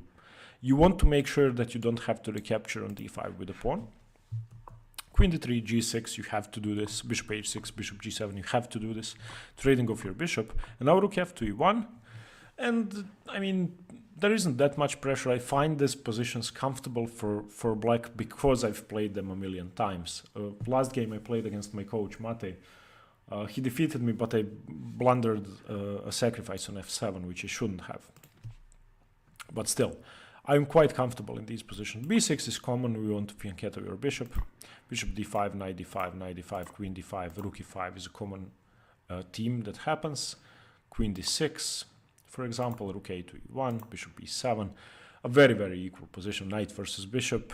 You could argue which piece is better. You could argue whether this pawn is a weakness or a strength, because d5 is going to come. Once it does, equal pawn structure. 3, 2, 3, 2. The only thing that has to happen is a trade of these two pawns. Again, very equal. But e3 is a much more challenging way for white to play, because the pawn of Caro-Kann is, of course, very aggressive opening. So if you want to transpose to the pawn of Caro-Kann and punish black for playing the semi-Tarrasch, then e3. Okay, e4 is the... I'm sorry, I've gone a bit too far. e4 is the main move in this position. So after the semi-Tarrasch with c5, cd5, knight d5, e4. Now this forces a sort of Grunfeld trade, an exchange Grunfeld, knight c3, bc3. The difference is that your bishop is not fianchettoed. And if you have knowledge in these positions in the Grunfeld, then you are going to have an easier time playing this. Of course, going for a Grunfeld now is not common. It has never been played because this takes time. Your pawn is already on e6, and in this position probably h4, as you can see, would be enough using the time. So you need to hurry. You cannot go into a Grunfeld. But it's very similar, with the bishop, of course, not being on the best possible diagonal, but still. C takes d4 is the main move. C takes d4, and now the point, again, bishop b4 check. You want to go for a quick castles, and you want to trade off that bishop. Bishop d2, bishop takes, queen takes, castles, and now bishop c4 by white. Again, a normal Grunfeld placement of the bishop. White has this very strong pawn center, or very broad pawn center. Bishop on c4, knight on f3, isolated pawn on a2. So white is basically playing the Grunfeld for white, and black doesn't have a Grunfeld bishop, which is why he doesn't have attacking chances. In this position, the lines branch out on move 11, either knight d7, knight c6, or b6. The idea is the same. You want your bishop on b7 in all of those lines. So you are going to play b6 in every single one of those positions, same as what we did against g3. And let's, for example, look at b6. If you start with b6, then castles, bishop b7, rook f1, knight d7. If you start with knight c6, then castles, b6, rook a1, bishop b7. What white wants to do, white wants his rooks here. Black wants his rook here, his knight either on c6 or on d7, and the bishop on the long diagonal. So the main line is knight to d7, which I think is better than knight c6. You're not running into d5, and you also are controlling c5, e5, and f6. So I believe that the main line is the best. Castles, b6, rook f1, bishop b7, rook a to d1, normal placement, rook c8. And now bishop to b3. And again, very boring position, I'm sorry to say, because something is going to have to happen in this center. White center is broad, but it's weak. And black has the open c file to play for. If an exchange of rooks happens on the c file, then it's going to be steering towards a draw. But after something like rook e8, h3, knight f6, queen f4, and knight h5, I don't know who's playing for a win here. I don't know who is supposed to be better. The move bishop b3 was very important to stop rook to c2. And perhaps something like queen f6, knight f4 could be interesting, but still, these two pawns control too many squares. It's very hard to do something. From this position on, there have been 10 or so games played. Most ended in a draw, but white won 5 games with the move h4, and this is the most aggressive move. The reason is you want to start pushing well. You want to open the position up. And this bishop is better placed than black's bishop. And if some of these pawns move, then maybe a rook could come into play. Maybe if the knight gets in after g4, g5, maybe the rook could come via this route or here. So if somebody has attacking prospects, if white wants to risk, he could go for that. Let's look at just one game. I wanted to show you this one because I think it's interesting. David Navarra playing white against Wesley So. In this position, he played h4. And as we know, David Navarra is a very tricky player. a6 played by Wesley So. b5 is more common. Knight e5 coming in. And this is the best placement for an IQP position, the knight on e5, because it's supported by a d4 pawn, but since the pawn is on e4, this makes the position all the better for white. So of course there are threats of knight takes, which are not as powerful because this pawn is here, so the rook is not supporting the e6 square, but still a lot of threats. Knight f6 defending, and threatening to take on e4, of course. So queen f4, queen to d6, g4, Navarra playing very good aggressive chess. Rook e7, and he doesn't care, g5. H takes, knight h5. Queen to e3, g6. And now this is a very ugly defensive setup. I mean, something is going to give. I don't care what the engine says, this is hard to play. Rook to d3. Rook e to c7, trying to get counterplay on the c file, king g2, a5. Bishop to d1. This bishop wasn't really doing much here anymore, and this is a threat. Bishop a6, and now just bishop takes h5, giving up an exchange, a perfect exchange sacrifice. You cannot take here, of course, because of g6. So bishop takes d3, bishop f3, saving the bishop. Rook to d8, he doesn't even... well, yeah, okay, if queen takes bishop, then queen takes knight. So that would be possible. So rook to d8, rook to h1, starting counterplay. But now bishop f1 check, a brilliant move, saving the bishop. King takes f1 and queen takes d4, and in this position he just resigned. There's, I mean, After queen to f4, yeah. After queen to f4. Wait, I'm sorry. Okay, yeah, in this position, black resigned. And it was just over. So yeah, after rook to d8, rook to h1, bishop f1 is a nice attempt, a perfect move. I mean, I really like the move, but after king takes f1, queen takes d4, queen to f4, it was game over. There is no way to defend this, even though white has, well, it's now 2 pieces for a rook, but this is becoming indefensible. In this position, well, what would the best defense actually be? Let's say he plays a stupid move, a4.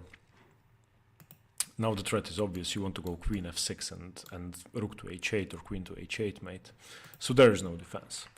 So yeah, a very interesting game. I wanted to show it to you from this position with h4. So seemingly fighting the semi-Tarrasch with e4 leads to equal positions. But if you are willing to risk a bit, and of course Wesley So was playing black here, it wasn't some patter. So knight e5, a very strong idea, and then g4, g5. So remember that as a pattern. And if you want to fight the semi-Tarrasch, play the main line with e4, and remember this h4 move and g4, g5, and knight e5. So again, David Navarra Wesley So 2019 played on the 22nd of February. So look at that game once again. Okay, thank you for watching. Hope you liked the video on the semi-Tarrasch. I hope you don't mind me having shared my subjective opinion about the opening. And stay tuned for more chess. Bye.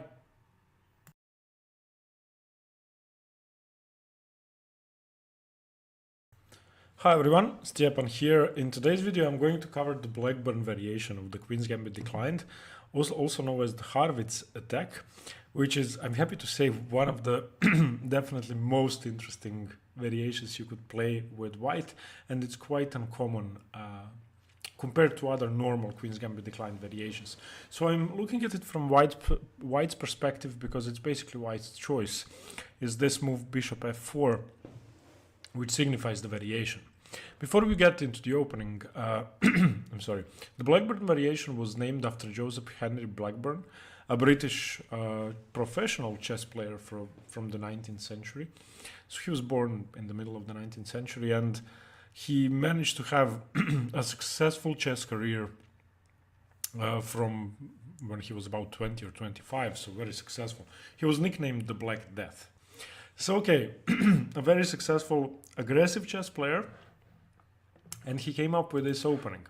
So after d4, d5, c4, e6, knight c3, knight f6, knight f3, bishop e7. This is all very, very normal. Here, bishop g5 is the first move, and this leads then to some of the main lines of the Queen's Gambit Declined, or mainer lines. The Blackburn is bishop to f4.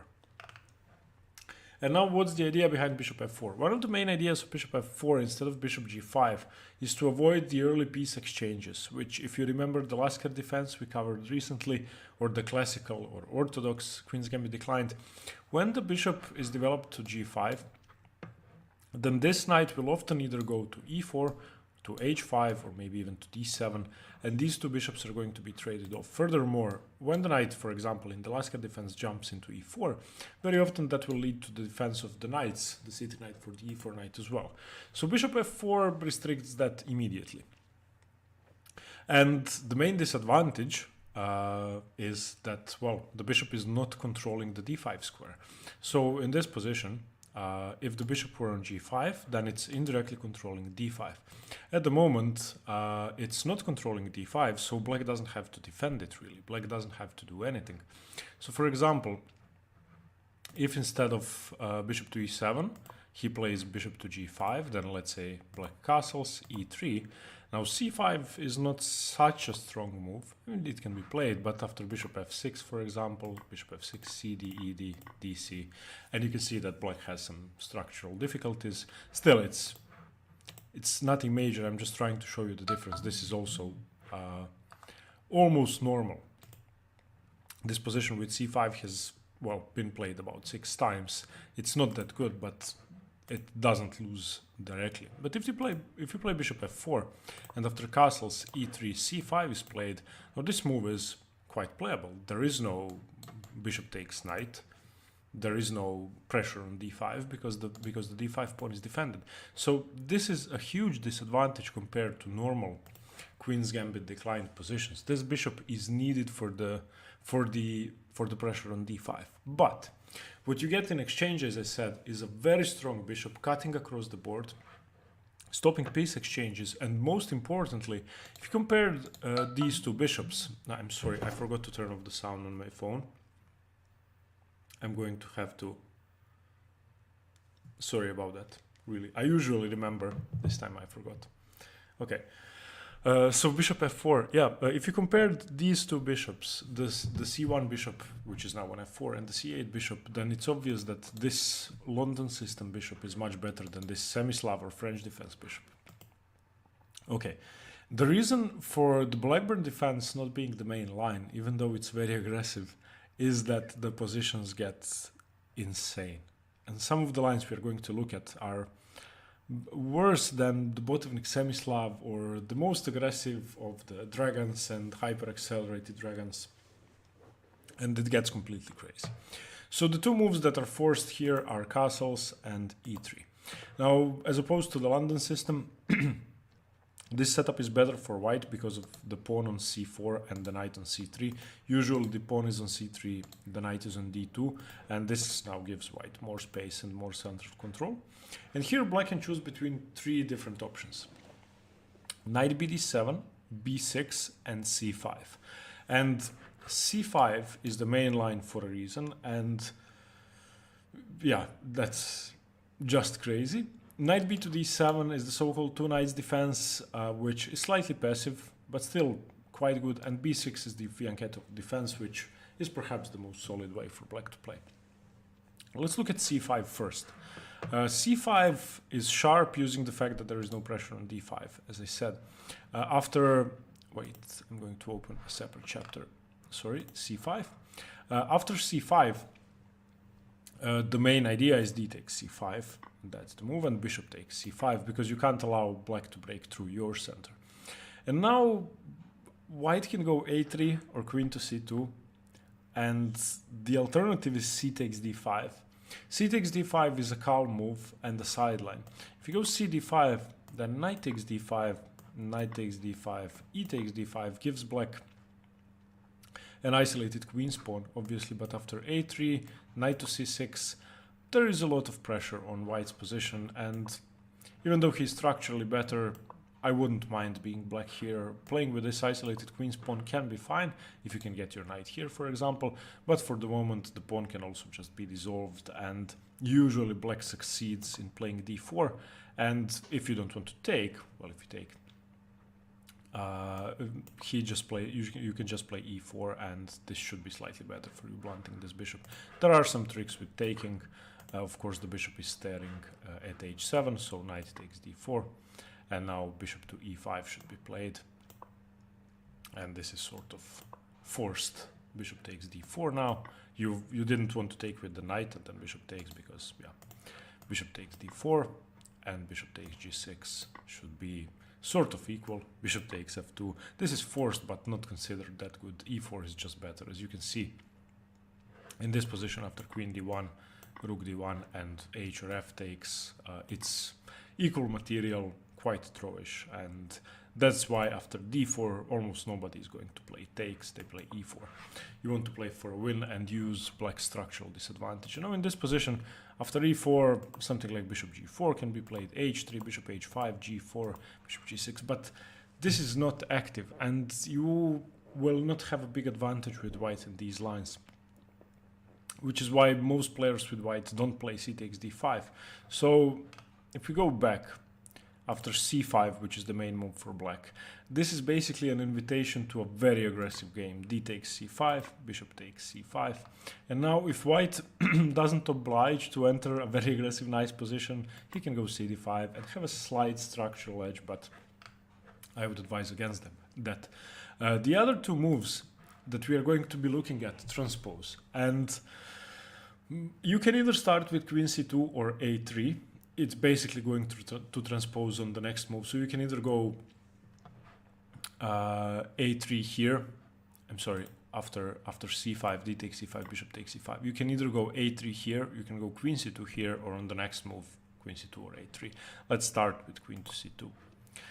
The idea behind queen to c2 is a quick attack, believe it or not. Queenside play, central play, and kingside play at the same time, and games are completely mad. So after knight to c6, you continue with a3. Now a3 is a very important move, controlling the b4 square and also preparing b4 in some variations.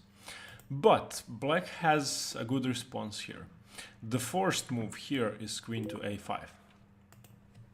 Queen to a5 is, of course, stopping the move b4. If you play b4, that can just be taken because the pawn is pinned. It's also reinforcing knight b4 because that cannot be taken because the rook is pinned. So, what can white do here? There are actually three moves. There is one move that can still lead to normal, calm positions, although that's a sideline which isn't as good. So knight to d2 is the calm move, which again, I wouldn't recommend. Bishop to e7, moving the bishop away. Bishop to g3, saving the bishop from this. Usually, there are some variations where e takes f is possible, but you don't want to allow that. Bishop to d7, bishop to e2, rook f to c8, castles. This is normal. This is normal. White has a slight advantage, a bit more space on the queen side. Slightly awkward knight on d2, but it's fine. And now, the two main moves after knight to c6 are either rook to d1 or castles queenside.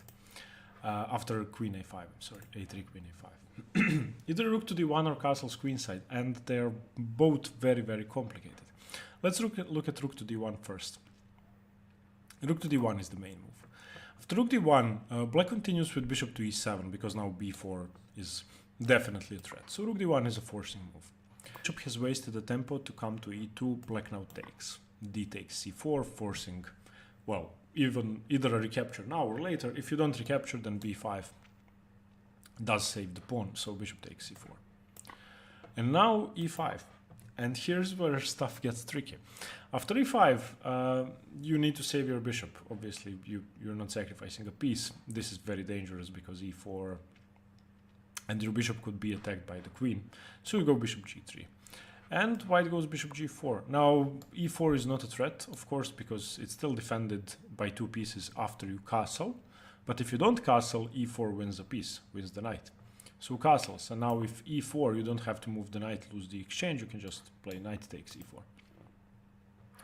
So rook a to c8, increasing the pressure. So if e4, knight takes e4, knight takes e4, there might be some b5 ideas, pinning the bishop, or starting with b5. So maybe if white wastes a move, maybe b5, bishop moves, and now e4 could be dangerous because of this discovery. Okay.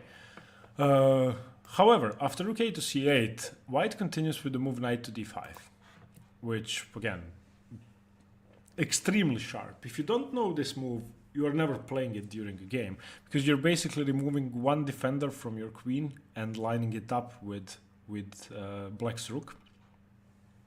And after knight to d5, the main move is b5.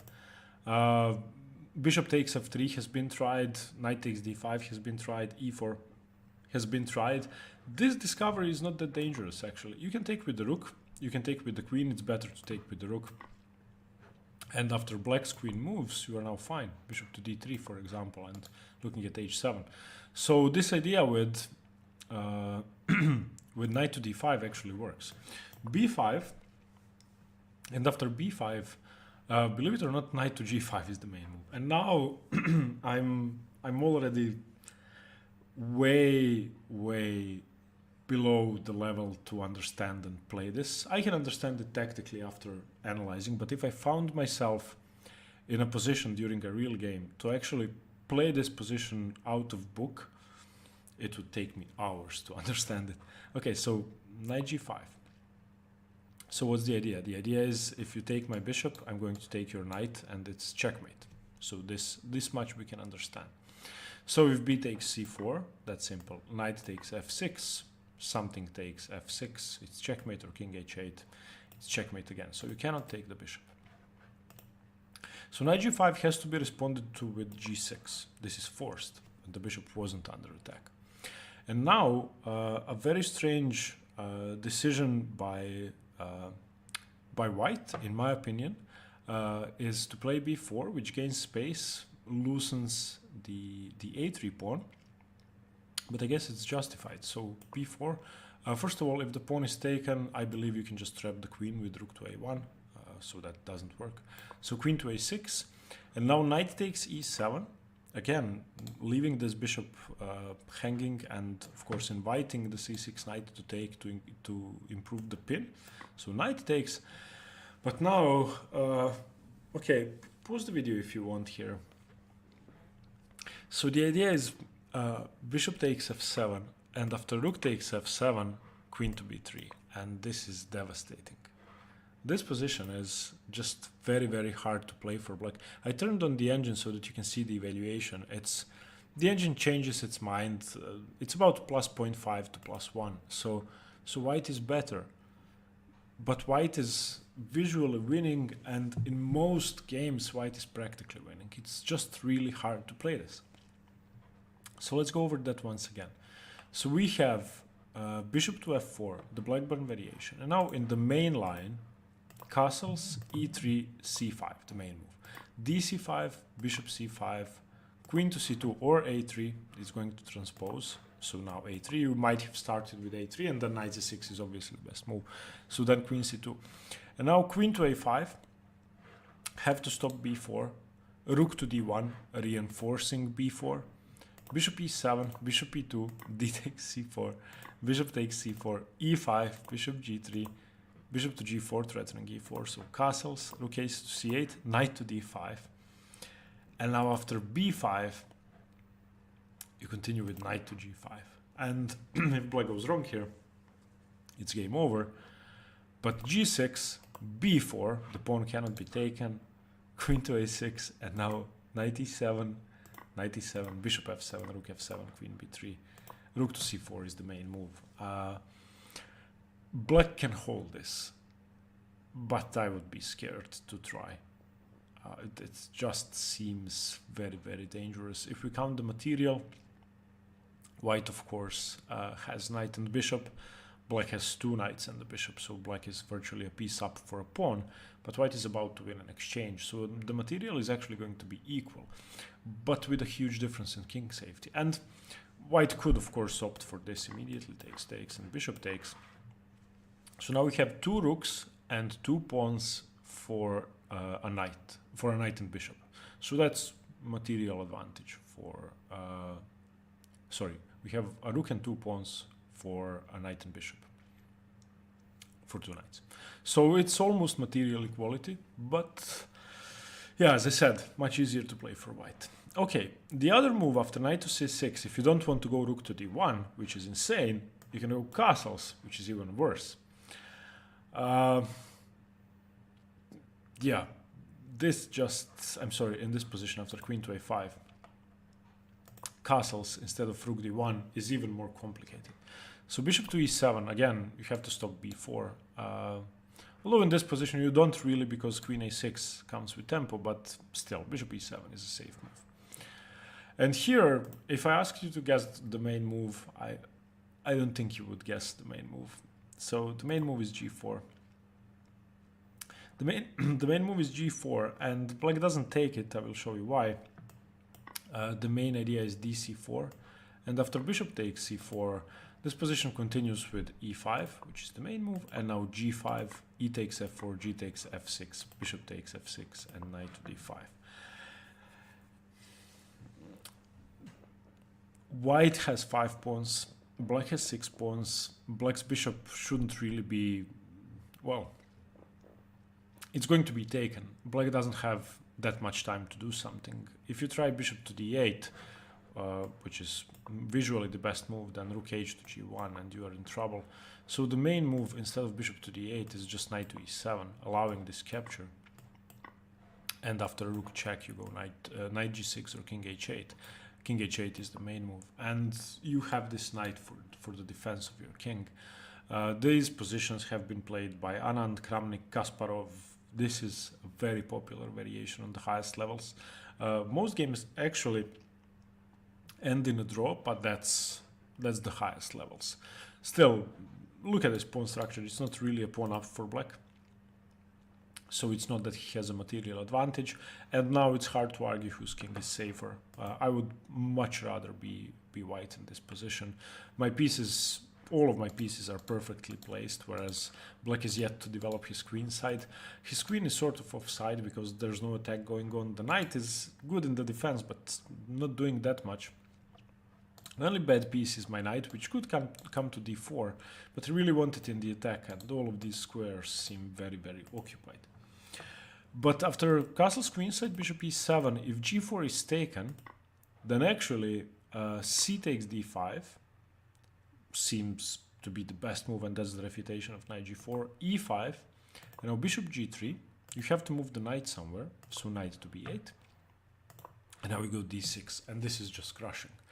This is almost over. You have rook d5 coming up. You have, well, if he goes, let's say bishop to f6, then you continue with h3, and after knight h6, this is just busted. You can win a pawn here with rook to d5. You can get your bishop into play on c4, and this lack of development is going to be the end. So yeah, in the main line after c5, the blackburn is quite complicated. dc, bishop c, and now either a3 or queen to c2.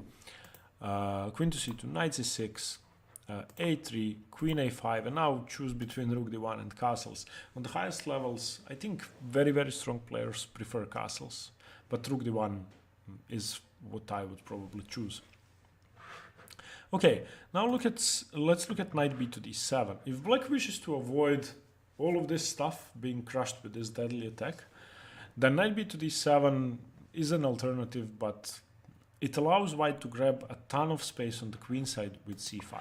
Obviously, since black didn't play c5 himself, then well, why not play c5? I'd just like to mention one sideline, a3, which is an alternative to the c5 expansion, leading to isolated queen's pawn positions for black. So if you are looking for a structural advantage, this variation of the blackburn could be good for you. So if they go knight b d7, just a3, and now of course you are preparing c5 b4, so c5 has to stop your expansion. c d5, knight d5, knight d5, e d5, dc5, and an isolated queen's pawn.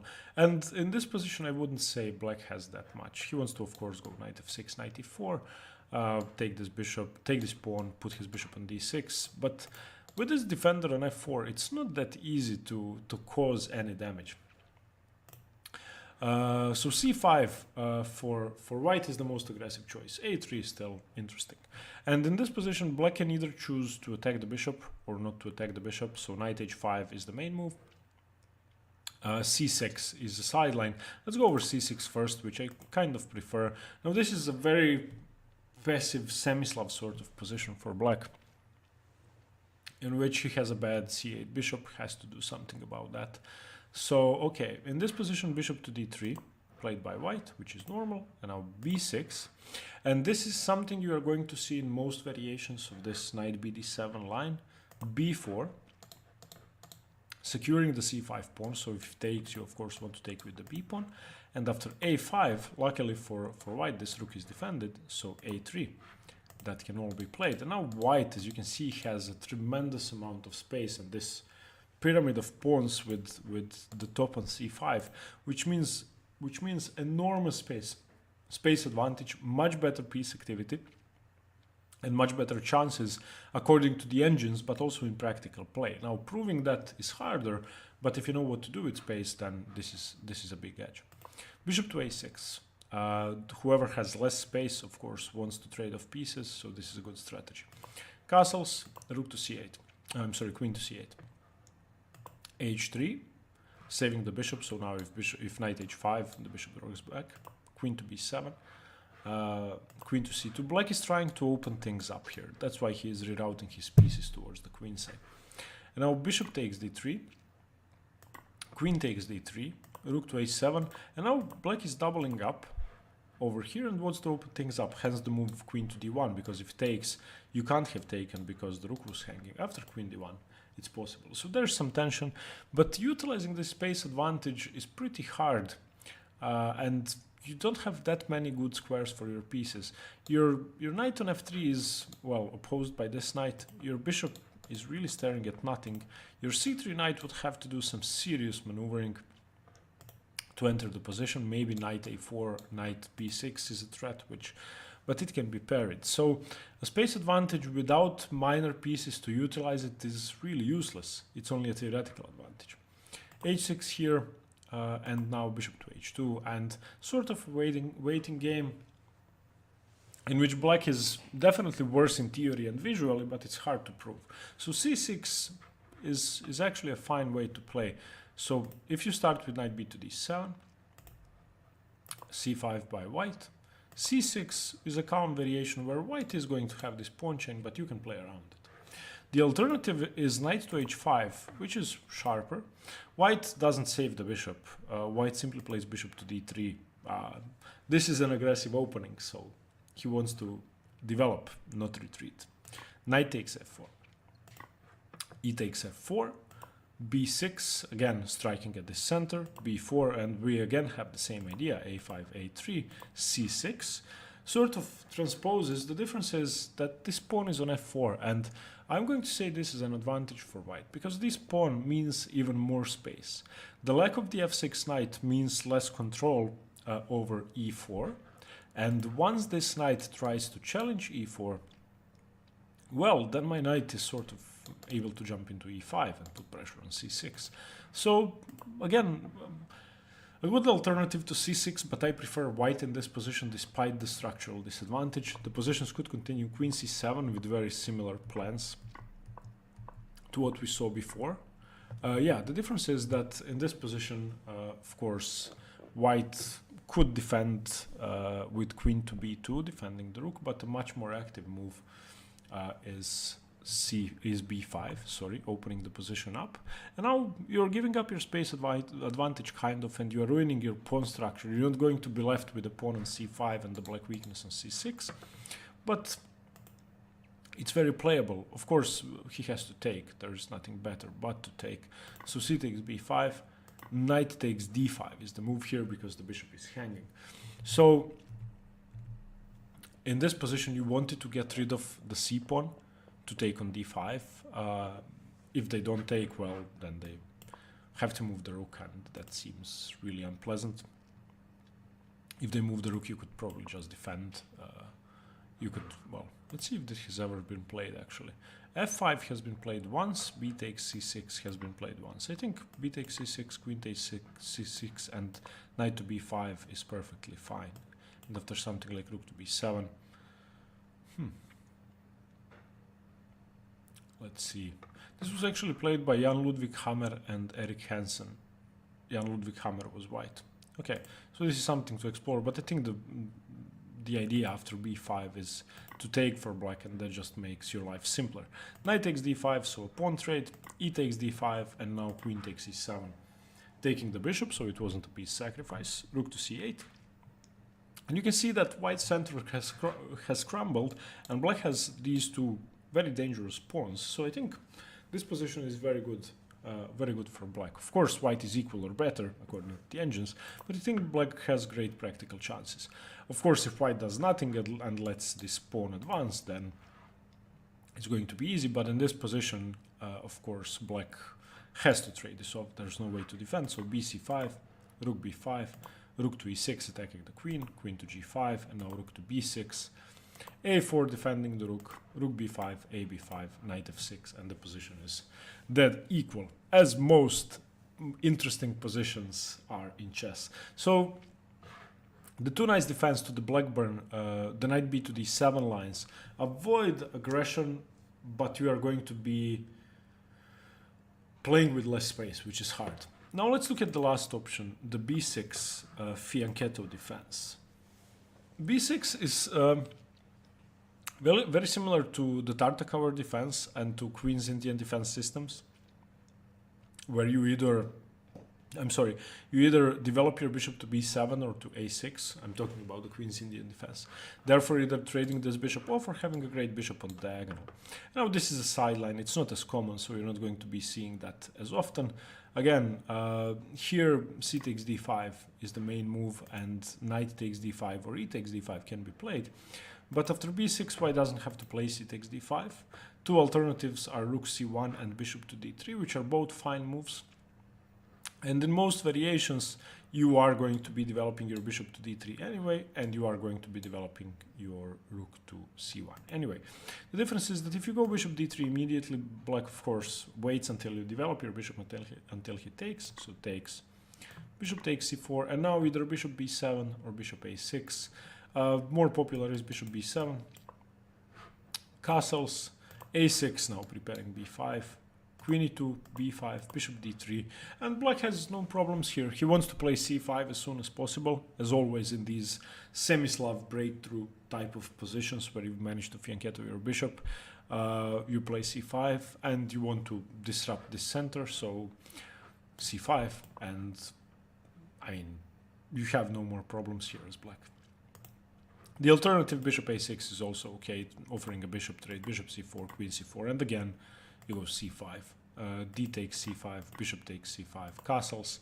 Black has absolutely no issues. So, in my opinion, b6 is simpler to play than both knight d7 and c5, but this was just bishop to d3. So after b6, if white plays bishop to d3, dc4, bishop c4, and bishop b7 or bishop a6 is both fine.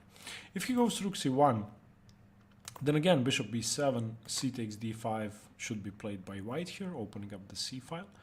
Knight takes d5, knight takes d5, and queen takes d5. Setting up some dangerous threats along the diagonal. A3, of course, defends the pawn. Simple. c5, again, you want to disrupt that central space. Of course, again, if it's taken, then just queen takes queen, king takes queen, and bishop takes c5, or simply bishop takes c5. So in this position, bishop c4 is played, chasing the queen away, queen to d8, and now castles. And again, Queen's Indian type of setup for black, very easy to play. Bishops on b7 and d7 are very powerful, and no problems. Now, let's look at the main line. White doesn't have to go bishop d3 or rook c1, he can go cd5 immediately, which is considered to be best. Knight takes d5 is the main move, e takes d5 is playable, but no need to accept this pawn on d5, which hinders your b7 bishop. This is a Tartakower defense type of position, exactly the same, without, well, this, the bishop is on h4, the pawn is on h6. So bishop to d3, bishop d7, castle, c5 is the idea, and after knight to e5, you go knight to c6. So this is a true Queen's Indian type of position where these central pawns are still, well, vulnerable to tension, and white can choose to create hanging pawns or an isolated queen's pawn, or after, for example, queen f3, c takes d4, knight takes c6, bishop takes c6, e takes d4. Both sides now have an isolated queen's pawn. So e takes d5, I don't like for black, leads to, well, this bishop being worse, so I prefer after c takes d5 in the main line, simply knight takes d5. And of course now after knight takes d5, you have to take with e-pawn, or it's better to take with e-pawn than with the queen.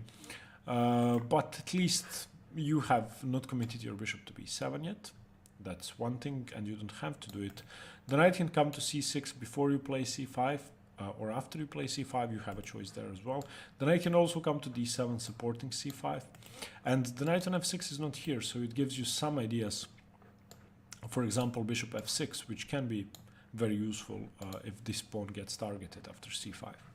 So the main move is bishop to d3, c5, castles, and now knight to c6, very similar to the previous position. And we have rook to c1, and here c4. So here I stopped when I was studying this variation. Why would rook c1 be played? Well, bishop to b5 is one of the moves attacking the knight, but rook to c1 seems to be one of the most popular ways to play. And rook to c1 has, for example, been played by Kirill Georgiev, well, okay, a list of very strong 25 and 2400 players. So yeah, this position, of course, after rook to c1, you just continue c4, so black is able to grab space. But all in all, playing c takes d5 seems like a very, well, seems like a very obvious move for white. You can go queen takes d5, of course. I'm going to go over that as well. But d takes d5, as I said, is more popular. And after bishop to d3, c5, castles, knight to c6, for example, rook to c1 or bishop to b5, all seem fine for white. The position is equal. Okay, let's go over queen takes d5 now. After knight takes d5, queen takes d5, develops the queen, and of course doesn't concede to this structural advantage. Bishop to d3, and now queen to a5 check. This is a tricky move because it forces one of the pieces to go back. If neither of the pieces, well, if the knight doesn't come to d2, then you have to cover with the queen and forfeit castling rights. So knight to d2 underdevelops the knight.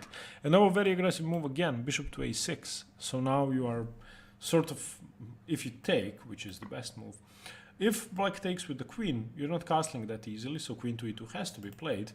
But he can also go knight to a6. And now after castles, I like black's position. This seems very active. Again, you're going to strike with c5, and black should once again have no problems. So here, if I had to decide who is better in the Blackburn variation, I would say that white is better if black plays the main line, and that black is better if he goes for b6, and that the position is equal if he goes for knight b to d7. So this is just my opinion. The Blackburn variation is very interesting. I hope you have fun with it. I think I will play it with white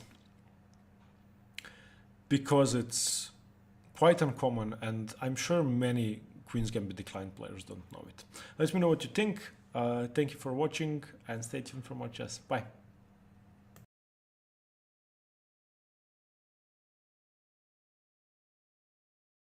Hi everyone, Stepan here. In today's video I'm going to continue the series on the Queen's Gambit Declined with the Vienna variation.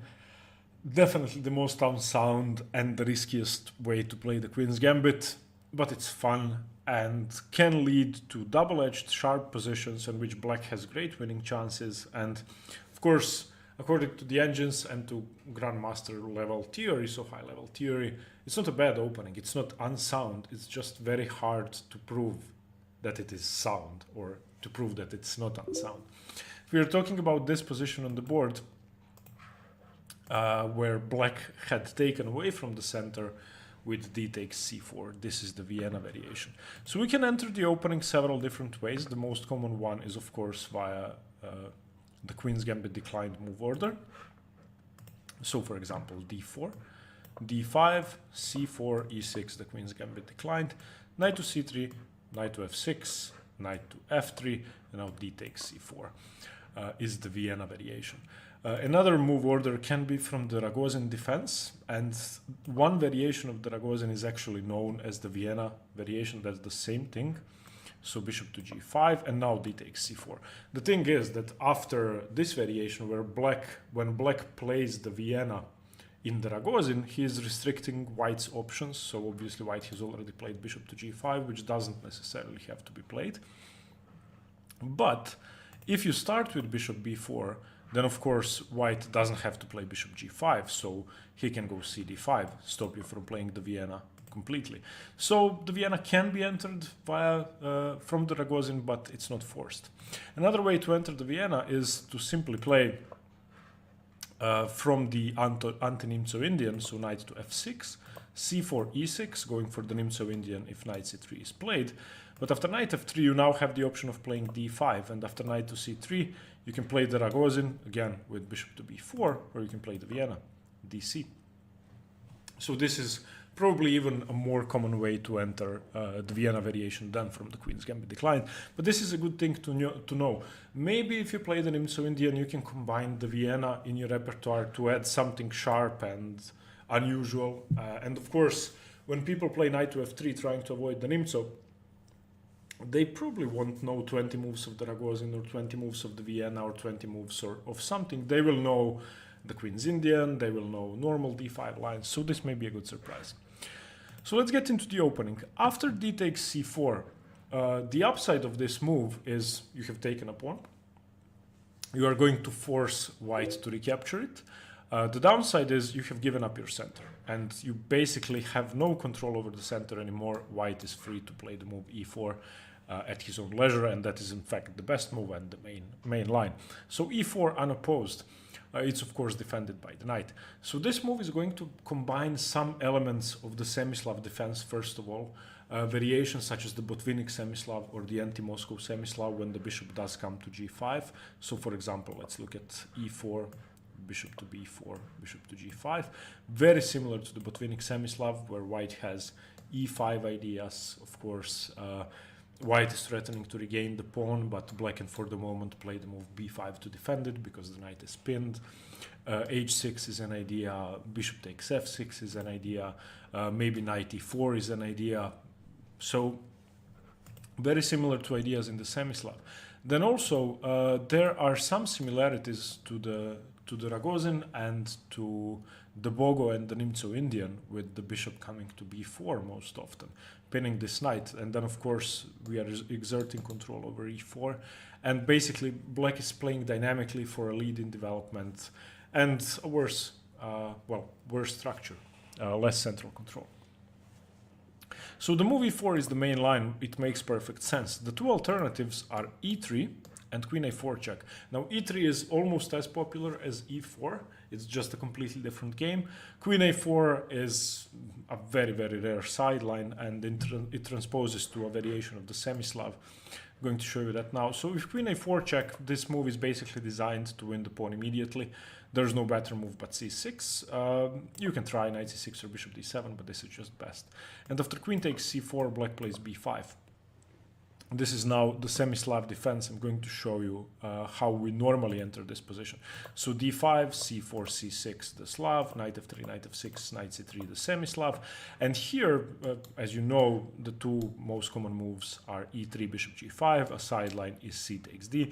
But there's a move, queen to d3. And after queen to d3, this move has been played a couple of hundred times. So dc4, queen c4, and b5, we have the same position that we have reached from the Vienna.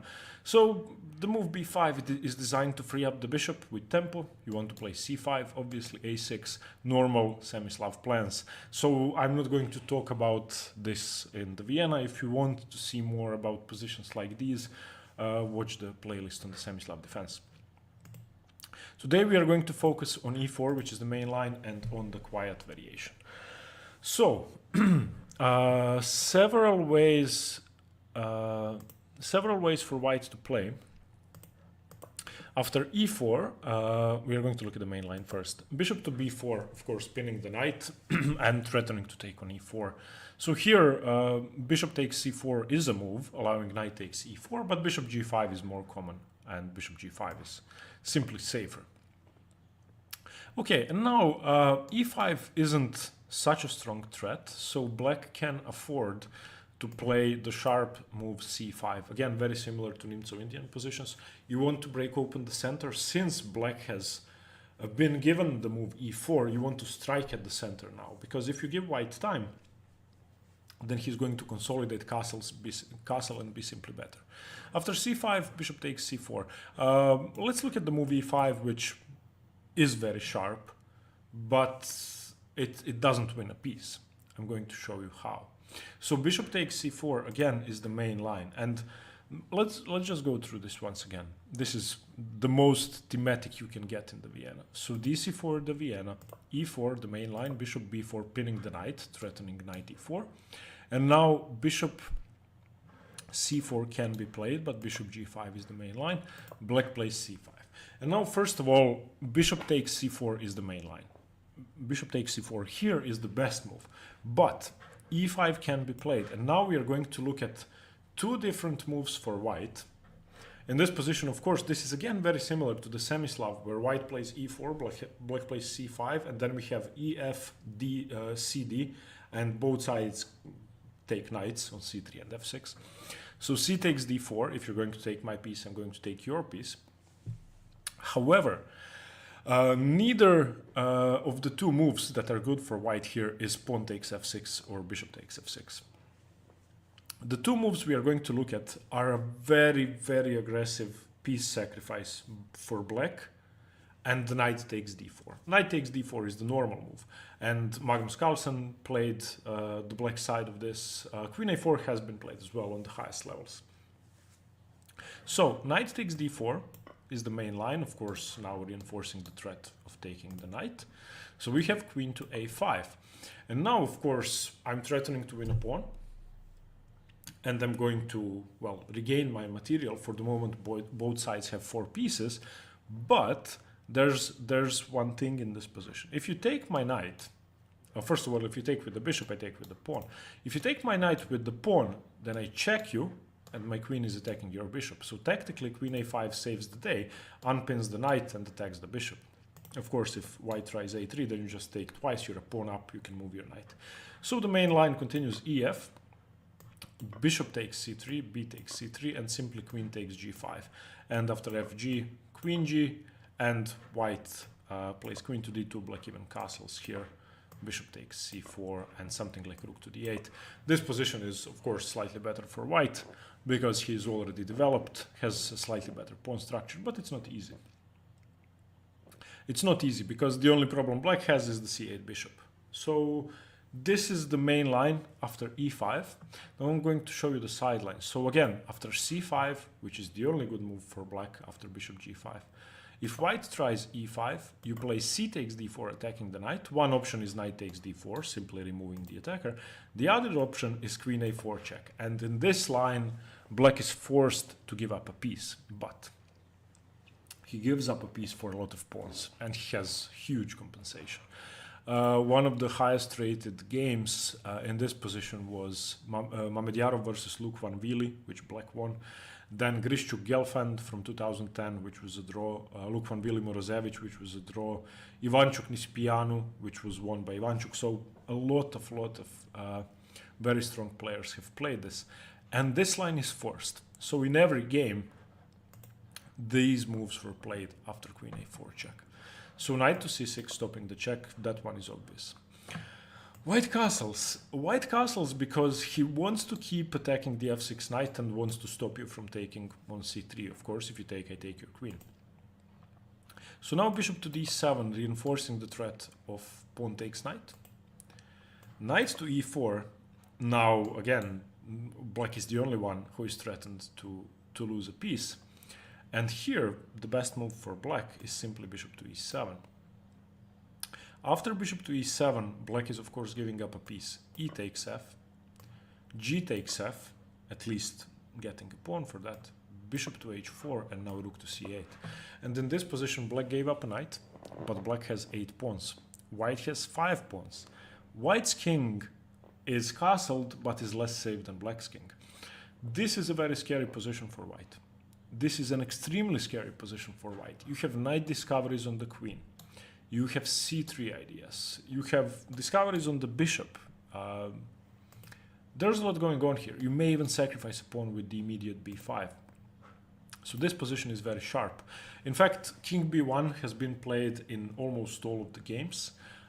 Bishop takes f6 has been played 4 times. The idea is that after bishop takes f6, bishop takes f6, knight to d6, check, you win an exchange. So king to f8, knight c8. Queen c8, you have reduced some of the pressure and basically have an exchange instead of a piece. And for the moment, black has 7 pawns, white has 5. So you have reduced the material and it's easier to play. But that's not the main move. After rook to c8, the main move is king b1, white trying to hold the material. Knight a5 is in fact the best move here and the main line, after which queen to c2 is played, then e5. And there are still 46 games from this position. This is high level theory for another 10 moves. So very sharp. So remember, after e4, which is the main line, bishop to b4, bishop to g5, black has to play c5. white can play bishop takes c4. We are going to go over that now. That's the main move. But white can also go e5. And now things get tricky. You have to play cd4 as black. And now white gets to choose between knight d4 and queen a4. Queen a4 is the piece sacrifice we just looked at. Knight takes d4 is slightly less complicated. It leaves your queen on g7 and it's an almost equal position. So e5 is sharp, but black does well in both lines. Now let's look at bishop takes c4. That's a bit more normal. C takes d4 again is the move you want to play. That's what makes the Vienna kind of easy. You always play c takes d4. Knight takes d4 by white, and now bishop takes c3 check, b takes c3, queen to a5. You have unpinned. Of course, black can get his pawn structure ruined with bishop takes f6. But that shouldn't be too devastating. Of course, in this position, the bishop is attacked, so white has to do something. If he castles, black plays bishop takes g5. So there are two options here, either bishop b5 check or bishop takes f6. Bishop takes f6 is a sideline, so let's look at that first. After this, it's obvious that queen takes c3 can be played as an intermezzo. And after king to f1, I'm sorry, for some reason, some notifications on my phone have sound. Okay, I'm sorry. So king f1, g takes f6. This position, 6 pawns for black, 5 pawns for white. But after rook c1, queen a5, h4, it's not easy to be black here. And positions continue like this. This is very, very, very, very sharp. And white is going to regain the pawn. There's almost no way for black to hold on to both h7 and a7. It's very hard, and also c6 is weak. But basically this position should be equal. Black has a worse pawn structure. For the moment it's an extra pawn, but as I said, that pawn is going to drop. Black has a less safe king, and yeah, worse pieces. Obviously white's bishop is better, white's rook is better, white's queen is better, so more than enough compensation for the pawn. Having said that, bishop takes f6 is a sideline for a reason, because it leaves black a fairly easy to play position. Bishop b5 is sharper, bishop b5 is better. Bishop to d7, and now bishop takes f6, g takes f6, queen to b3 is a way more active continuation, because you've now included your queen, you've stopped queen takes c3, and you basically don't allow the same lines as before. So let's just look at one thing. Bishop to d7, bishop takes f6. Why not queen c3 here? If you take on c3 here, then king f1, g takes f6, and rook to c1 is a bit harder to meet, and you would have to wait. I don't know what the... Okay, yeah, white is winning here. Okay. The queen is trapped. That was it. I'm sorry, I just couldn't remember. I didn't have the line prepared. So in the same line, this now with the bishop here actually traps the queen. There's no escape. Okay, what about queen here? Just check. Aha, I'm sorry. Okay, so this is the idea. I'm sorry. I should have prepared the sideline as well. So anyway, in this line, after bishop to d7, when the bishop is pinned, rook to c1 is deadly, so you cannot take on c3.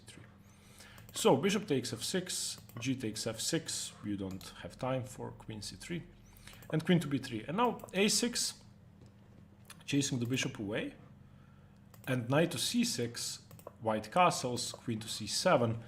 You can see that white has a much easier game. This is now equal material, 6 pawns each. White doesn't have an ideal pawn structure, of course. There's a pawn on c3, pawn on a2. But the black king, after something like f4, e5, or f4, f5, or something like g4, g5, believe me, that's possible, could be in dire straits. And it's just much easier to play white here. Rook a to b1, attacking the b7 pawn, knight a5 defending, queen to a3. You can see that the queen is already looking at these very, very weak dark squares. Rook to c8, rook f to d1, normal development. Queen to c5 is the main move. For black, if he takes on c3 here, then queen to d6 is a very dangerous infiltration, and after queen c7, something like knight f5 is possible. And after, if e takes f5, then queen takes f6 is actually scary. So the main move is queen to a3. So yeah, the silent is queen to a3. Knight f5 should not be taken. That's very, very scary. So yeah, sharp positions in which white is supposed to be slightly better. If you look at rook f to d1, queen to c5, as I said, should be the best move. Queen to c1, white wants to avoid a queen exchange. Rook to g8, g3. Black has the open g file to work with, so there's some compensation there, but I still think it's easier to play white. So this is the main line of e4. Now, if you want to get crazy, go crazy with white, instead of bishop takes c4, choose the move e5. This is basically where you get to choose how to fight the Vienna. And players with black, be prepared for all three. So the first option is bishop takes c4. The second option is e5 with knight d4 on the next move. And the third option is e5 with queen a4 check, when you have to give up a piece. Okay, now let's look at the quiet lines. E3 instead of e4, the quiet variation. C5 or a6 are possible here. Both are okay. A6 is by far the more popular move. C5 has the same idea. You are going to follow up with a6. So a6, here white has a big choice to make. He can either stop b5 or he can allow b5. Obviously b5 is the idea here. So if he stops b5 with a4, he is not regaining the pawn immediately. If he takes the pawn, he allows b5. I think it's much better to just play a4. They're equally popular. Both moves have around 800 games. If you play bishop takes c4, then b5, bishop d3, bishop b7, castle c5 gives black a very natural semi-Slav position in which he has managed to open up the bishop. And this is basically a semi-Slav with no issues for black. The reason for that, the reason for black being equal, even though he hasn't played bishop e7 castles yet, is that white has this bad bishop. So he's going to have to waste time on e4. While for example, rook e1, bishop e7, e4 castles. Perfectly fine position for black. And I've played the semi-Slav a lot, so I'm very comfortable with this. So if I'm white against a6 in the quiet Vienna, I'm never playing bishop takes c4 because I just find black very good in those positions. So instead of bishop takes c4, go a4. Semi-Slav players hate a4, and I bet that Vienna players hate it too because it's not easy to develop. You now don't have bishop b7, which means that you either have to play c5, bishop d7, bishop c6 to develop your bishop, or b6, bishop to b7, or e5. I'm not saying that it's going to be impossible to play c5, for example,